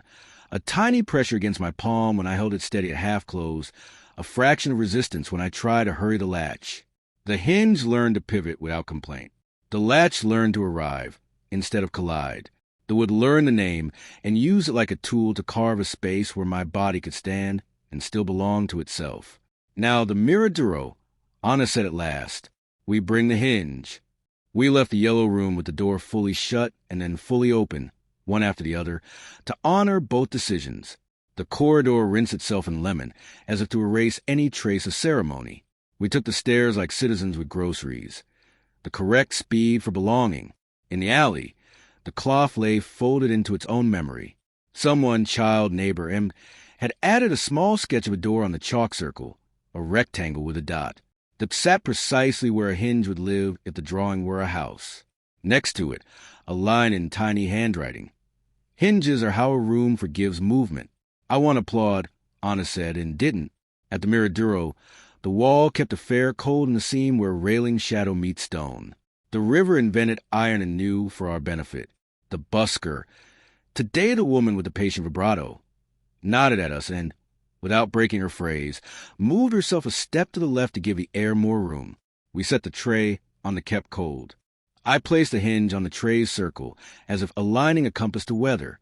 We counted in 5. The metal fogged a little, then wrote a line only the length of the hinge. Light found graphite, or memory did. Look, Luca said, chin toward the hinge's pin. The fog had cleared around in a shape that was not a letter, not a symbol, just a pivot drawn in absence, round where it turns, line where it steadies. If you insist on alphabets, it was part of an R without the pride. A child counted nearby. The adult pretended not to listen well. Wind came up from the river with salt for its curriculum. The hinge cooled and warmed under the rhythm we loaned it. The tray held both without choosing sides. What's next? Anna asked, not impatient. Useful. Door speaking. I said, out here. The wall, which has learned humor, kept a small smile of cold precisely at the height your hand finds a rail when you decide to be honest about balance. I closed my eyes. Name first. Open. Close. The hinge answered with a pitch I could feel along my wrist, like a cat deciding it knows you. The door that wasn't here, the door at home, the door of the yellow room, arrived in the way the river sometimes arrives in your throat. Not choking, enlarging. When I opened my eyes, the tray had cleared 3 small dots along the rim. Here, here, here. Exactly where a hand would land if it were learning to enter a room without apologizing to air. I placed my fingertips there and did not move. A woman in a green coat paused. Is it art? She asked, not disrespectfully. It's practice, Anna said. For what? For letting a door be a door, Luca said, as if that were a normal errand. The woman nodded, content to have witnessed sanity. She walked on, leaving a wake of perfume that had learned citrus, and decided to stay a while. We lifted the hinge off the tray. It had a thin ring of fog, exactly where it turns. The way a dancer has a muscle where motion pays its rent. I tucked it into my pocket and didn't feel armed. The tray warmed and cooled by small agreements with the wall. The busker found 5 again without bragging. On the way back, we stopped at the bakery for nothing. The baker lifted his chin, a salute with bread and its ancestry. My name both sat over the till on a list of accounts that had learned trust. I didn't blush in either direction. Upstairs, I set the hinge on the yellow room stool and stood with the door open like a person not practicing leaving. The radio downstairs clicked to a station that sounded like rain on paper, even though the day stayed dry. I took a pinch of salt and dusted it along the threshold. Payment. Blessing. Joke. Close it all the way, Anna said, then let the door do the talking. I did. The latch met the strike plate like a handshake between old friends who have forgiven each other for their youth. The hinge pivoted without piety. The wood held the name like a wallet. Not to show, to keep. From the other side, the room answered. Not with light, not with fog, not with any theater, just with temperature where a throat learns to tell the truth without catching. Cool there. Fair here. Breath-size weather. I put my forehead to the painted panel and felt the kindness. Open. We opened. The room was ordinary in the way a promise kept is ordinary. The tray was only metal. The hinge was only brass. The yellow was only color. Relief has the best camouflage. By the time Luca left, the hour had finished pretending to be evening and become the real thing, modest and punctual. Anna oiled the hinge one last. Barely there touches of signing a contract between door and air. "There," she said. "Lines learned." 3 taps, a pause. I opened a lemon. On the floor, nothing. On the jam, in pencil you could erase with your breath. For words in hand, I would recognize mid-fall. Let the door keep you. M. I didn't erase them. I didn't frame them. I left them to compete with humidity and win just enough to be believed. We ate simple food, as if we'd remembered how. The basil kept ambition, but spared drama. The radio earned another pinch and got it. The city ran its hand over its own hair and pretended not to purr. Before sleeping, I wrote my names, both on a slip of paper and placed on a hinge, not under the door. Name first, then body, hinge between. Tula's vow. I closed the yellow door and did not ask it to promise anything it couldn't. It promised what doors promise. Movement that doesn't injure, privacy that doesn't punish, return. In the morning there would be the wall again, the alley again, the cloth, the salt, the chalk, the child who counts, the busker who finds 5 without bragging. A life is a repetition made humane by hinges. Tonight, the tray cooled into honesty. The hinge gleamed like well-behaved punctuation. The chalk at the threshold kept its short word that somehow contains a house. I didn't practice leaving. I stood in the doorway long enough to learn the door's lines by listening. Then I crossed the room with both names quiet in my mouth, and the door, good student, lenient teacher, kept me. Chapter 17. The radio eats salt. Morning found the hinge wearing its usefulness like jewelry you forget you're wearing. The chalk at the threshold kept stay in a handwriting I now admitted as mine, even when humidity tried to edit it.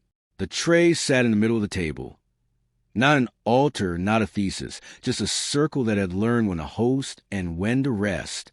The cup stayed elsewhere, bench without drama, the crack catching a sliver of light and keeping it quietly. Anna texted. Weather report? I sent photo of the door, closed but not defensive. Door keeping us. Hinge content. Basil plotting. She replied with a voice memo I didn't play.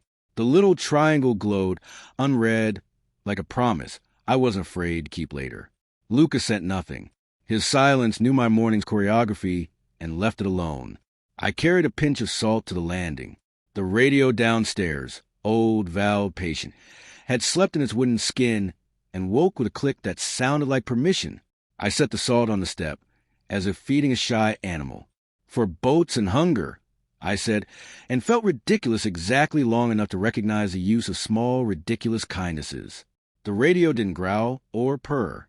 It tuned itself an inch and then an inch more, as if the building had shoulders and was rolling them back. A voice arrived, unhurried, sexless, older than ink. It counted 1, 2, 3. Pause, 4, pause, 5, then began in the tone of a recipe written by a cartographer. Turn left at the blue door that knows storms. Add salt until grief lifts. Simmer on the low street with a good shade. When the tram forgets its number, follow it home. Place tray where warmth refuses to monopolize. Leave cup at the sink like a forgiven argument. Hinge between what you say and where you stand. Let the door keep you. The radio breathed, then continued, lighter. Today, the Miraduro is closed for repairs that will not appear in any notice. Begin at the depot. Ask the clock. That isn't there what time it intends to mean. Bring the tray. Bring the hinge. Bring salt enough to remind. Bring no camera. Bring the child who counts. If you can borrow her without lying, then only the harbor sound, rigging, tapping patience. Goes editing the margins. I didn't run. Running stains the hour. I went back inside and wrote the instructions on a bag meant for bread. Anna let herself in on the hinge's polite consonant. She read the bag, nodded as if a map had finally been honest, and pocketed it as though to keep the words from arguing with air. The depot, she said. We can collect the child if the world is competent. The world is sometimes competent, I said. Let's dress accordingly. We checked the alley. The cloth lay folded. The chalk circle still held the star that refuses to be mystical by being tired enough to be true. The small coin in the mortar glinted like a yes. The door someone had sketched yesterday had acquired a hinge in pencil. 2 dots, a line. Proof that school repair continues extracurriculars. On the corner by the bakery, the child in the yellow dress practiced her 5 count with a ball whose modest talent was returning to the same hands without arrogance. An adult, the same or competent, stood nearby and pretended boredom convincingly. "Would you like to come with us?" Anna asked the adult. "To watch a wall try to be a clock?" The adult blinked once. No fear, only a check for malice, and then considered the child's face for weather. The child said, "I can count," which was consent enough. We became a quartet. 2 windows, same wall, 3 witness points, 1 child. The depot had the smell of naps taken by machines. Trams rested with the dignity of animals that have learned to work without feeling diminished by it. A clock hung above the entrance with no hands. A blank face that still insisted it knew what time meant. We set the tray on the low wall. That does the depot's thinking. I placed a brass hinge at the edge of the circle. Anna unscrewed the salt and made a small constellation. 5 grains, pause. 1 grain, pause 2, until the metal looked sufficiently informed without being bossed. The child climbed onto the wall and sat correctly wrong. Knees up, elbows on them, chin held by small hands. "Count," she asked. "In 5, Anna said. "But if the tram needs a different math, we make room." We counted. 1, 2, 3, pause 4, pause 5. The depot echoed it back with a practice born of schedules. A tram near the back tested its bell and then changed its mind. Another adjusted its sigh to match our breath. The handless clock lifted its blank face toward our counting and became immediate without confessing how. The tray filmed. Cold, learned from wall and room. Traveled the city by rumor and showed up at the depot like a friend who doesn't knock. The hinge cooled a degree. The small ring where it turns darkened into a circle of listening. The salt refused to migrate. Good discipline. We hadn't asked it to spell. "What are we asking for?" The adult whispered, respectful of an hour their child had chosen. "To be timed without being rushed," I said, "and to know which tram is ours when none of them are." The child tapped the tray's rim 3 times where yesterday the fog had marked here, here, here. The fog cleared under her fingertip like a ticket punched by courtesy. The hinge answered with a soft pitch the color of graphite. We waited. From the shadows, a tram rolled forward as if it had remembered a promise. No number, no destination, only a small paper stuck to its front like a child's label on a school book. The paper said M in ink that had learned not to shout. Anna grinned without teeth. "Subtle," she said. The driver, thin, middle-aged, a face arranged in the expression of people who are kind to tired coins, opened the door and leaned out. "Special service," he said, not selling it. His eyes glanced at the tray, the hinge, the child, our hands, weighed for malice, found none and made room. We did not board. The instruction had been depot. Clock that is an ass, breathe. The tram waited anyway. In generosity, I filed under miracles that refuse velvet ropes. The child counted to 5 again for the vehicle's sake. The driver's mouth twitched at the corner, a permission. The handless clock, still blank, took a deep breath and exhaled a shadow across the wall. It landed on the hinge, then on the tray, then on the child's shoes. The shadow had a temperature, mild, then cooler, then mild again. The day arranged itself to this rhythm without comp. Late. "What time is it?" The adult asked no one, as training demands. "Enough," the child said, and I wanted to hire her as a notary. The tram rang its bell once, a single syllable, then shut its door with the soft confidence of a noun. It rolled backward into its bay and went still as a held breath. The paper with M stayed where it was, unreadable from here now, unnecessary. What did we do? I asked the air, because sometimes we have to ask the useless question to keep arrogance from editing the transcript. "We taught the clock to be kind," Anna said, "and the tram to be patient. Same lesson." The depot exhaled. The city tried evening on and found it snug. We gathered the tray. The hinge came warm to my palm as if having served a sentence it had volunteered for. The child hopped down, scraped the toe of her shoe on the ground to erase dirt, and wrote a 5 in dust without seeming to notice. We walked back like citizens who carry ordinary objects. On the corner near the bakery, the child practiced the ball's return. The adult traded us a nod the size of a treaty and did not ask for receipts. At the alley, the cloth had moved an inch on its own by wind or instruction. The salt lines were less like letters and more like lanes where ants had negotiated traffic law. On the chalk circle, someone had printed a small handprint. 5 fingers, blurred at the tips. Inside the palm, a dot. Hinge. Upstairs. The door kept us as promised. We closed it all the way, counted in 5, opened it to see whether the yellow room knew a depot from a wall. It didn't need to. The air at knee height held a cool coin the size of a trust fall. The tray fogged and then refused to. The hinge on the stool gave a pin-sized sigh that documented satisfaction. 3 taps, a pause. I opened the corridor's lemon memory and found, not an envelope, but paper napkin, the cheap, polite kind, the color of things that don't ask to be kept. In the corner, M in ink, inside salt, and a short sentence, written as if the hand had borrowed a rule and then deleted it. When a clock refuses hands, lend it your breath. When a tram forgets its number, lend it your listening. When the door says keep, let it, M. Anna pressed a napkin to the tray as if we crowned its practicality. We're building a user manual, she said. For a house, Luca said from the hallway, where he had learned how to arrive without surprise. And for a person. We ate bread without ceremony. The basil submitted to the evening with grace. The radio downstairs found a station that had room for strings. The busker's patient vibrato passed through the floorboards in a way that made me hope the city tipped her properly. Tomorrow, Anna asked, routine as a nurse with a pen. No letter, I said, holding up the napkin. Only instructions made of sentences we already practice. So we practice again, she said. So we practice again. I agreed. Luca looked at the hinge. May I? You may, I said. He set in his palm and waited, then returned it to the stool as if he'd been asked to tuck in a small animal that had learned trust. The door will keep you, he said, but you have to let your mouth keep your name. Both. Both, I said, letting the word be a small bridge you can cross without taking off your shoes. When they'd gone, I opened the little camera just enough to look at the room upside down, then put it back the way you put away a tool you love when it isn't the tool for tonight. 2 windows, same wall. 1 door newly articulate. A hinge, oiled and modest. A tray, round enough to host and humble enough to hold only what's asked of it. A cup elsewhere, plotting its next lesson with the patience of objects that have nothing to prove. I set the napkin beneath the tram magnet, demoting the postcard to second place.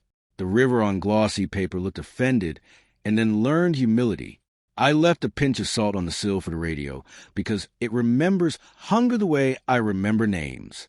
Before sleep, I stood in the doorway and let the door keep me without closing. It's a talent to keep without locking. The hinge did not complain. The latch yawned a small, polite yawn. The room accepted my names without dressing them for company. In the dream that followed, the depot's handless clock counted in 5 with my breath and then, without growing hands, told me the time anyway. It was enough o'clock. The tram with no number carried no one and still arrived where it was meant to bring us. The ordinary, the door, a good student and a lenient teacher, kept me on both sides at once until keeping and crossing stopped pretending to be opposites. Morning would ask for nothing dramatic. We would feed the radio its grain of salt and let the city rehearse its lines. We would keep the door, without hoarding it, and when a clock forgot its hands, we would lend it exactly what we had taught ourselves to offer. Breath, listening, and the patience that makes hinge work look ease. Chapter 18. Practice without proof. The city woke at enough o'clock. A broom argued kindly with stone. A kettle downstairs rehearsed steam as if it had an audition later. The chalk at the threshold held stay even thinner than yesterday. Humidity editing, stubbornness restoring. The tray sat in the middle of the table and did nothing spectacular on command. The cup waited elsewhere, cracked calm, Teacher off duty. Anna texted. Field notes say, no letter today. Are we still students without an exam? I wrote, we practice anyway. Syllabus. Door wall, radio, bread, names. She sent a photo of the basil. Larger by a quiet centimeter. Growth documented. Unimpressed with applause. I carried a pinch of salt to the landing, because kindness improves with repetition. The radio accepted it with a click that sounded like a throat choosing a story. No voice this time, just a harbor impressionist. Rope deciding itself. Gulls proofreading wind. Fair enough. Not every day requires instructions delivered in italics. We began with the hinge. I closed the yellow door all the way and let it keep me on the corridor side like a promise that had learned discretion. 5 counts. Breath took over. Open. Cool coin at throat height. Fair across the sill. The room's temperature speaking without adjectives. Ordinary as a vow honored twice. Housekeeping of rituals.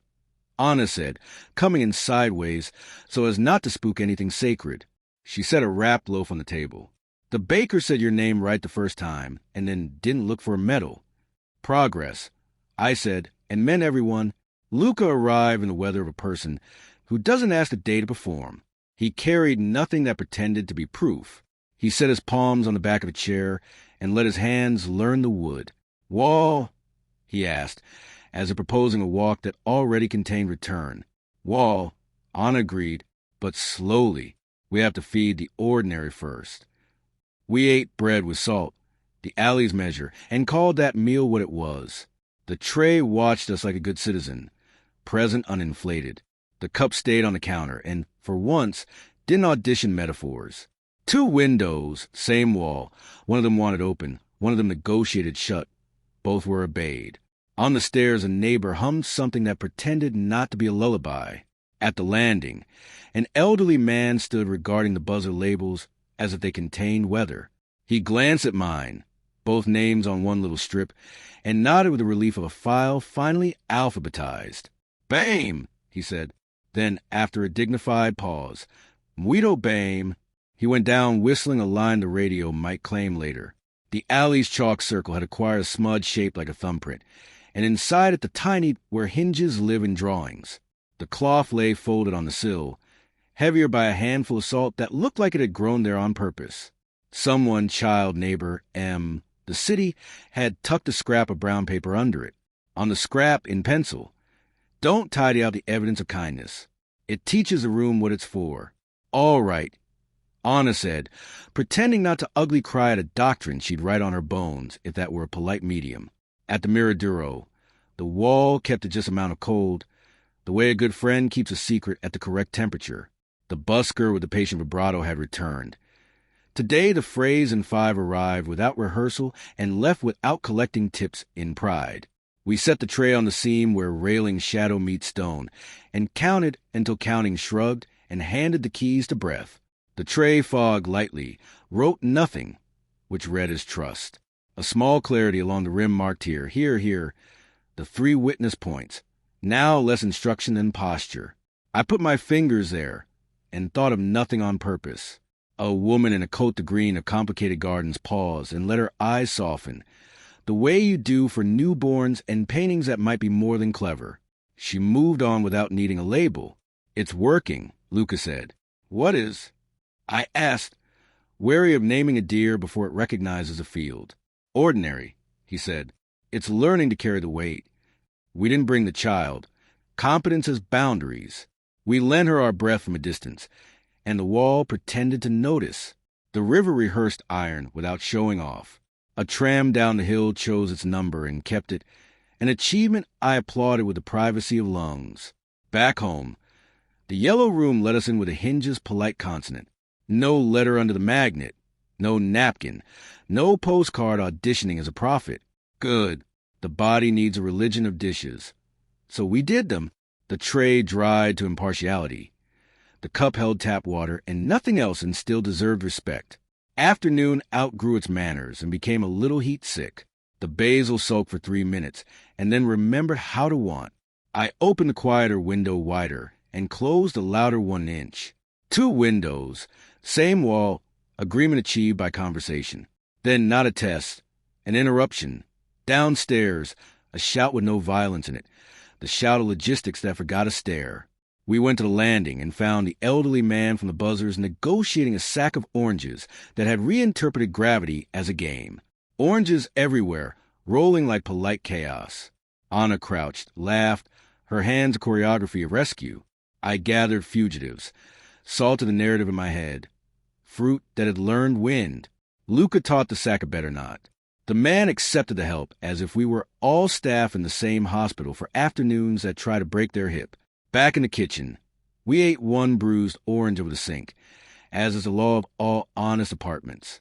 I salted the soft place, just a pinch, and the taste corrected its report. Not failure, confession. We didn't photograph the moment. We didn't draft a letter to thank it. We let it be what it was. Practice without proof. F. Chapter 19. Letter without an address. Morning wore yesterday's shirt and pretended not to notice. The chalk at the threshold kept stay as thin as truth, but held. The tray sat centered, solemn only because I'd stopped asking to audition. The cup waited on the counter, cracked calm, practicing dignity instead of spectacle. The hinge, oiled into modesty, had become part of the house's grammar, invisible when correct. Anna texted. Status of the ordinary? I sent a photo of the table. Tray, hinge on the stool, cup elsewhere, bread paper folded like a small sail. Ordinary afloat. She answered with a single word that could be a blessing or a recipe. Continue. No envelope leaned. The radio downstairs cleared its throat to the tune of boats deciding between weather and will, then chose quiet. I took a pinch of salt to the landing anyway.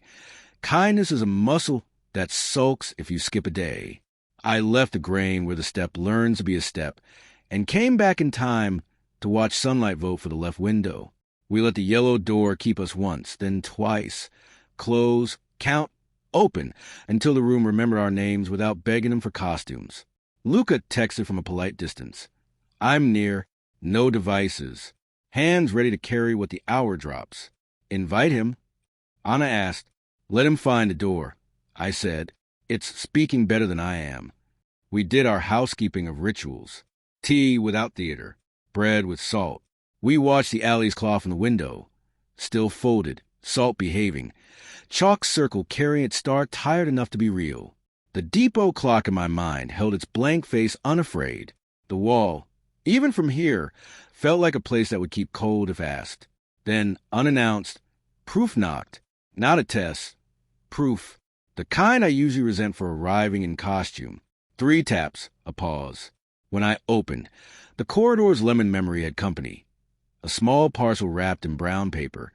String knotted with the confidence of a life that respects corners. No postmark. No address. Only on the top, a single M pressed in with a blunt nail, as if ink had been rationed and intention hadn't. Anna raised an eyebrow high enough to be weather. Trap. Practice, I said, and set the parcel on the tray, because you seat surprises where you can see their hands. We did not rush the string. We counted in 5. Brett decided to do the honors. On 4, I slipped the knot. On 5, the paper sighed the way paper sighs when it forgives you for needing it. Inside, a notebook, pocket size, cloth bound in yellow that had learned restraint. No pages printed. Blank, except the first, where a single sentence sat, centered, written in the same hand that no citrus. Right back, without an address. Let the door carry it. M. I held the notebook like a small animal that had agreed to live. The paper had the weight of maps that prefer being used to being framed. The cloth cover had learned the color of our room, without asking the paint for permission. I thought we'd earned silence. I said, not ungrateful. We did.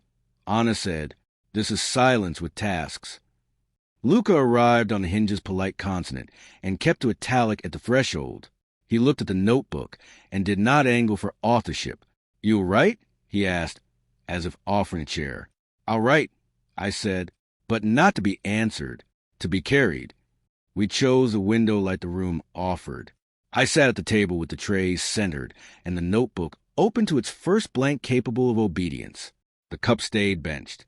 The hinge watched from the stool the way useful things watch you become useful. What do you say to someone who may be a person or a direction? I asked the air, which had time for question. Say the part that doesn't want an answer. Anna said, let the rest be weather. I wrote, Dear M, the door keeps me. The wall learned cold without sulking. The depot's handless clock told us enough o'clock, and then took the rest of the day off. The radio eats salt politely and recommends names you can lift. The child who counts is training the world to return to the same hands without arrogance. We are practicing practice. We are learning to be a house without proof. If you are a person, thank you. If you are a direction, thank you. If you are both, learn our hinge and forgive our paint. We will pour when asked and not lose it. We will keep when told and not hoard it. We will lend breath to clocks and listen to trams and salt to radios that remember hunger the way we remember ourselves. We will stop rehearsing departure. We will let staying become spine. With both names, I wrote them, both. The paper took them without wincing. I closed the notebook and waited for the page to cool. The room approved by not changing temperature. Luca exhaled in the way photographers do when the light itself says you may keep this. Unframed. How do we mail something to a verb? Anna asked, Door, I said, and stood with the notebook as if it were bread. We walked it to the yellow room. I let the name enter first, and then the rest of me. The hinge performed modest punctuation. The latch offered its consonant. We set the notebook on the stool. The tray stayed put on the table, a witness who knew when to remain seated. Count, Anna said. We did. 1, 2, 3, pause, 4, pause, 5, until breath set down its clipboard and became the kind of silence that travels. I closed the door. We waited. The radio downstairs picked up a station from a fistful of streets away and described boats in a grammar that prefers rope to verbs. When I opened, the notebook was gone. Not magic, door work. The stool had learned to be a post office. The room had carried the letter the way houses carry heat and cold and voices, and the names we whisper into paint. We didn't celebrate. We didn't mourn. We let the absence sit like a chair that suddenly belonged there. Miraduro? Luca asked finally, a suggestion filed under good habits. Miraduro. Anna agreed. Bring the hinge. We took the tray, the hinge in my pocket, the child's 5 count in our mouths like a travel prayer. The wall kept a fair cold in the seam where shadow forgives stone. The busker. Today no violin, a man with guitar teaching his fingers humility. Found 5 after failing twice in Lao. Ging once. We set the tray down. Fog formed briefly and declined to lecture. 3 clear ticks appeared along the rim. Here, here, here, then faded to politeness. I took out the hinge and set it at center. The metal cooled to attention. The wall lent us the right kind of listening.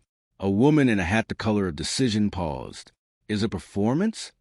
It's a reply, Anna said. To what? To being kept, Luca answered, and did not elaborate. Wind came up with iron and salt. From the far side of the hill, tram bells auditioned for memory. The handless clock of the depot, too far to see, near enough to be, held our breath in its blank face and told the time anyway. Enough, then more. On the tray, 1 line cleared, just long enough to be legible if you refused to insist on alphabets. It looked like a hinge drawn by weather. Circle for pivot, line for steady, space where opening happens. If you like letters, it was Parvinar that had decided to retire from being initial and learn tool. What did your letter say? The woman asked, curiosity without hunger. That will practice staying until it becomes a spine. I said, Good, she said, and moved on as if we had stamped her ticket. We carried the hinge home in my pocket. Heavy only, because pockets are metaphors if you let them. The yellow door kept us. The stool stood empty as a completed sentence. On the table, the tray gleamed the way ordinary gleams when it knows it isn't being tested. 3 taps, a pause. I opened a lemon and saw nothing, then saw, on the floor just outside the threshold, the notebook, returned. Not by hand, not by post, but by door. No envelope, no string. Its cloth cover had learned a small scuff it wore like experience.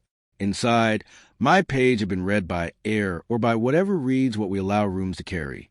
Beneath my names, One line in the same hand that knows citrus, written faint enough to disappear if you blink too hard. Reply received. Continue without proof. If you must measure, count in 5 until counting becomes breath. If you must look back, use both windows. If you must move, let the hinge decide pace. If you must speak, let the door keep you. M. Anna leaned her head against the jamb and laughed the kind of laugh that refuses to be a victory march. Luca touched the edge of the notebook with one finger, the way you touch a small animal that returns, and withdrew his hand as if to promise he wouldn't mistake it for his. We ate evening like bread. The radio recommended patience in a key I could carry. The alley's chalk circle glowed the way chalk does when humidity underlines it. Someone had drawn a second hinge beside the first. 2 dots, 2 lines, the lesson going plural. Tomorrow, Anna asked habit and hope matching steps. Tomorrow we continue, I said. Door first. Wall if it asks. Depot if the clock needs breath. Radio gets salt regardless. And the tray? Luca asked, smiling with the relief of a tool not laid off. The tray does what it does best, I said. Hosts without demanding plot. Before sleep, I place a notebook on the stool and the hinge on the notebook, like a seal that doesn't believe in wax. I left the cup on the counter to dream its own maps. I closed the yellow door and let it keep me on the corridor side until the corridor learned the shape of my breath and returned it correct. 2 windows, same wall. 1 door, articulate. A hinge, modest. A tray, honest. A cup that understands fracture without asking for applause. A city rehearsing fairness. A letter without an address that found its way home by learning the house. Morning would try on names. We would let it. We would practice counting until counting forgot it was work.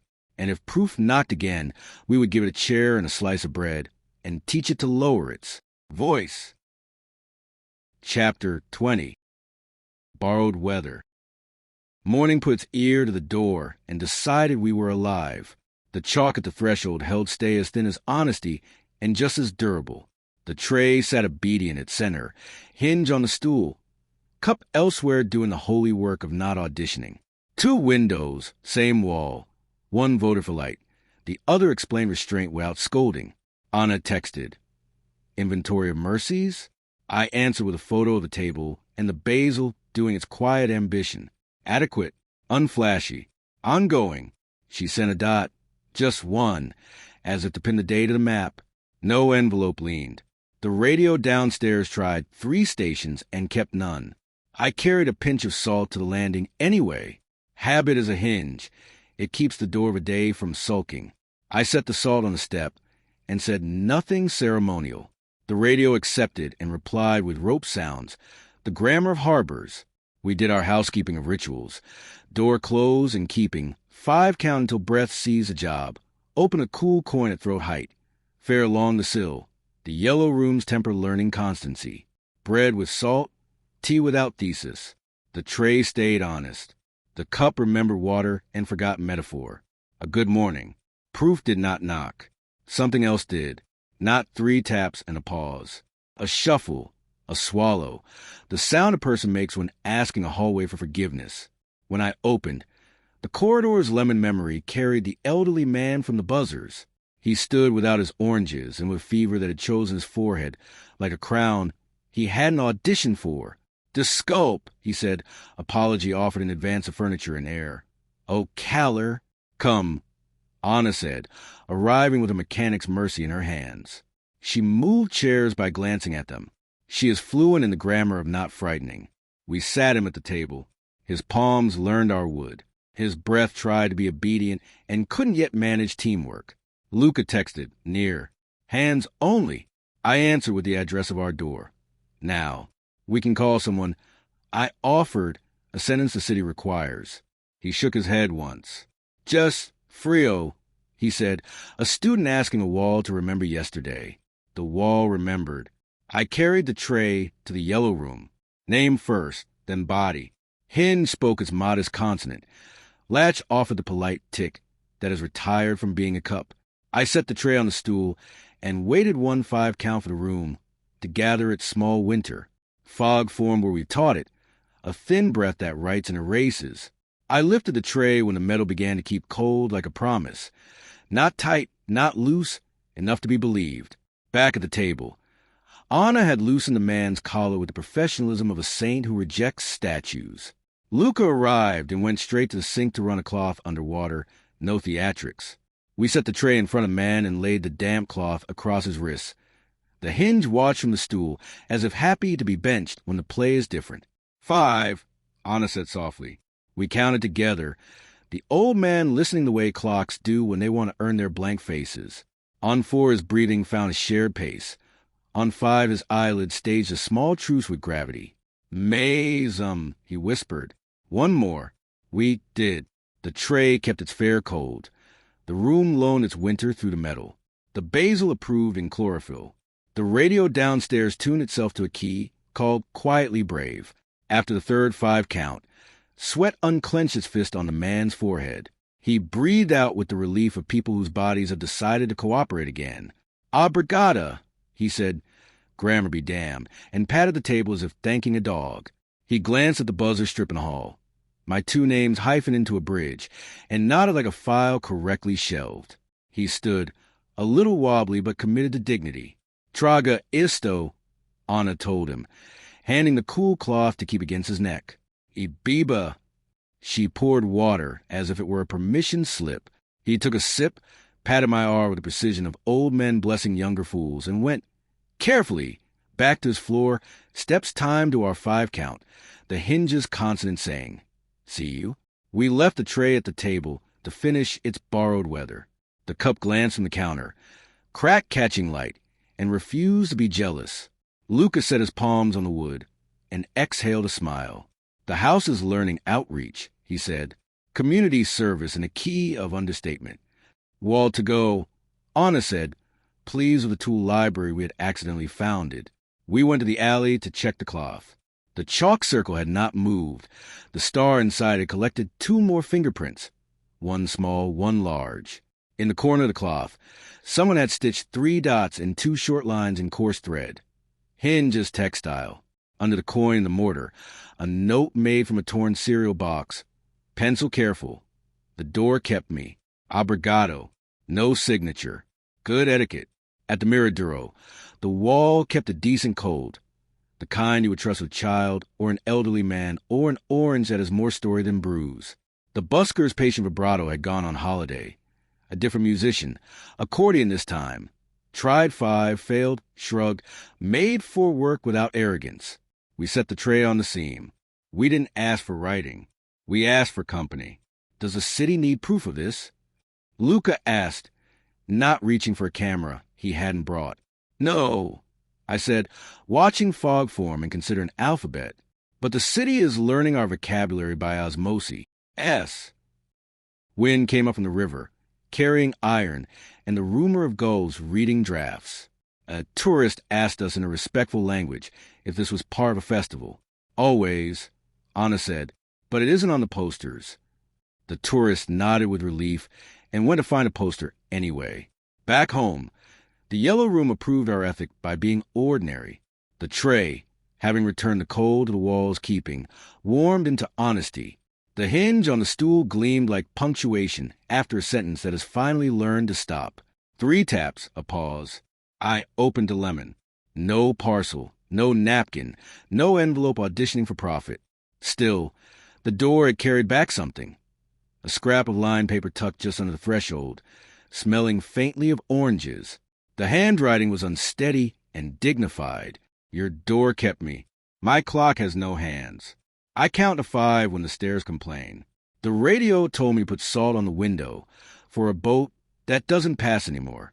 I did. Obrigado, meninas y menino.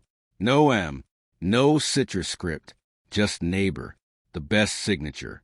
Anna read, and her face did the thing where joy acknowledges a labor that made it available. Borrowed weather, she said. We should add that to the manual. We ate soup, not a metaphor, and salted it like sane people, not like authors. The basil registered satisfaction. The radio below collected a station, playing chords you only hear when streets agree to make room. A child somewhere practiced 5. then 6, then laughed at herself and went back to 5, unashamed. Evening tried its double entry and finally chose. We labeled nothing heroic. We checked nothing for omens. We put the tray on the table and the cup beside the sink and the hinge on its stool, like a crown that prefers shelves. I wrote on the first blank page after my letter in the yellow notebook, "Returned yesterday by doorwork." One line for the manual that refuses to be bound. When someone arrives with fever that isn't asking for parades, lend them a room's winter, and keep count until their breath remembers plural. Luca took the pencil, added beneath it, "Do not photograph relief. It startles." Anna, not to be outdone, wrote, "If you must measure, measure comfort. Ask chairs." We left the notebook open on the stool, so the yellow room could correct our grammar overnight. 2 windows, same wall, practice their duet. One a little open, one less. A door kept us without locking. A hinge accepted routine, like a sacrament that declines capes. Before sleep, I took a pinch of salt to the landing. The radio, sated, hummed like a cupboard belonging to someone who knows how to stock it. I left the grain and returned to the table where the tray gleamed with the vanity of polished understatement. Tomorrow, Anna asked at the door, Key already confessing its plan to be useful. Manual continues. I said, no index. Wall as needed. Door as teacher. Depot on call. Cup when invited. Names without apology. And if proof knocks. Luca said, smiling that photographer's smile that has learned to love not taking the shot. We seated. I said, give it bread, teach it to lower its voice. The chalk at the threshold kept its thin vow. The basil signed off in green. The city ran a hand through its hair and pretended not to purr. I stood in the doorway long enough to memorize the sound the hinge makes when it feels no need to announce itself. It is the sound of a room that can carry someone else's weather without forgetting its own. In the dream that followed, the depot's handless clock wore an orange for a face and told time by scent. The tram with no number took nobody anywhere and still arrived. The wall kept cold like kindness keeps boundaries. The door learned a new line and spoke it to me as I crossed. Keep what you can. Share what keep. S. Chapter 21. Margins of the Manual. Morning arrived with a posture of something that had slept on a train and still managed manners. The chalk at the threshold kept stay in a spine-thin script. The tray sat centered, gleam humbled into use. The cup waited on the counter, crack unashamed, professor on sabbatical. The hinge, oiled into invisibility, had become the punctuation the house no longer tripped on. Anna texted agenda. I sent back a photo of a yellow notebook on the stool, opened to last night's 3 lines. Manual, page 2. She answered with a bracket. Just 1, as if to hold a paragraph still until we were ready to write inside it. No envelope leaned. The radio downstairs tuned itself to rope and gulls, then coughed up a rumor of rain from a sky that hadn't agreed yet. I carried a pinch of salt to the landing. Habit bowed to habit. The radio accepted and muttered the kind of gratitude you only hear when you're not trying to. We began with the door. Close, count, open. 5 until breath volunteered. Then breath until counting forgot it had ever been in charge. The yellow room kept its cool coin at throat height. Fair along the sill, mercy where memory used a sting. 2 windows, same wall. One negotiated light. The other kept it from becoming arrogance. Luca arrived with empty hands and the look of a person who's agreed to be furniture if needed. We're drafting, he asked, glancing at the notebook with the respect due to blank paper that has earned ink. We're putting margins on a house, Anna said. We moved the stool to the doorway like a lectern that refuses to pretend. I wrote on the next page, printing neat for the sake of future hands. If someone's weather arrives uninvited, offer the room's winter. Count together until singular becomes plural. If proof knocks, seat it, feed it, ask it to lower its voice. If a clock refuses hands, lend it breath. If a tram forgets its number, lend it listening. If a door says keep, let it. Anna leaned in with the pencil. Do not tidy out the evidence of kindness. She added from the cereal box note, then underlined it exactly once. Luca wrote smaller, a photographer's edit. Refrain from aiming anything. Attention is sufficient. Where do manuals live? he asked, closing the notebook without superstition. In reach, I said, but not under glass. We took it downstairs. On the wall beside the buzzers, there was a bulletin board that had retired without telling anyone, for thumbtacks still worked for a living. We pinned a single page, copied in my hand, not the notebooks, the size of a palm, house manual draft. Beneath it, the shortest instructions. The elderly neighbor from yesterday paused with dignified curiosity. His forehead had abdicated its crown of heat. He read. He nodded once, a vote. Then, with a pencil that had served other lists, he added to the bottom. If the stairs complain, rest on a floor that remembers your name. Then proceed. He underlined proceed the way people underline hope when it's practical. We left it there. Not a manifesto, not a decree, a suggestion pinned at the height of human eyes. Outside, whether negotiate with itself and lost politely. A quick heat pressed its palms to the day and withdrew. We checked the alley. The chalk circle had gained a second star, drawn smaller, inside the first, ambition tempered by scale. The cloth lay folded to a new corner, where someone had begun stitching the outline of a cup, crack included, in thread the color of patience. At the bakery, the oven breathed like a dragon with union. The baker lifted his chin. My names read themselves off his ledger without flinching. Manual? He asked, seeing the copy in my hand. For the building, I said. For the bread, too, he said, half joke, whole truth. He handed us a loaf that had learned the exact height at which crust becomes conversation. If the heat misbehaves this afternoon, he added, bring the tray. It remembers winter. Wall to go, Anna said, and the baker laughed with the professional respect of a person who knows what work can be taught to do when you love it without romance. Back home, the radio filed a brief. Rain rehearsing, undecided. Visibility, courteous. Tides, stubborn. The basil signed its attendance in green. The tray waited for an assignment that wouldn't flatter it. The hinge took none. Proof knocked because it can't help itself. 3 taps, a pause. I opened a lemon and found a postcard like the last. Cheap river, ink that had never met water. On the back, in citrus hand. You are doing manual labor well. Today, the depot will not need breath. The wall will share cold if asked politely. The door will keep you even if you forget to ask. Practice leaving a page blank without calling it failure. M. Anna kissed the air near the postcard in amusement and mischief. A compliment in work clothes, she said. Luca turned the card over and pinned it under the magnet beneath the manual we'd copied. Second place on purpose. Blank page, he said. We can attempt humility. We set the notebook on the stool and left the next page empty. It felt like laying a plate for a guest who hadn't decided whether to come. The yellow room didn't mind. Blank is a color it understands. Midday dragged its feet across the courtyard, then picked them up again as rain arrived in a hurry that apologized by cooling everything it touched. We closed one window, opened the other farther.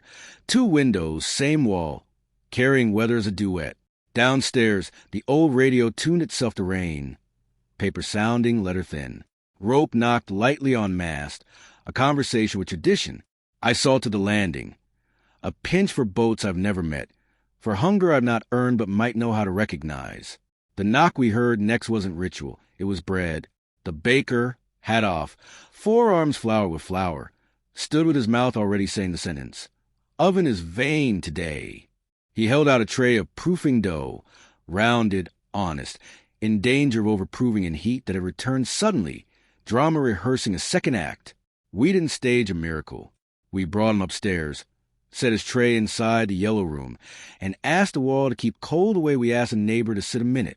Close, count, open, the room handed us its winter as if we had reminded it what it likes being good at. The dough sighed, impossible and still true, and settled into patience. The baker breathed the relief of craftsmen whose tools have partners. Obrigados, he said to the wall, singular and plural, all at once. Added to the manual, Anna told him, pointing to our bulletin board copy. He printed carefully. If heat becomes vanity, borrow the wall's winter. Return it. He drew a small loaf because formality bore some truths. We returned his tray, when the dough had remembered how to wait. The rain stopped pretending and earned the title. The tram bell down the hill found 5, then refused it in favor of 4, because timetables, like bodies, choose their mercy daily. Afternoon collected neighbors, as accidents do. The child with the yellow dress stood in the doorway of the alley and counted for the puddles. 1 step, 2, pause, splash, pause, laugh. The adult pretended not to be charmed and failed gracefully. The elderly man took the stairs like an agreement and saluted the bulletin board with 2 fingers on his temple. A new handwriting appeared on the manual. If you forget your name, borrow a neighbor's voice to say it back to you. We practiced not proving. No photographs. No letters drafted to brag at the river. The tray cooled into honesty when asked, warmed into humility when dismissed. The cup drank from the tap and returned to the counter without insisting on curriculum. The hinge, miracle that refuses its cape, kept us crossing without performance. Evening tried itself on twice and decided to stay. The busker took shelter under the overhang by the Miraduro and played a piece that wasn't 5 or 4, just weather in a key the wall respects. We brought the tray anyway, not as relic, not as dare, just as a metal circle that had learned how to carry and release. The wall kept a fair cold where rail met stone. The tray fogged and clear without trying to write. The hinge sat in my pocket, a modest assurance. A tourist stopped, umbrella wrong for the city. "What is it you do?" he asked, curious without sharp edges. "We host," Anna said. "What?" "Breath," Luca answered. "And the kind of time that fits into ordinary." On the way home, the alley smelled of soap and citrus and a tiny bravery that refuses to be indexed. The bulletin board had collected 1 more line in a child's fat pencil. "Don't run." Beneath it, a dot. Hinge. Upstairs, we left the next page in the notebook blank, obeying M, with resistance and then with respect. I wrote in the margin only. Space for weather. The door kept us when we forgot to ask, and also when we remembered out loud. The radio hummed its polite harbor. The basil took the day's water, as if it had negotiated it at union scale. 3 taps, a pause. This time it wasn't a letter. It was a knock that asked nothing, just offered a corridor's lemon as proof that the hallway, 2, has a job. I opened, saw no parcel, no napkin, and closed again without complaint. "Tomorrow?" Anna asked, hand on the key she wears like grammar. "Blank page first." I said, "Then whatever asked politely. Wall, door, depot, radio, bread, names. And if the day forgets to ask?" Luca said, smiling because he likes the answer, "We practice anyway." I said, "Margins teach the text." Before sleep, I stood at the bulletin board and added 1 more line in a hand I would recognize mid-fall. If no instruction arrives, continue being a house. I signed nothing. The chalk at the threshold kept stay. A mist drifted through the open window and found its level. The hinge made the faintest sound it makes when it knows it can rest.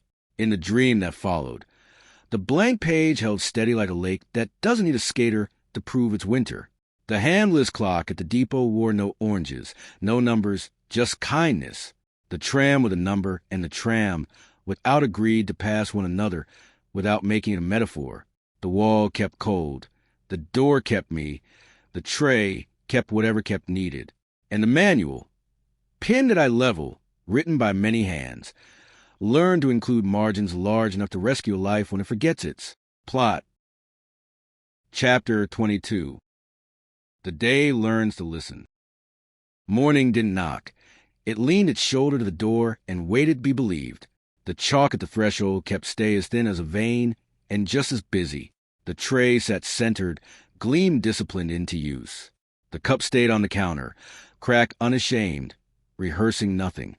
The hinge, oiled into invisibility, had become the punctuation you only notice when a sentence trips. It didn't. Anna texted, "Blank page first?" I sent a photo of the yellow notebook open to the empty leaf. Space for weather. She replied with a second bracket, facing the first, a shape for listening. We did the housekeeping of rituals. Door closed. 5 count until breath accepted the job. Door open to the cool coin at throat height. Fairness along the sill. The yellow room held its temper with the diligence of a baker checking dough without waking it. 2 windows, same wall. One asked for light. The other defended shade with soft grammar. Luca arrived with his hands empty and his attention intact. "Draft or observe?" he asked.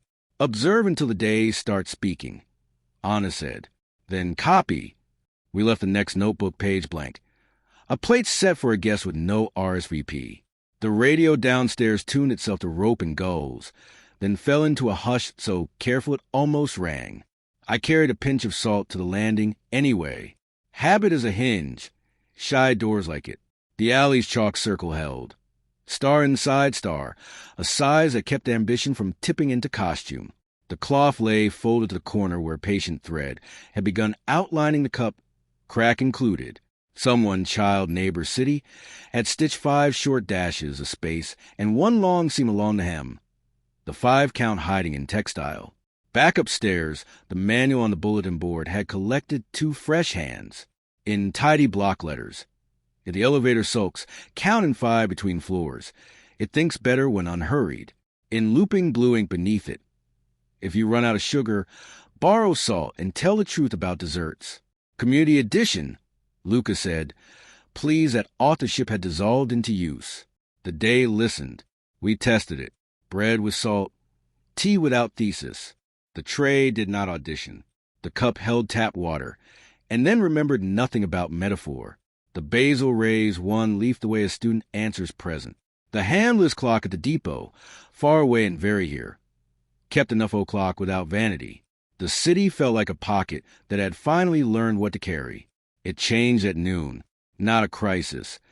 The quiet kind of rehearsal that cities use to ask if you've been paying attention. The lights blinked. Power exhaled. For an instant the day put on yesterday's shirt inside out. The radio below clicked, and the old valve dared a small orange glow. Then silence, the warm kind. I looked at Anna. She was already looking at the door. We didn't make it a scene. We closed the yellow door and let it keep us on the corridor side for 1 5 count. Then opened it to fetch the room's winter. The wall remembered cold like a scholar remembers a first theorem. Generous. Exact.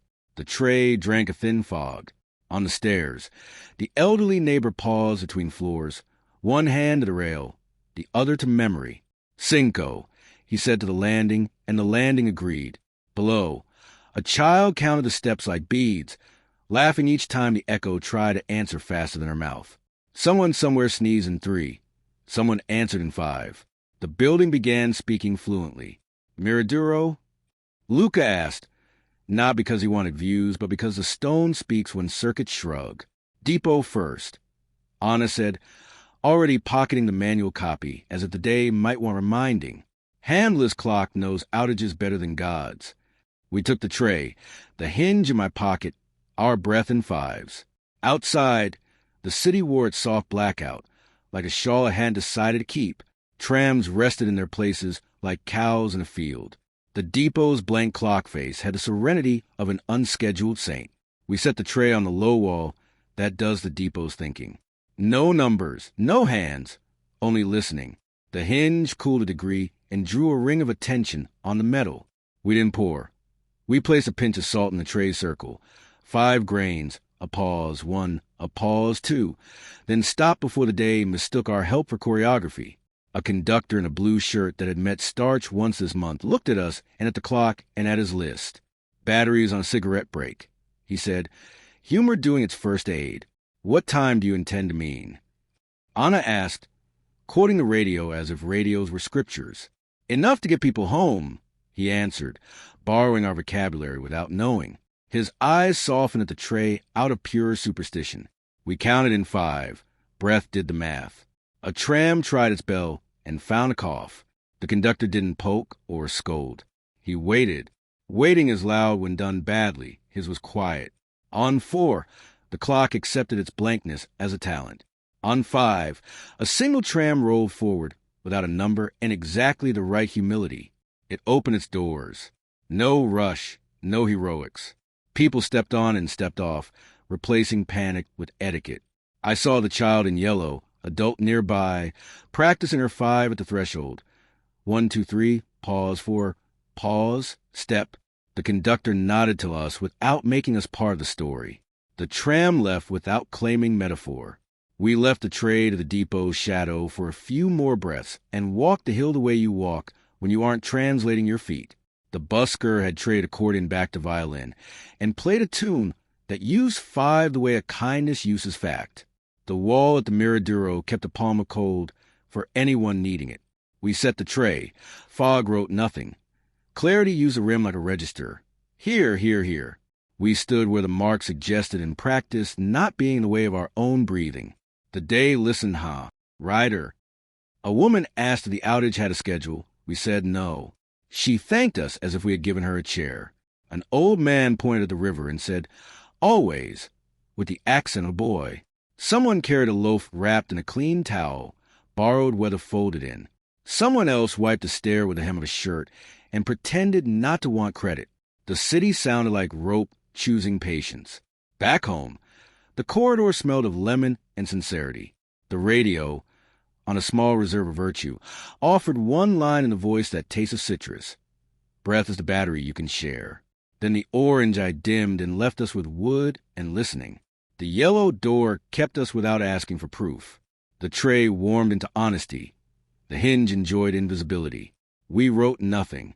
We left the notebook open to its blank page and set the pencil on it, like invitation without pressure. Manual? Luca asked, not quite question. Margin. I said, today belongs in the margin. Anna added a single line at the bottom of our bulletin copy. When power pauses, lend the day you're pacing. A neighbor wrote beneath it. When your neighbor lends you pacing, return it with bread. The baker arrived, grinning, and pinned a paper bag to the board with a note that said simply, for later, inside, a loaf that smelled like the very idea of enough. Evening arrived the way confidence should, not louder, truer. The lights returned with a small apology. The radio chose a station that believed in strings, then lowered its volume out of respect for the room. The basil recovered its appetite for the impossible work of making green out of air. We took the tray to the alley. The chalk circle had gathered 3 new fingerprints and 1 sandy paw. On the cloth, the stitch cup had acquired its crack, a single line of thread that refused to be tragic. Someone had added 3 tiny dots near the hem. Here, here, here, witness points. The city had copied its homework and understood it. No letter leaned. Still, habit. I opened the door with my names in my mouth and found the corridor willing to say them back in the smell of lemon and old wood. 3 taps, a pause. Not paper this time. A knock that arrived as courtesy. The child stood there with the adult, both of them solemn with a kind of news. She held out her ball, scuffed and correct. On it, in the careful capitals of cooperation, she had written 5 and then crossed it out and written listen. The adult smiled with the relief of a world that occasionally meets us halfway. She wanted to show you, the adult said, because the day told her. Anna knelt to the child's height. You learned the lesson we were too old to think of, she said. It learned me, the child corrected, then, having dispensed wisdom, asked, do you have any salt? We gave her a pinch. She pocketed it as if it were a permit, after they had gone. Luca leaned against a jamb and considered the notebook still open on the stool. Do we write it? He asked. The day? Not yet, I said. Let the blank page do its job. We ate soup. We salted it like sane people. We looked at nothing and saw nothing and let relief be the plot. The door kept us. The hinge needed nothing but routine. The tray had learned the trick of being unremarkable after work. It glowed the way solved problems glow. Quietly and only from certain angles. Before sleep, I carried the notebook to the table and wrote 1 sentence at the very bottom of the blank page, like a footnote for a test that refused to become an exam. When the day learns to listen, lower your voice. Count in 5 until the counting joins what is already listening. Then proceed. I didn't sign it. The margin was signature enough. I left the notebook open. The yellow room breathed on it once and left it be. 2 windows, same wall. 1 open, 1 translated. A door that keeps without locking. A hinge that dignifies movement.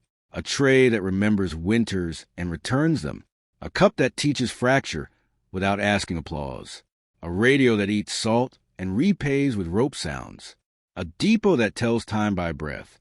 An alley that stitches instruction into cloth. A city that, on better days, learns to listen and, because it listens, needs fewer speeches. In the dream that followed, the handless clock wore quiet like a watch. Trams moved at the pace of unpanicked feet. The wall kept cold with the fairness of a kind judge.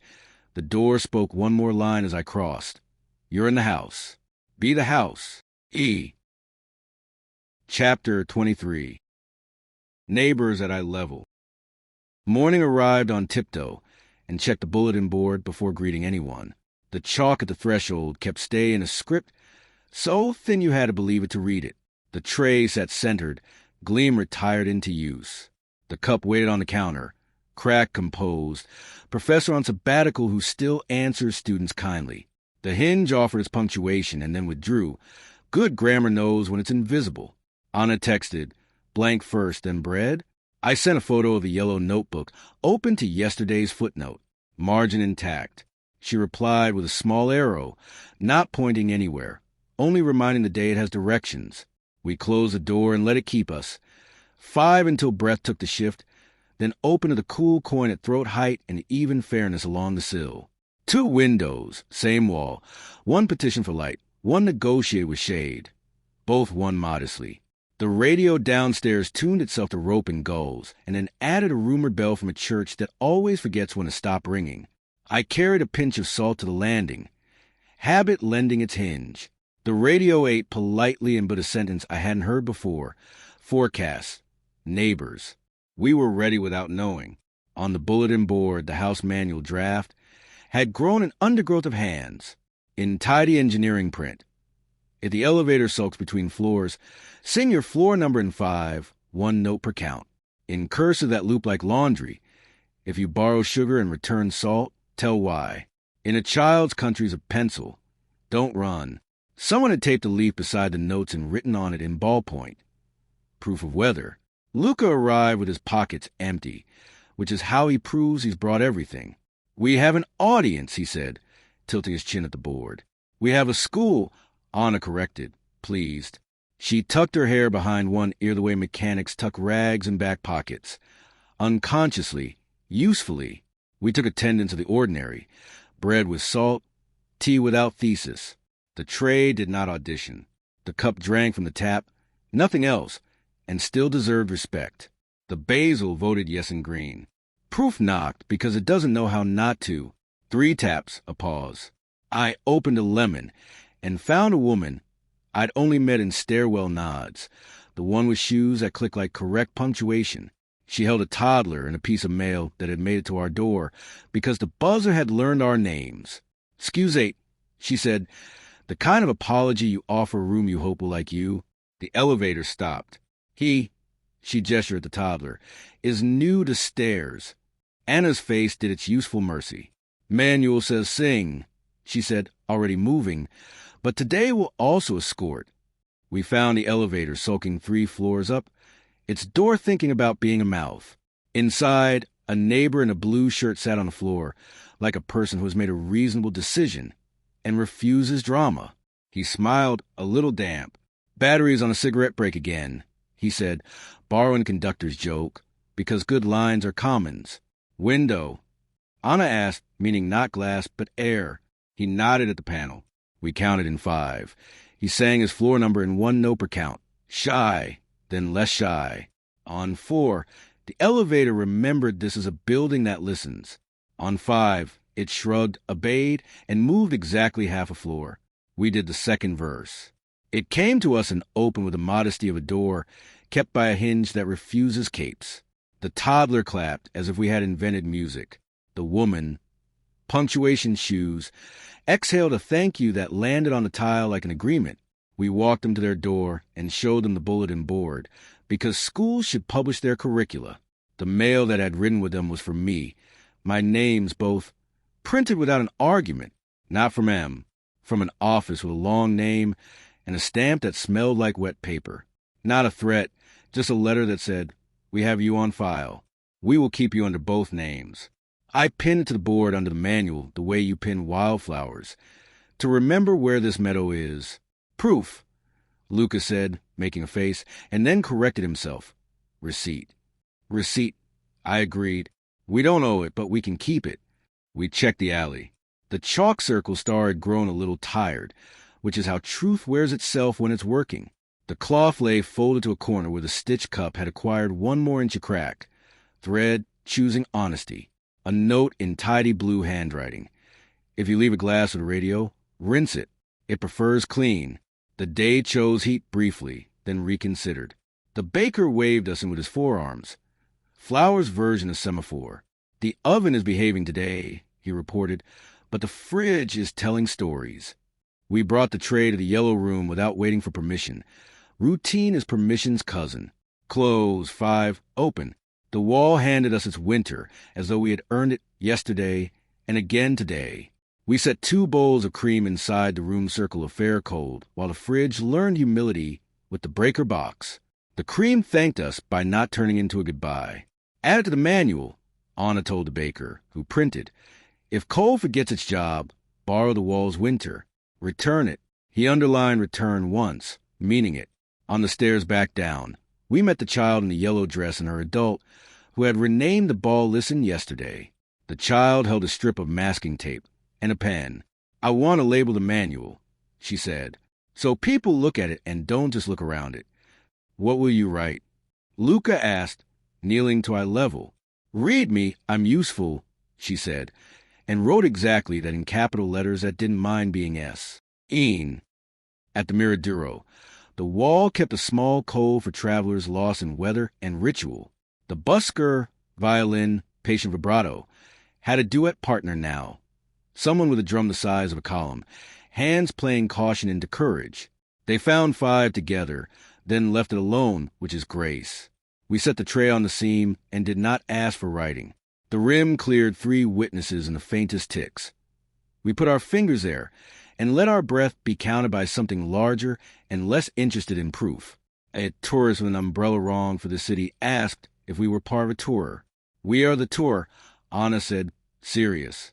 You can join if you're willing to go nowhere. The tourist considered this and, to our great relief, said yes, and stood with us for a full 5 count without taking a picture. Back home, the corridor smelled of lemon, and a bread bag someone had left on purpose for later. The radio tried a station with voices, and decided on one with water instead. The bulletin board had gained a strip of tape the child's. Reading Read Me. I'm useful. Below it, an addition in small upright print. If you carry loud news up the stairs, pause at every landing and quiet it by 1 degree. Afternoon arrived with its hands full of errands, and its heart ready for mishaps. The mishap was small and polite, a suitcase wheel that prefers retirement. A man I'd never met coaxed up the last 3 steps with a rhythm that tried 4 and then accepted 5. Manual? He asked, pointing with his chin. It's famous now. Only locally, I said. The manual doesn't like travel. He read. He added, in a hand that knew drafting. If hardware argues, lower your voice and oil the hinge that isn't yours. Then he reached into his pocket and taped a tiny packet of graphite beside the note, as if pinning a metal to a coat that doesn't believe in metals. We practiced not doing anything special. We folded a towel under the yellow door to adjust its opinion about thresholds. We straightened the picture frame that had been holding its tilt like a dare. We swept the landing while the radio hummed patience. We watered the basil and watched it vote. 3 taps, a pause. Not M, not a parcel. A neighbor, the elderly man from the buzzers, standing with a folded scrap of paper and a dignified uncertainty of people who don't like to ask. The stairs, he said, tapping his knee. Today they bite. Chair, Anna said, and a chair arrived because we have learned to keep them near. We sat him in the doorway and let the door keep him. The hinge enjoyed the assignment. I brought the tray from a yellow room with a small loan of winter. We set it at his wrists. We counted 5 together, like a hymn we don't need to believe to sing well. He opened the scrap. Inside, in a hand very tidy for his years. If your knees are older than your errands, take the elevator's advice and rest in 5s. He handed it to me as if giving bread. I pinned it to the board under Don't Run. Obrigado, he said to the door, which is how houses learn a second language. Evening negotiated a ceasefire with heat and one enough to matter. The busker's tune drifted up the hill and settled on the sill without asking for a seat. The alley smelled of soap and new rain that had changed his mind. The handless clock at the depot, present the way certain absences are, kept enough o'clock, like a secret it didn't mind you knowing. We brought the tray to the alley, because manuals should meet their readers where they live. The chalk circle carried a third small star, each one tired enough to be believed. The cloth-stitched cup had its crack completed, one straight line of thread that refused tragedy and accepted instruction. The coin in the mortar held steady anchor and rumor. The child in yellow arrived with a new friend, a boy with a scraped knee and a look that says, "I am not convinced by your adult definitions of weather." She showed him the board. He read, lips moving, then lifted his chin and added in big, decisive letters at the bottom, "If you fall, say so out loud. It helps the ground apologize." Anna made a sound that is not crying and not laughter, a hinged noise of the heart. Luca, who knows how to aim attention without turning it into a lens, touched the air beside the boy's line with one finger. "Yes," he said, granting the sentence a chair. We ate soup again because soup is a ritual that forgives repetition. We salted it like sane people. The cup stayed benched. The crack caught a last line of light and kept it without boasting. The tray cooled into honesty and then warmed into polite boredom. The hinge finished its day having dignified crossings, which is what hinges choose as their vocation when they're lucky. Before sleep, I wrote in a yellow notebook, on the page after the blank, in a hand that wanted to earn its ink, "Neighbors at eye level," manual grown by many hands, door keeping plural, wall sharing winter, depot timing by breath, radio forecasting neighbors, proof demoted to receipt, names archived without injury, a building learning to say please and thank you without ceremony. I left room at the bottom. Anna took the pencil and added, "If the day insists on being loud, answer in small acts until it remembers its inside voice." Luca wrote beneath that, "If you must document relief, then put the pencil down." We set the notebook on the stool and let the yellow room breathe on it once. 2 windows, same wall, one open, one translated. The door kept us without locking. The chalk at the threshold held stay in a script only faith can proofread. 3 taps, a pause. I opened a lemon and found nothing but air and the sound of a neighbor taking the stairs like a treaty. Still, on the jam, in pencil you could erase with your breath, for new words in a hand that tastes of citrus. You're writing it right. M. Chapter 24. Festival not on the posters. Morning put a ribbon on nothing and called it enough. The chalk at the threshold kept stay, in a whisper the mop refused to erase. The tray sat centered, gleamed domesticated. The cup waited on the counter. Crack composed, professor still on sabbatical, who does hallway office hours. The hinge made its small, proud invisibility and signed the room with punctuation no one tripped on. Anna texted, "Today the city has a mood." I sent a photo of the bulletin board, house manual draft, with 3 fresh lines in 3 fresh hands. "We're caught up," she replied with a circle, "the kind you draw when you mean bring it to the middle." The radio downstairs tuned to rope and gulls, then chose voices, vendors testing vowels, children auditioning for laughter, a bell clearing its throat. Forecast, it murmured, festival, not the kind with barricades, the kind that uses a neighborhood for a stage it refuses. We did the housekeeping of rituals. Door closed, counting 5 until breath lifted its hand to volunteer. Door opened to the cool coin at throat height. 2 windows, same wall. One welcomed light in with a question. The other asked it to please remove its shoes. Fairness along the sill, no speeches. On the board, last night's penciled benediction had survived humidity. You're writing it right. M. I didn't touch it. Gratitude reads better ununderlined. By mid-morning, the corridor wore lemon and flour. The baker knocked with elbows, hands full of round proofs brimming with their own opinion. "The oven is trustworthy," he said. "The street is louder than it knows." He gestured toward the alley where tables had appeared from clandestine attics, where a string of triangles declared celebration without asking the city's permission. "We'll bring the walls winter on a leash," Anna promised. And we set the tray in the yellow room for a minute's cold the way you chill a word before you speak it. Downstairs, the alley had decided to be a plaza. The child in the yellow dress had drawn a second circle in chalk beside the first and labeled it, in capital letters that didn't tremble, "Listen here." A neighbor tuned a guitar that had learned humility. Someone else brought a pot that smelled like soup traveling under an assumed name. The elderly man from the Buzzards wore a hat he'd been saving for a day like this without knowing. We carried the tray out like a plate that had been promoted. The hinge stayed in my pocket, the small confidence of a person prepared to dignify crossings. Luca arrived hands empty, attention sharp, smile quiet. "Festival not on the posters," he said, pleased to have his favorite genre on the calendar. The house manual draft had been copied and taped to the entrance, eye level, with a child's strip of masking tape declaring, "Read me, I'm useful." Someone had laminated nothing. Someone else had added clothespins like punctuation. Beneath the lines about wall winter and elevator songs, a new instruction in a careful hand. If music arrives, keep it at a volume you can apologize over. Another in blue. If your jokes bruise, retire them. We have enough weather. We set the tray at the center of a borrowed table.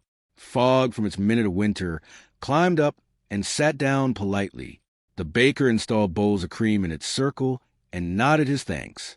The cream learned patience. The street learned dignity that smells faintly of vanilla.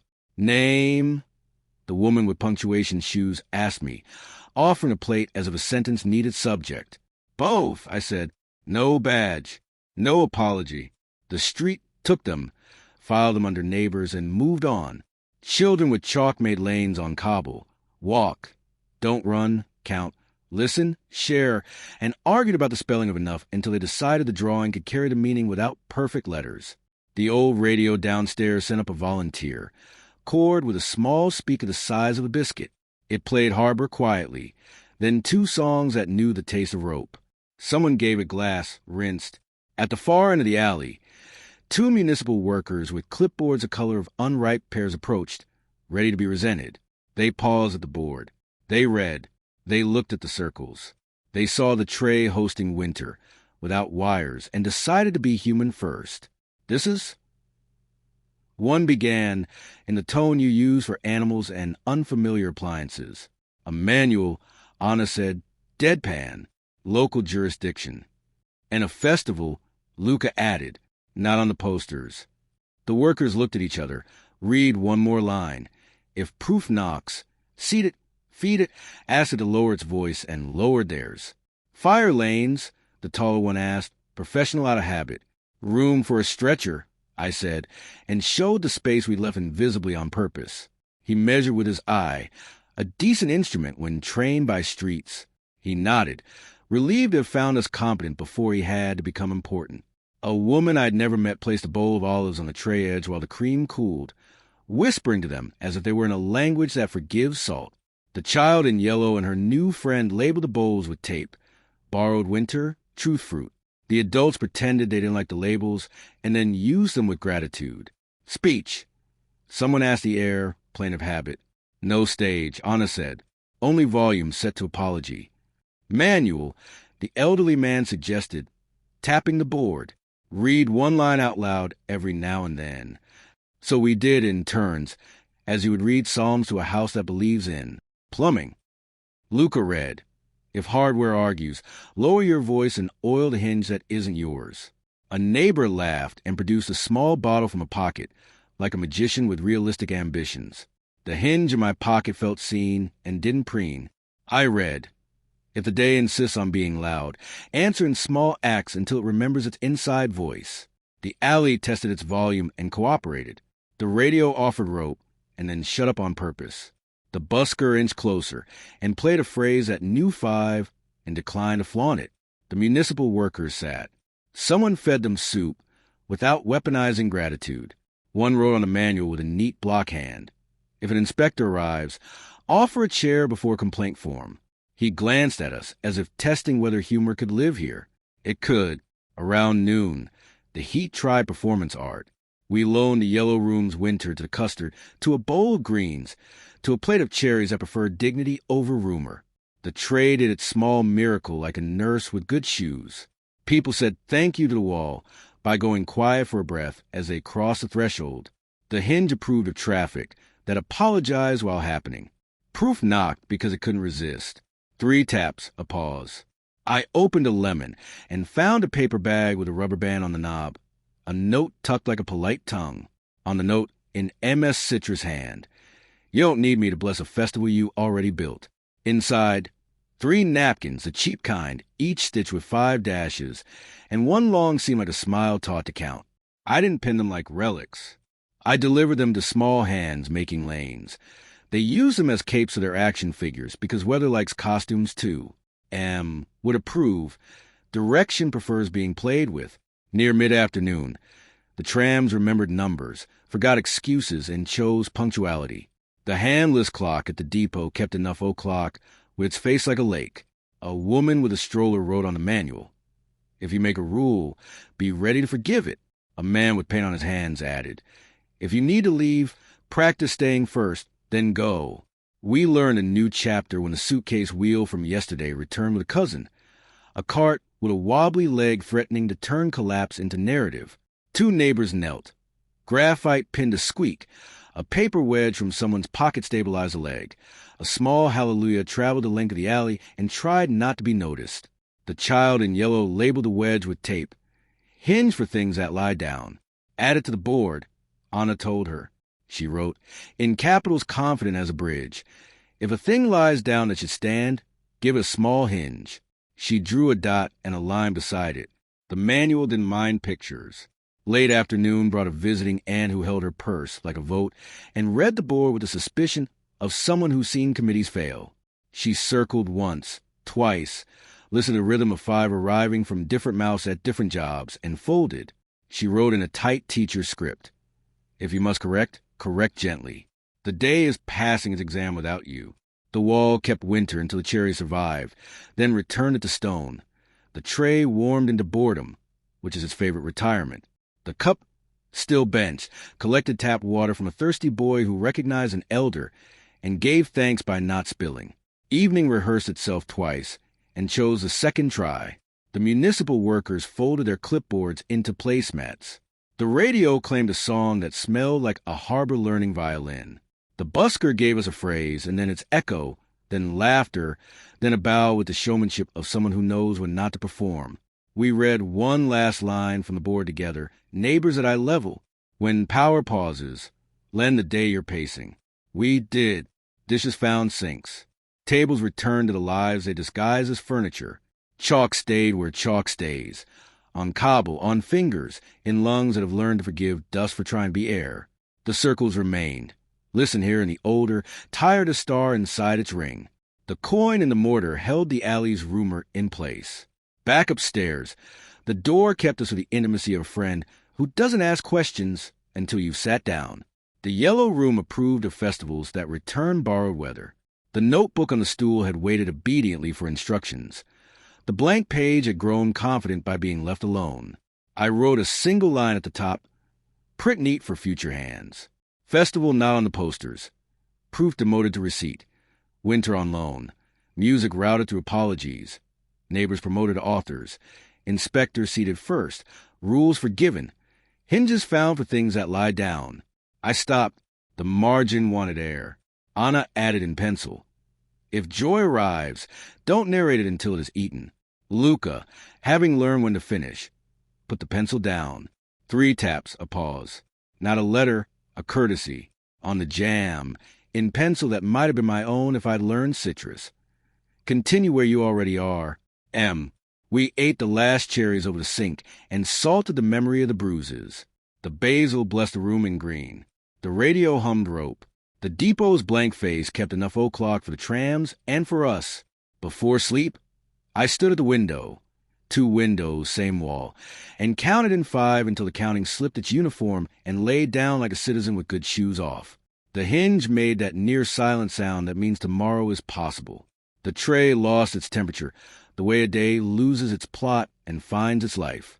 The cup remembered water and nothing else and was content. In the dream that followed, the festival packed itself away without guilt, left chalk where chalk belongs, returned borrowed winter with interest, and wrote one more sentence on a manual in a hand made of many. Be a house, even outdoor. S. Chapter 25. Aftercare. Morning wore yesterday's confetti as dust and declined to be embarrassed. The chalk at the threshold kept stay with a wobble you could call hangover if you were cruel. I wasn't. The tray sat centered, dignified after work. The cup waited on the counter.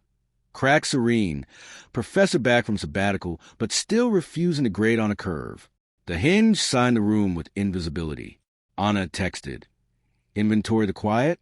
I sent a photo of the alley from our window. Lanes of chalk softened to rumor. The circles intact. The coins still anchoring. Quiet documented. Refuses applause. She replied with a check mark drawn like a seed. Door closed. 5 until breath raised its hand. Door open to the cool coin at throat height. 2 windows, same wall. One negotiated light. The other taught at posture. The yellow room kept fairness along the sill as if it had a union. The radio downstairs tuned a rope and gulls, coughed up a chorus of bottles being sorted into redemption, and settled. I carried a pinch of salt to the landing anyway. Habit oiled the day's hinge.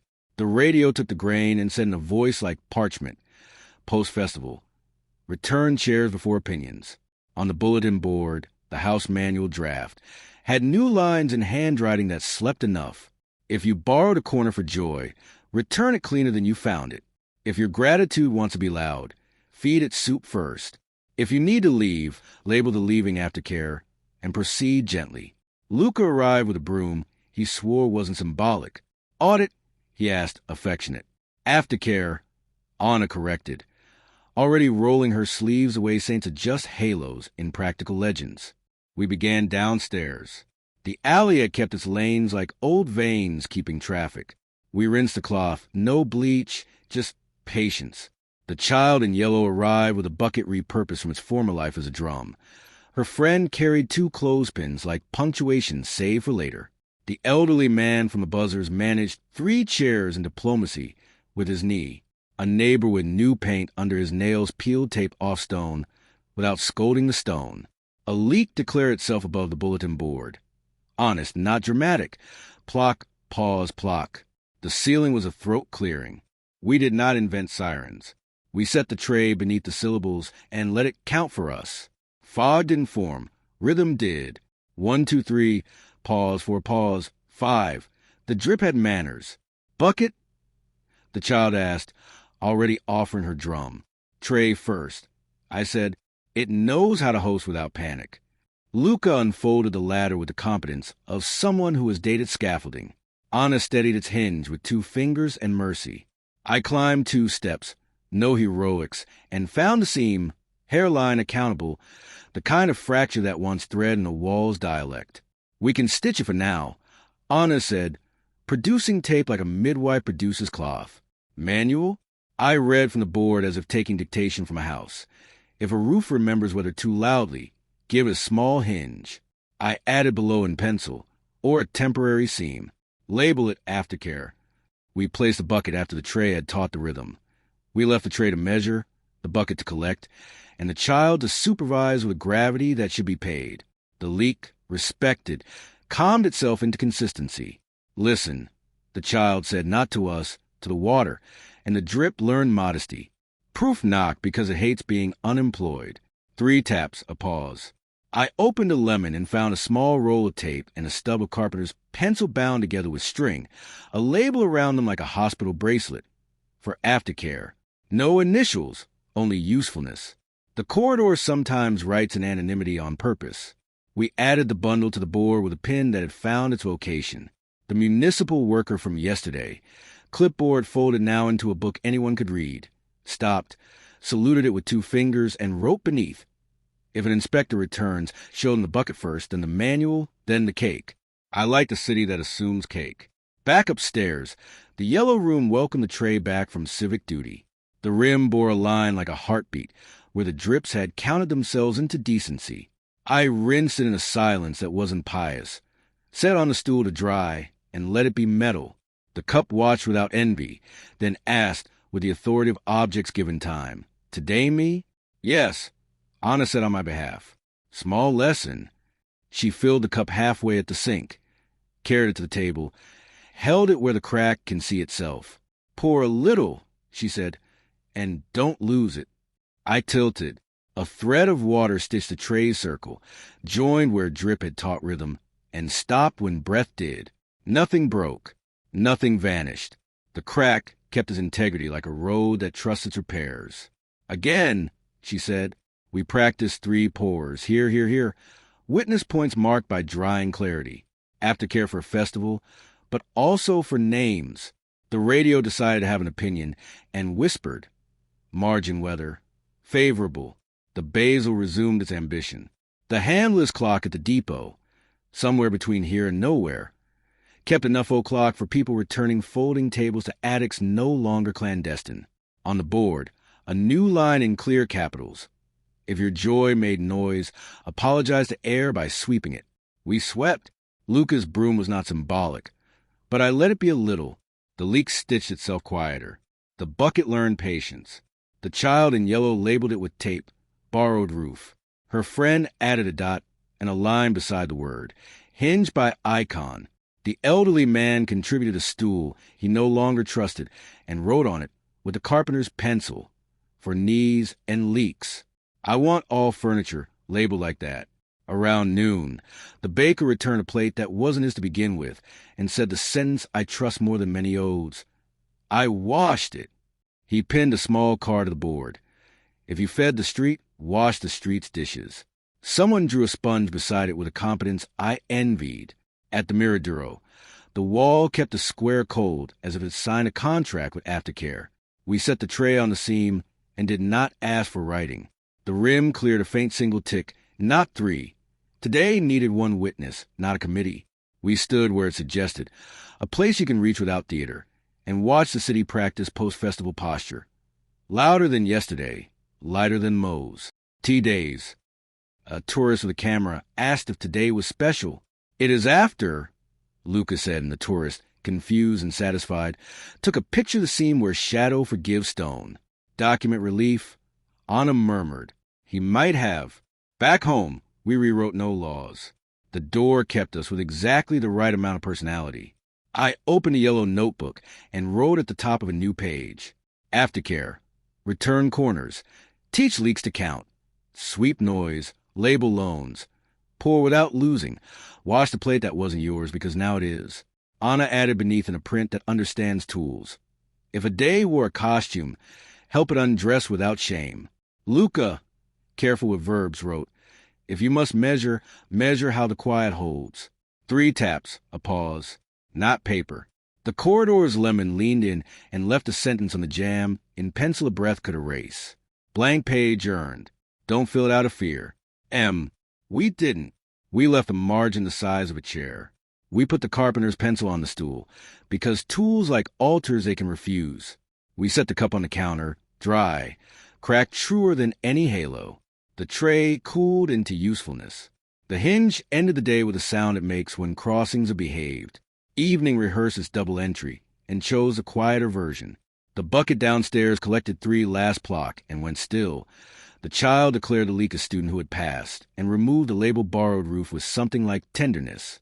The radio hummed rope and, for a moment, a choir that knew what to do with weather. The basil exhaled green at a frequency I could nearly hear.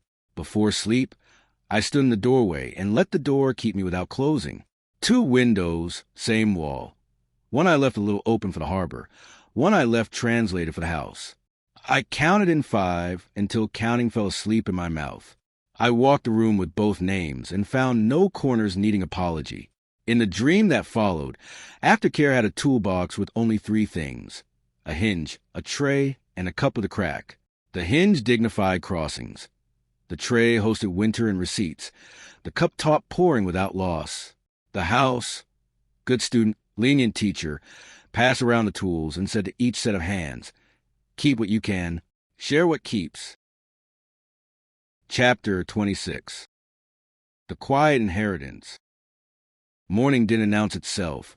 It resumed. The chalk at the threshold kept stay as a faded signature rather than a command. The tray sat where trays sit when they've outlived metaphor and become household.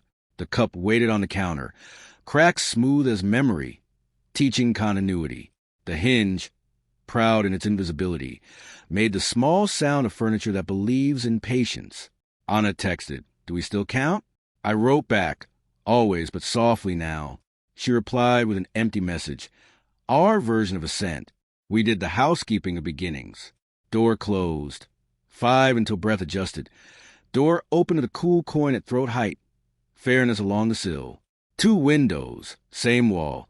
One invited the morning in, the other made space for it. The radio downstairs tuned itself to a harbor reduced to outline.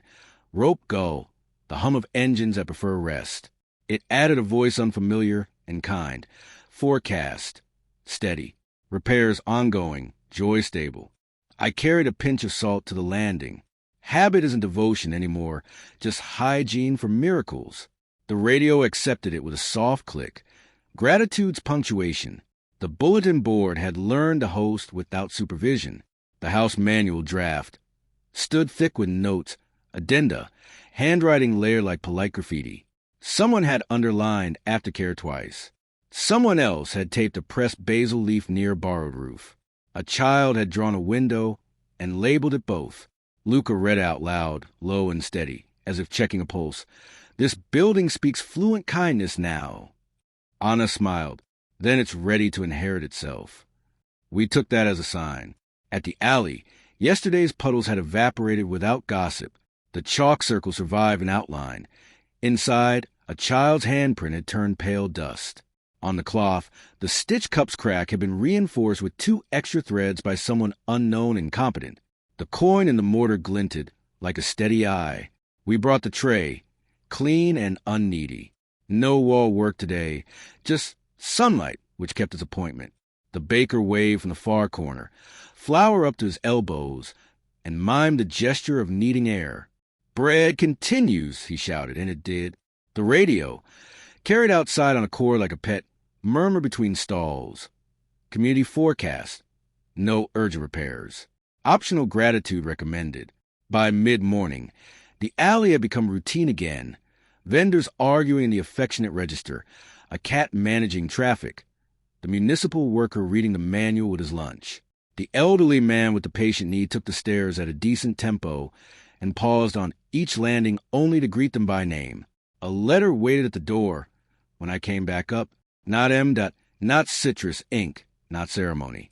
The envelope had both my names printed correctly in typewriter ribbon, as if the machine had hesitated before the hyphen.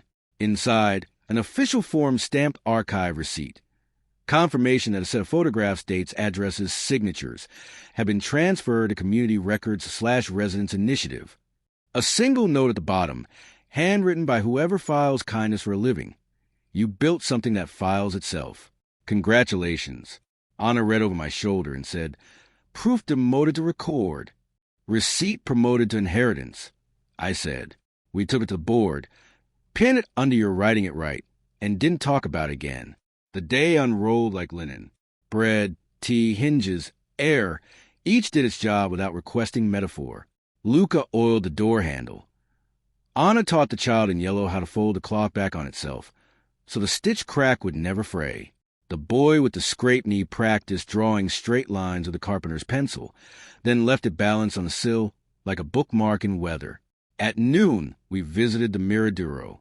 The wall kept a manageable cold. Steady, fair. The busker, now a friend, played scales, made a restraint. We set the tray down and said nothing. The rim fogged a single circle, clear at its center. I touched it with one finger and felt nothing divine, only metal warmed by participation. Anna closed her eyes. "Do you think M watches?" "Probably not," I said. She left us to finish the homework. "Then let's hand it in." We stood, counted 5, and left the tray to cool in sunlight, a page without revision marks. Evening practiced understatement. The alley smelled of soap, basil, and quiet victory. The radio reported tides and birthdays and then, as if reading from our manual, announced visibility, mutual. At the board, the manual had one new line in handwriting that looked suspiciously like the municipal workers. If the lesson ends, stay enrolled in living. Someone had drawn a hinge beside it. Dots connected like constellations. Anna tore off the bottom corner of the board, where the first draft word still lived, and placed it on the tray. Final version, she said. Luca added the pressed basil leaf. Signatures optional. I laid the carpenter's pencil across it and closed the circle with my palm. We carried the tray to the alley one last time. The city breathed its ordinary breath. No crowd, no ceremony. We left the tray on the ground where the chalk had almost vanished and watched the sun fall into it. The metal warmed, remembered fog, forgot fear. Manual complete. Anna whispered, "Next." Luca asked, "Housekeeping?" I said, "Always housekeeping." We walked back upstairs through air that already knew our steps. The door kept us without effort. 2 windows, same wall, one open, one considerate. The hinge made its faithful small sound. Proof of life, not performance. Before sleep, I opened a yellow notebook and wrote. The quiet inheritance. Walls that lend winter. Doors that learn names. Neighbors fluent in aftercare. Proof turned record. Absence turned room. The manual can be shelved. The house continues on its own voice. Anna added beneath. If you find this, you live here too. Luca drew the hinge. 2 dots in a line. We left the notebook open on the stool for whoever comes next. The chalk at the threshold stayed until wind took it, as wind should. The radio hummed its rope lullaby. The basil folded its leaves for the night. And in the corridor, written faintly in lemon, the last hand of M had left 4 words. You kept the weather. M. The H. Ooze believed her. Chapter 27. Open house. Morning didn't introduce itself. It took a seat. The chalk at the threshold had finally gone to weather. No stay. Only a light dust the mop didn't bother to erase. That felt correct. An instruction retired with honors. The tray sat centered, no longer rehearsing a miracle, just being round and ready. The cup waited on the counter, cracked lucid, professor back to office hours. The hinge cleared its small throat once, a sound so modest you hear it with your hand more than your ear, and signed the day in punctuation we trust. Anna texted, "Inventory?" I sent the board, the house manual draft, plumb with addenda, yesterday's pressed basil leaf, the municipal worker's handwriting grown confident. Syllabus keeps teaching itself. She replied with a house emoji drawn by hand. A square, a triangle, a door. The door had a dot where the hinge lives. Muscle memory as doodle. Door closed. 5 until breath tapped in. Door open to the cool coin at throat height. Fairness along the sill. 2 windows. Same wall. One asked the light to behave. The other taught it how. Downstairs a radio tuned to rope, then chose a new voice I had met. Young, careful, carrying a list, community notices. A welcome, a kettle, then the harbor like an amen. I carried a pinch of salt to the landing. Habit is a hinge. The day swung easy. When I came back up, the lacquered case with the little camera sat on the top shelf in its practiced dignity. My hands went to it without asking for permission and stopped, which is another kind of permission. The camera had slept through a season and woken unresentful. I lifted it. The weight was the same as before and lighter. Anna arrived in Hinge's consonant. Hair still damp. Sleeves disreputable from honest work. Thinking of using it? Maybe once, I said, for the archive, not proof, a receipt of relief. Then let it look at the thing that doesn't perform, she said, not at faces, at hands. Or better, at the board with no one in front of it, so everyone's in it anyway. We checked the alley. A van idled politely at the corner, hazard lights blinking like punctuation that had learned manners. On the curb, boxes with handwriting that still believed in a future. A woman leaned on the door jamb of the new flat, 1 floor below the elderly man, holding a roll of tape like a passport. Her face had that expression certain hours give you, a mixture of inventory and willingness. Bem-vinda, Anna said, and meant like furniture offered, not banner raised. The woman smiled into her uncertainty. I heard there's a manual. There is, I said. It's written by people who forget footnotes and add them later. You'll do fine. We brought her upstairs to the board. She read as if translating kindness out loud. She added in neat immigrant print that made space for unfamiliar vowels. If you don't know how to ask, point. Someone will hand you the word. Then she looked at me, then at the buzzer labels, and said, I'm not ready to write mine yet. You can borrow ours, I said. Names are chairs here. Sit until yours is rested. Luca arrived with that posture he's perfected, present, not presiding. He saw the camera in my hands and raised an eyebrow that could take dictation. For the record?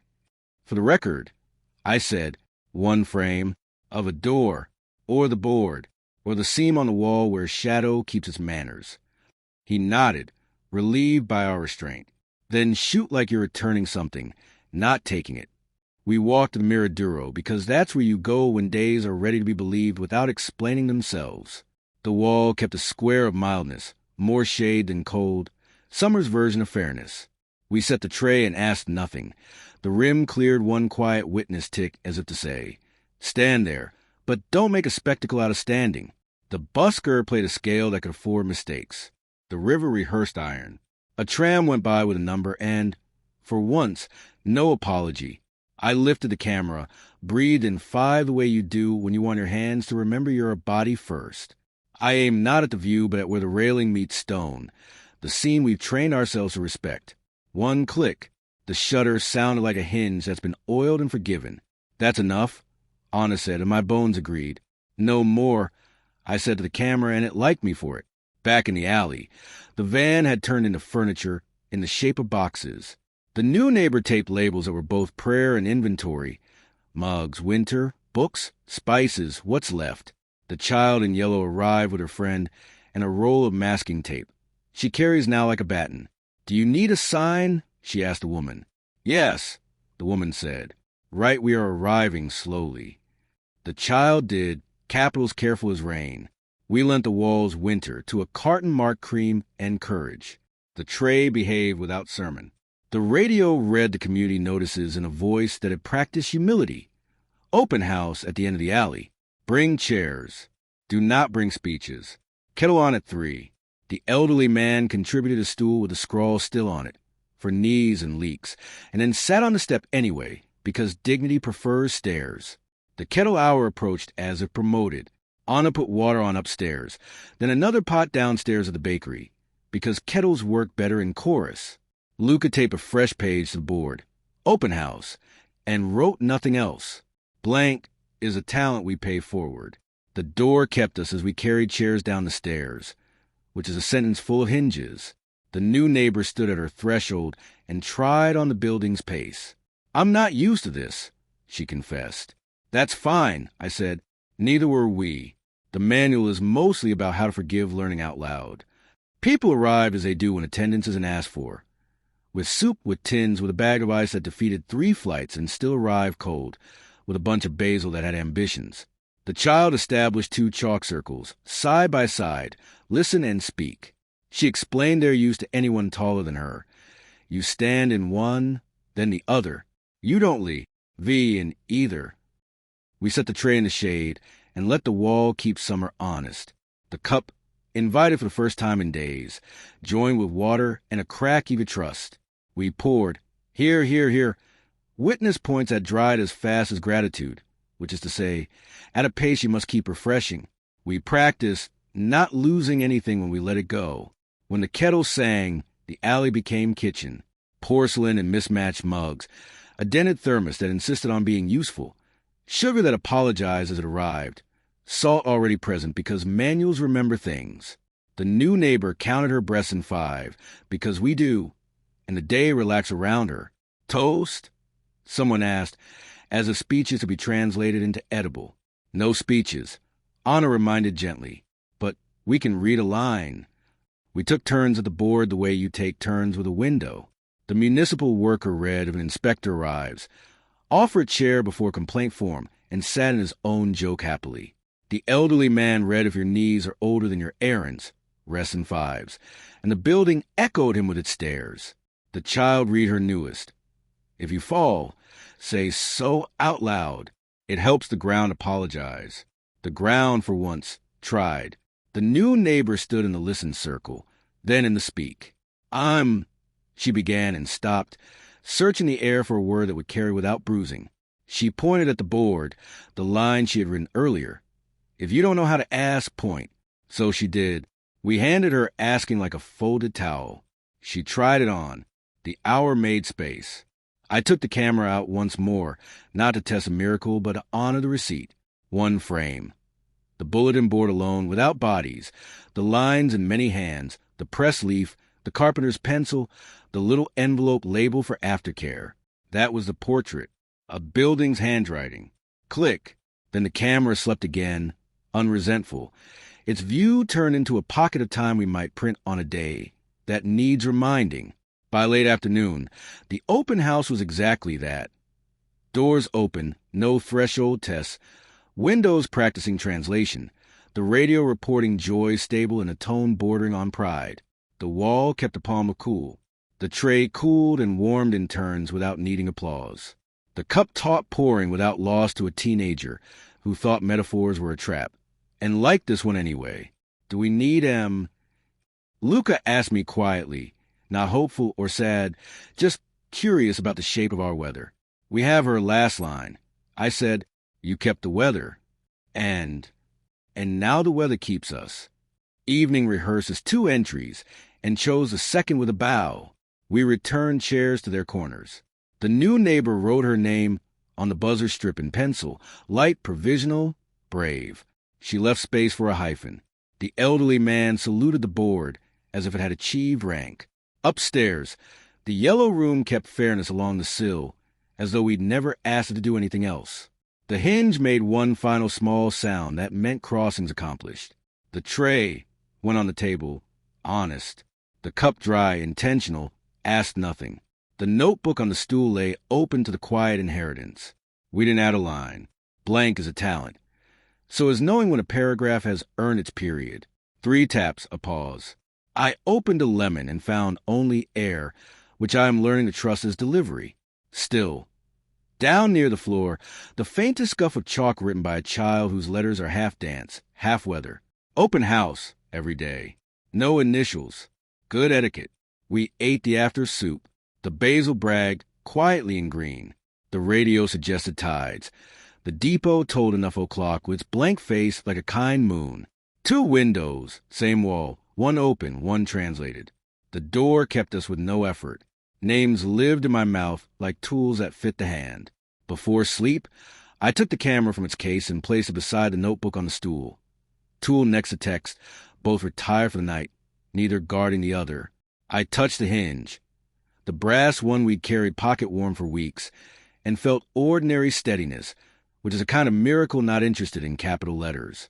I counted in 5 until breath took over and dismissed me. I walked the room with both names and didn't bump any furniture. The house did its job without needing supervision. The city ran a hand over its hair and pretended not to purr. In the dream that followed, the open house stayed open. People came and left and came again, all of them returning something. A winter they borrowed, a chair, a line on the manual, a thanks they had learned to keep quieter than need. The wall remembered shade without hoarding it. The door learned a new line and said it as I crossed. You belong. Proceed. Chapter 28. Keys learned the door. Morning arrived, already unlocked. No chalk at the threshold. Just the ghost of instruction returned to dust. The tray sat where trays choose when ceremony is tired. Center, level, patient. The cup waited on the counter. Cracked like a healed scene that doesn't lie about history. The hinge made its faithful, nearly inaudible yes to crossing. Anna texted, "Today we oil what?" I wrote back, "Keys." She replied with a dot, then a line, hinge drawn in miniature. Door closed. 5 until breath accepted the position. Door open to the cool coin at throat height. Fairness along the sill. 2 windows, same wall. One negotiated light. The other negotiated privacy. Both signed the treaty, without witnesses. Downstairs, the radio warmed a rope and gulls, then added a voice I recognized from a new neighbor's floor. Careful Portuguese, deliberate consonants. Community notices. Locksmith at 11. Kettle at 3. Welcome continues. The harbor said amen exactly once.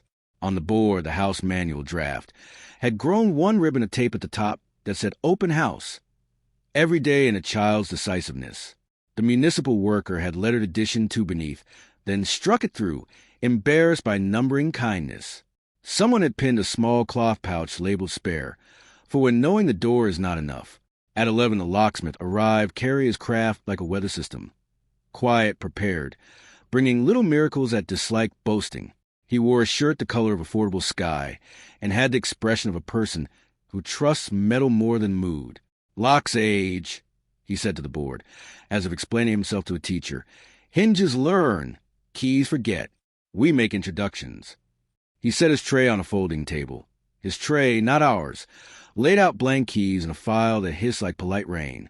The child in yellow hovered at a respectful distance and labeled a square of pavement with tape. "Wait here," and next to it, "Small patience." The building obeyed. Anna stood beside the door like a translator. "We'd like a copy for the new neighbor," she said, "and one for the manual." "The manual?" the locksmith asked, amused without contempt. "For the pouch," I said, pointing. "Not for display. For the day someone forgets and is still welcome." He understood quickly, the way certain trades do, because their vocabulary is already forgiveness. He selected a blank, tested in the old lock, and listened with his hand.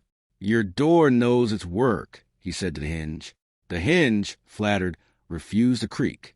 Luca arrived with his nothing that is everything and stood where a photographer stands when the picture is most likely to take itself without help. He didn't raise his hands. Attention is enough. When the locksmith cut the keys, filings dusted the table like tame sparks. The sound was civic, a file deciding the future of a tooth. The new neighbor watched with a focus you give to a stranger who is manufacturing trust. "I will pay," she said, "ritual more than currency. You'll return a corner when we borrow it," Anna said. "Manual rate."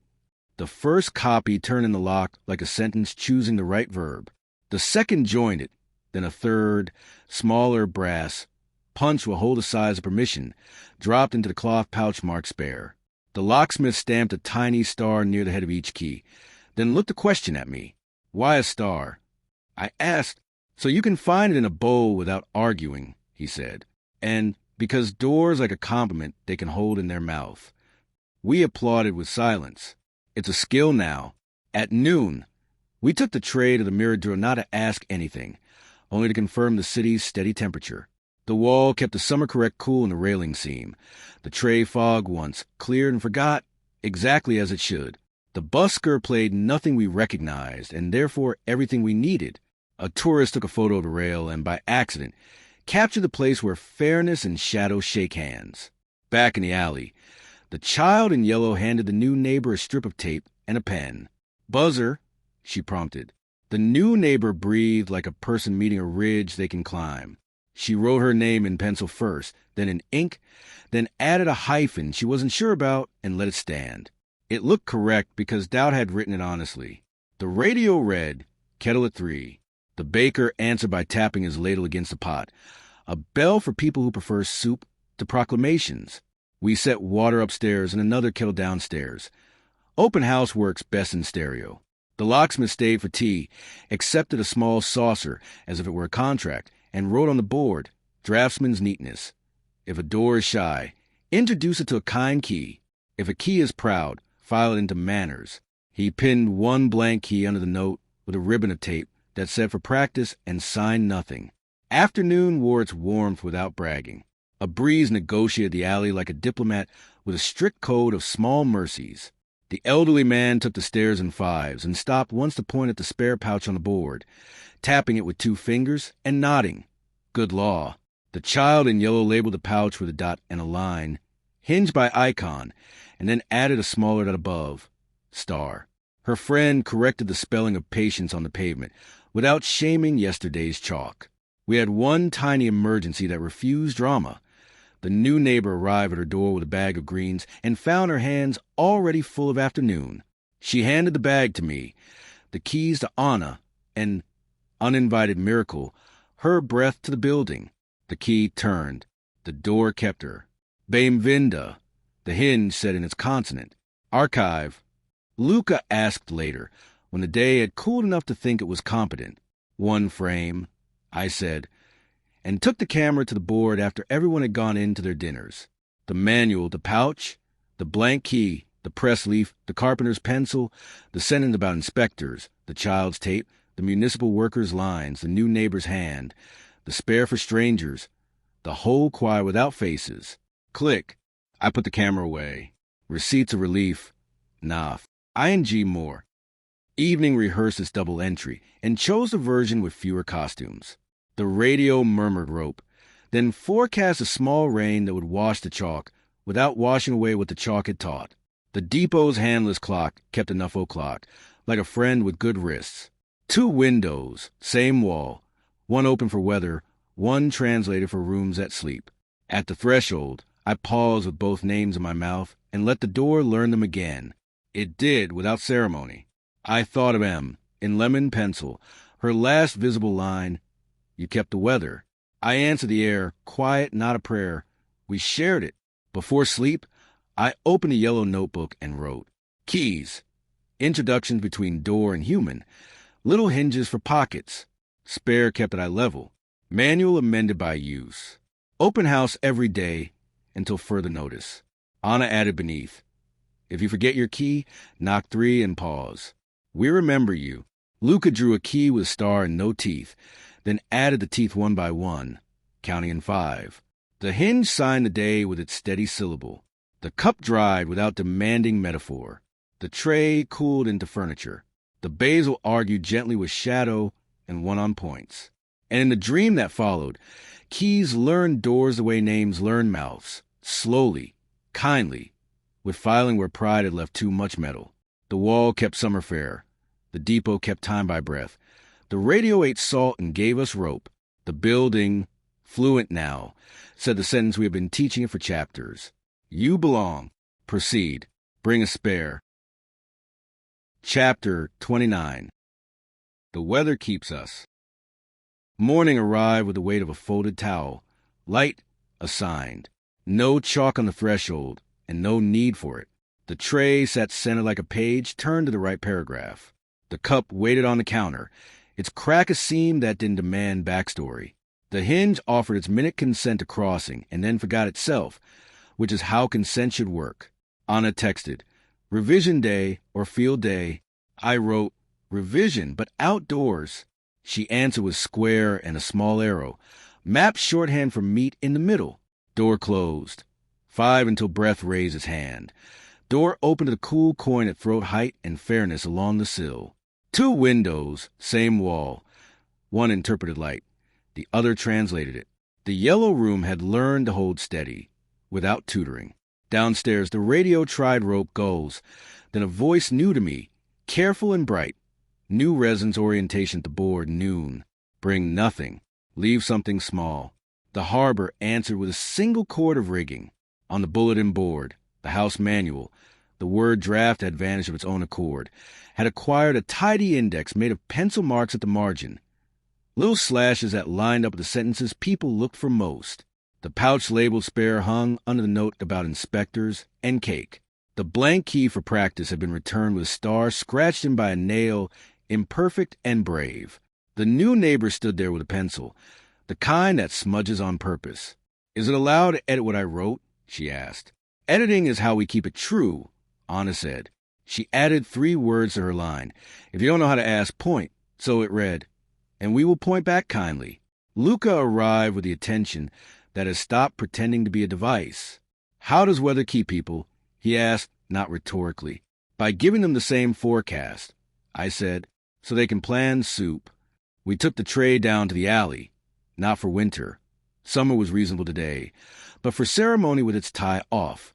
The child in yellow chalked 2 small boxes near the board, and wrote give and take above them, then drew a dot and a line between. Hinge is grammar. People place what counted as small. A button, a tea bag, 3 basil cuttings, a clean screw, an apology written on the back of a receipt, a bus map for someone who still believed in getting lost. At noon, orientation was a meeting. It was a rhythm, someone reading one line from the manual and then stepping back. A visitor with sleeves rolled neatly read if you run out of sugar, borrow salt and tell the truth about desserts and confess to a cake that had done its best. The elderly man read lesson 5s and conducted the stairs with 2 fingers. The municipal worker read the inspector line and laughed at himself in the correct key. I read nothing. I took a single photograph. The board with the little index marks and the 2 boxes beneath. Give and take.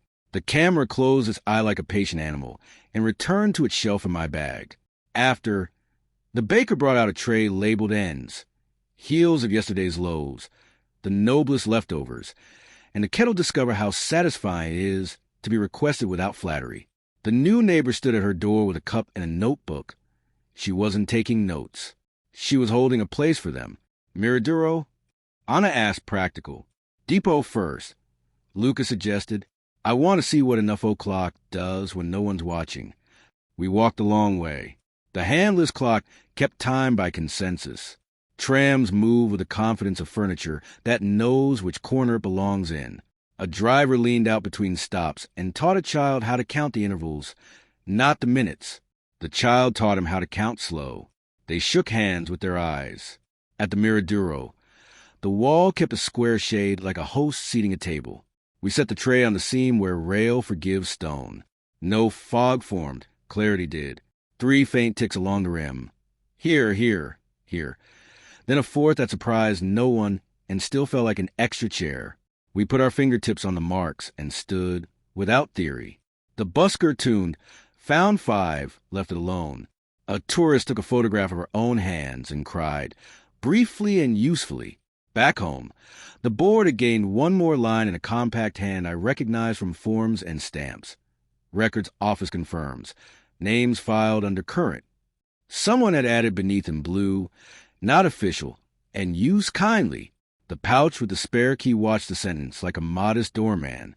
Afternoon practice being ordinary on purpose. We wiped the table that accumulates neighbors.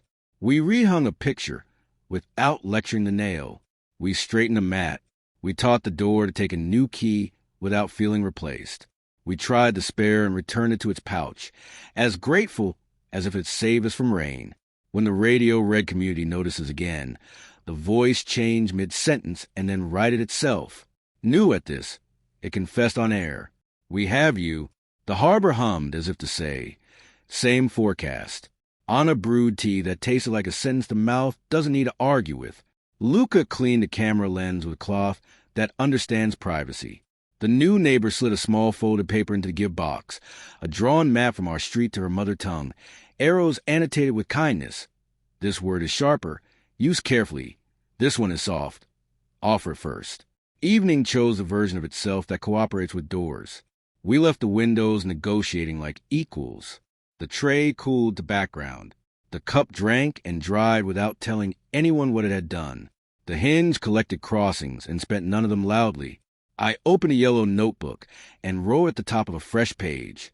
Weather keeps us by offering the same sky and the same forecast, by giving small maps to people who arrive with heavier ones, by letting a wall remember shade and a door remember names, by teaching keys to introduce themselves without scraping.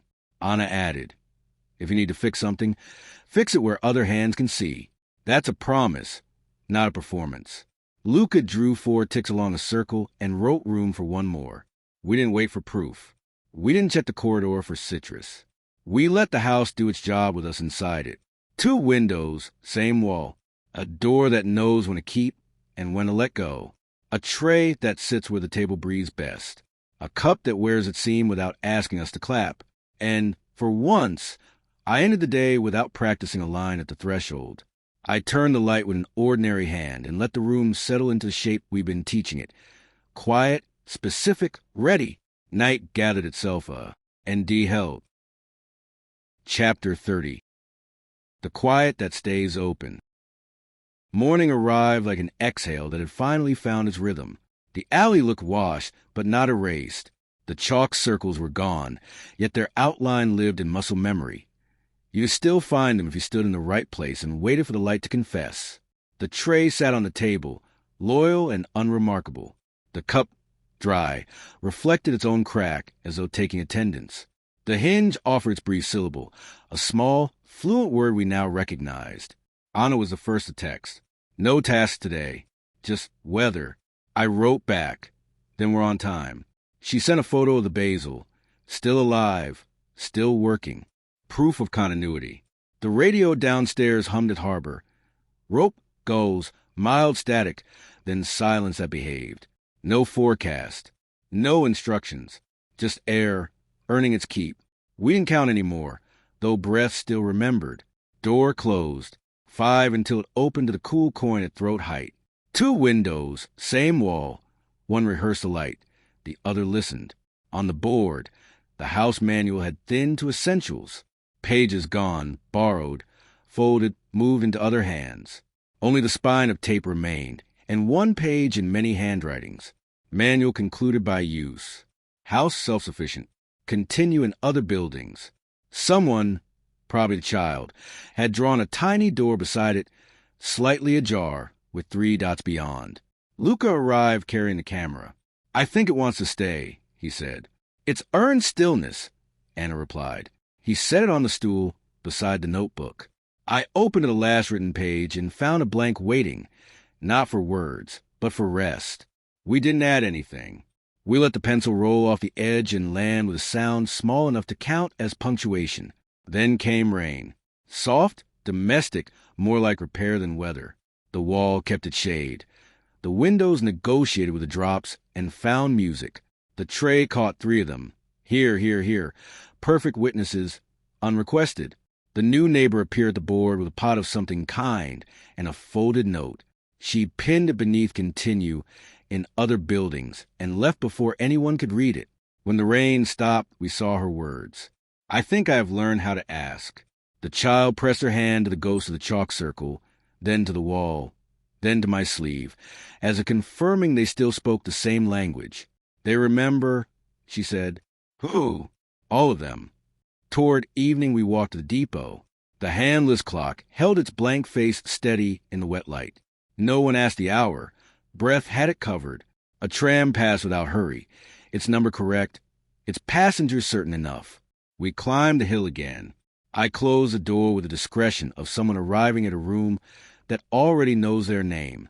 The manual had no more pages to add, only addresses. I left the left-hand window a finger open. The air managed the rest. Tea, salt, 2 names. The radio declined to narrate. The tray cooled, the cup dried. The hinge slept, the wall held, the weather kept. I turned off the light, and the house kept what was left to keep. Epilogue. Weeks later, the chalk could no longer be coaxed from the stone even by memory, and that, too, felt correct. The manual had dispersed into pockets in kitchens and notice board with bad tape. What remained on our wall was a spine of adhesive and a single page that said only, "Continue in other buildings." We had. Some proof arrived anyway, in the form that knows how not to shout. 3 photographs in the records office, printed on paper that smells faintly of dust and clean hands. One frame was a bulletin board with its little index marks and the pouch labeled spare. One was a seam where rail forgives stone. One was a door, closed but not defensive. Luca brought them home and set them on the table, without wanting them to testify. "Receipts," he said. We nodded and didn't frame anything. The city liked us best when we were boring. The radio learned our names by weight, not by alphabet, and let them be heavy or light as needed. The baker's ledger spelled them right, without ceremony. The elderly man timed his stairs to a rhythm the building had absorbed. The child in yellow grew out of the dress and into the habit of labeling what matters in capitals. The municipal worker walked past our board and, without stopping, straightened one corner tape with a gesture that had become reflex. We took the tray out less often. It didn't mind. It had earned the right to be a surface. The cup resumed its old job of water and forgiveness. The hinge kept refusing to be the story and became the story's permission instead. We stopped visiting the depot every day. Enough o'clock had transferred into our cupboards and our lungs. One evening a letter arrived that had crossed out 3 addresses in countries that know how to fold paper correctly. It had both my names hyphen steady and a stamp of a boat that had never met water. No citrus hand. A different script, thin and stubborn. From a friend of Anna's who had moved north and taken our manual with her. "We have a notice board," the letter said. "It is unpersuaded by damp. The wall here knows winter too well." We asked it for shade instead, and it learned. We've taped a spare key under a brick no one can remember and told everyone we can't remember which one. It works. Another arrived a week later, in a handwriting that was probably two people sharing a pen. We put if you fall, say so above the laundry machines, it said. The machines listen better than certain uncles. The elevator sings its floor number now, badly, but in tune with itself. Also, if you send us a tiny drawer of the hinge, we'll teach our children where doors keep their courage. We sent them 3, one with dots too close, one with dots too far, one correct. It pleased us to imagine a child deciding. Sometimes I thought I saw MS Lemon on our jam, a faint graphite of citrus that smudged if you looked with too much ambition. I didn't write back to the absence. I placed a clean pencil on the stool and let the house decide who needed it. The day we added the last entry to our own board was not a ceremony. A roof 2 streets over had remembered whether too loudly. We carried the tray, the tape, a square cloth, and patience. By the time we arrived, a ladder was an argument, and a neighbor was trying to win by volume. Stop. Anna said in a voice that practiced daily, not being a hammer. We stitched the seam with temporary thread and labeled it aftercare. The roof accepted the compromise. On the walk home, the child in yellow, now in a blue jacket with a pocket full of tape, wrote a line on the back of her hand and then, in our doorway, copied it to the board. Fix it where people can see so the future knows how. She underlined future once, not twice. Even correction has a temperature. At the Miraduro, the wall held a square of shade the size of the piece of news I didn't share and didn't need to, a private grief that learned to be smaller outdoors. I stood with a palm on the rail where the seam keeps patience and thought of every person who had learned our rhythm and then taught it to their own rooms. The river rehearsed iron and was forgiven. A tourist took a picture of her hands again, and I hoped she had better weather this time. On the way back, the depot's handless clock offered its blank face like a certainty, and I had to resist the urge to thank it out loud. A tram went by with the right number and a window fogged by conversation. I counted to 5 without checking whether Anna and Luca were counting. 2. The count was not a metronome, not a spell, just a steadying. The way you put your hand on a table not to hold it up, but to be held up by the idea of furniture. When we reached the alley, the new neighbor, now simply a neighbor, was showing someone how to add tape without tearing paint. Like this, she said, with a corner folded for later removal. Kindness is reversible.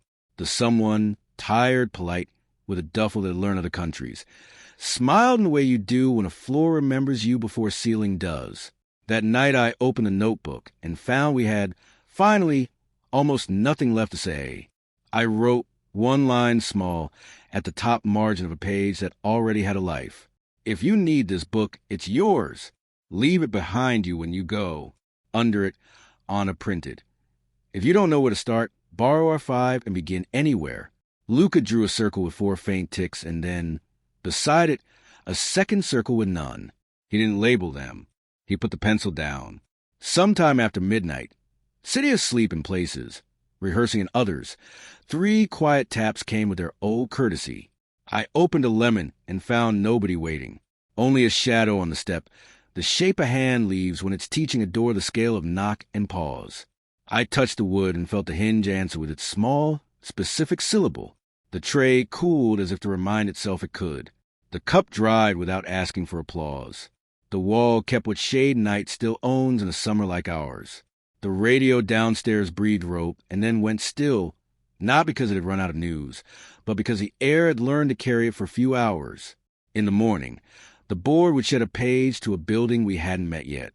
Someone would add a spare key to a pouch and forget which brick kept another. The depot would continue refusing hands and still know when to send people home. A child would label a door open enough and be right. We will teach nothing grand. We will keep the small grammar. Doors will learn keys as names. Roofs will borrow thread. Clocks will accept breath. Kettles will time meetings better than calendars.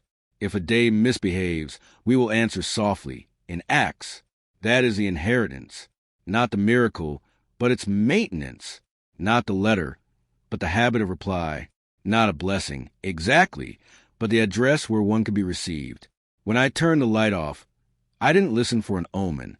The room had earned ordinary darkness. Somewhere, another board was being taped to a hallway, and a hand was drawing a hinge from memory.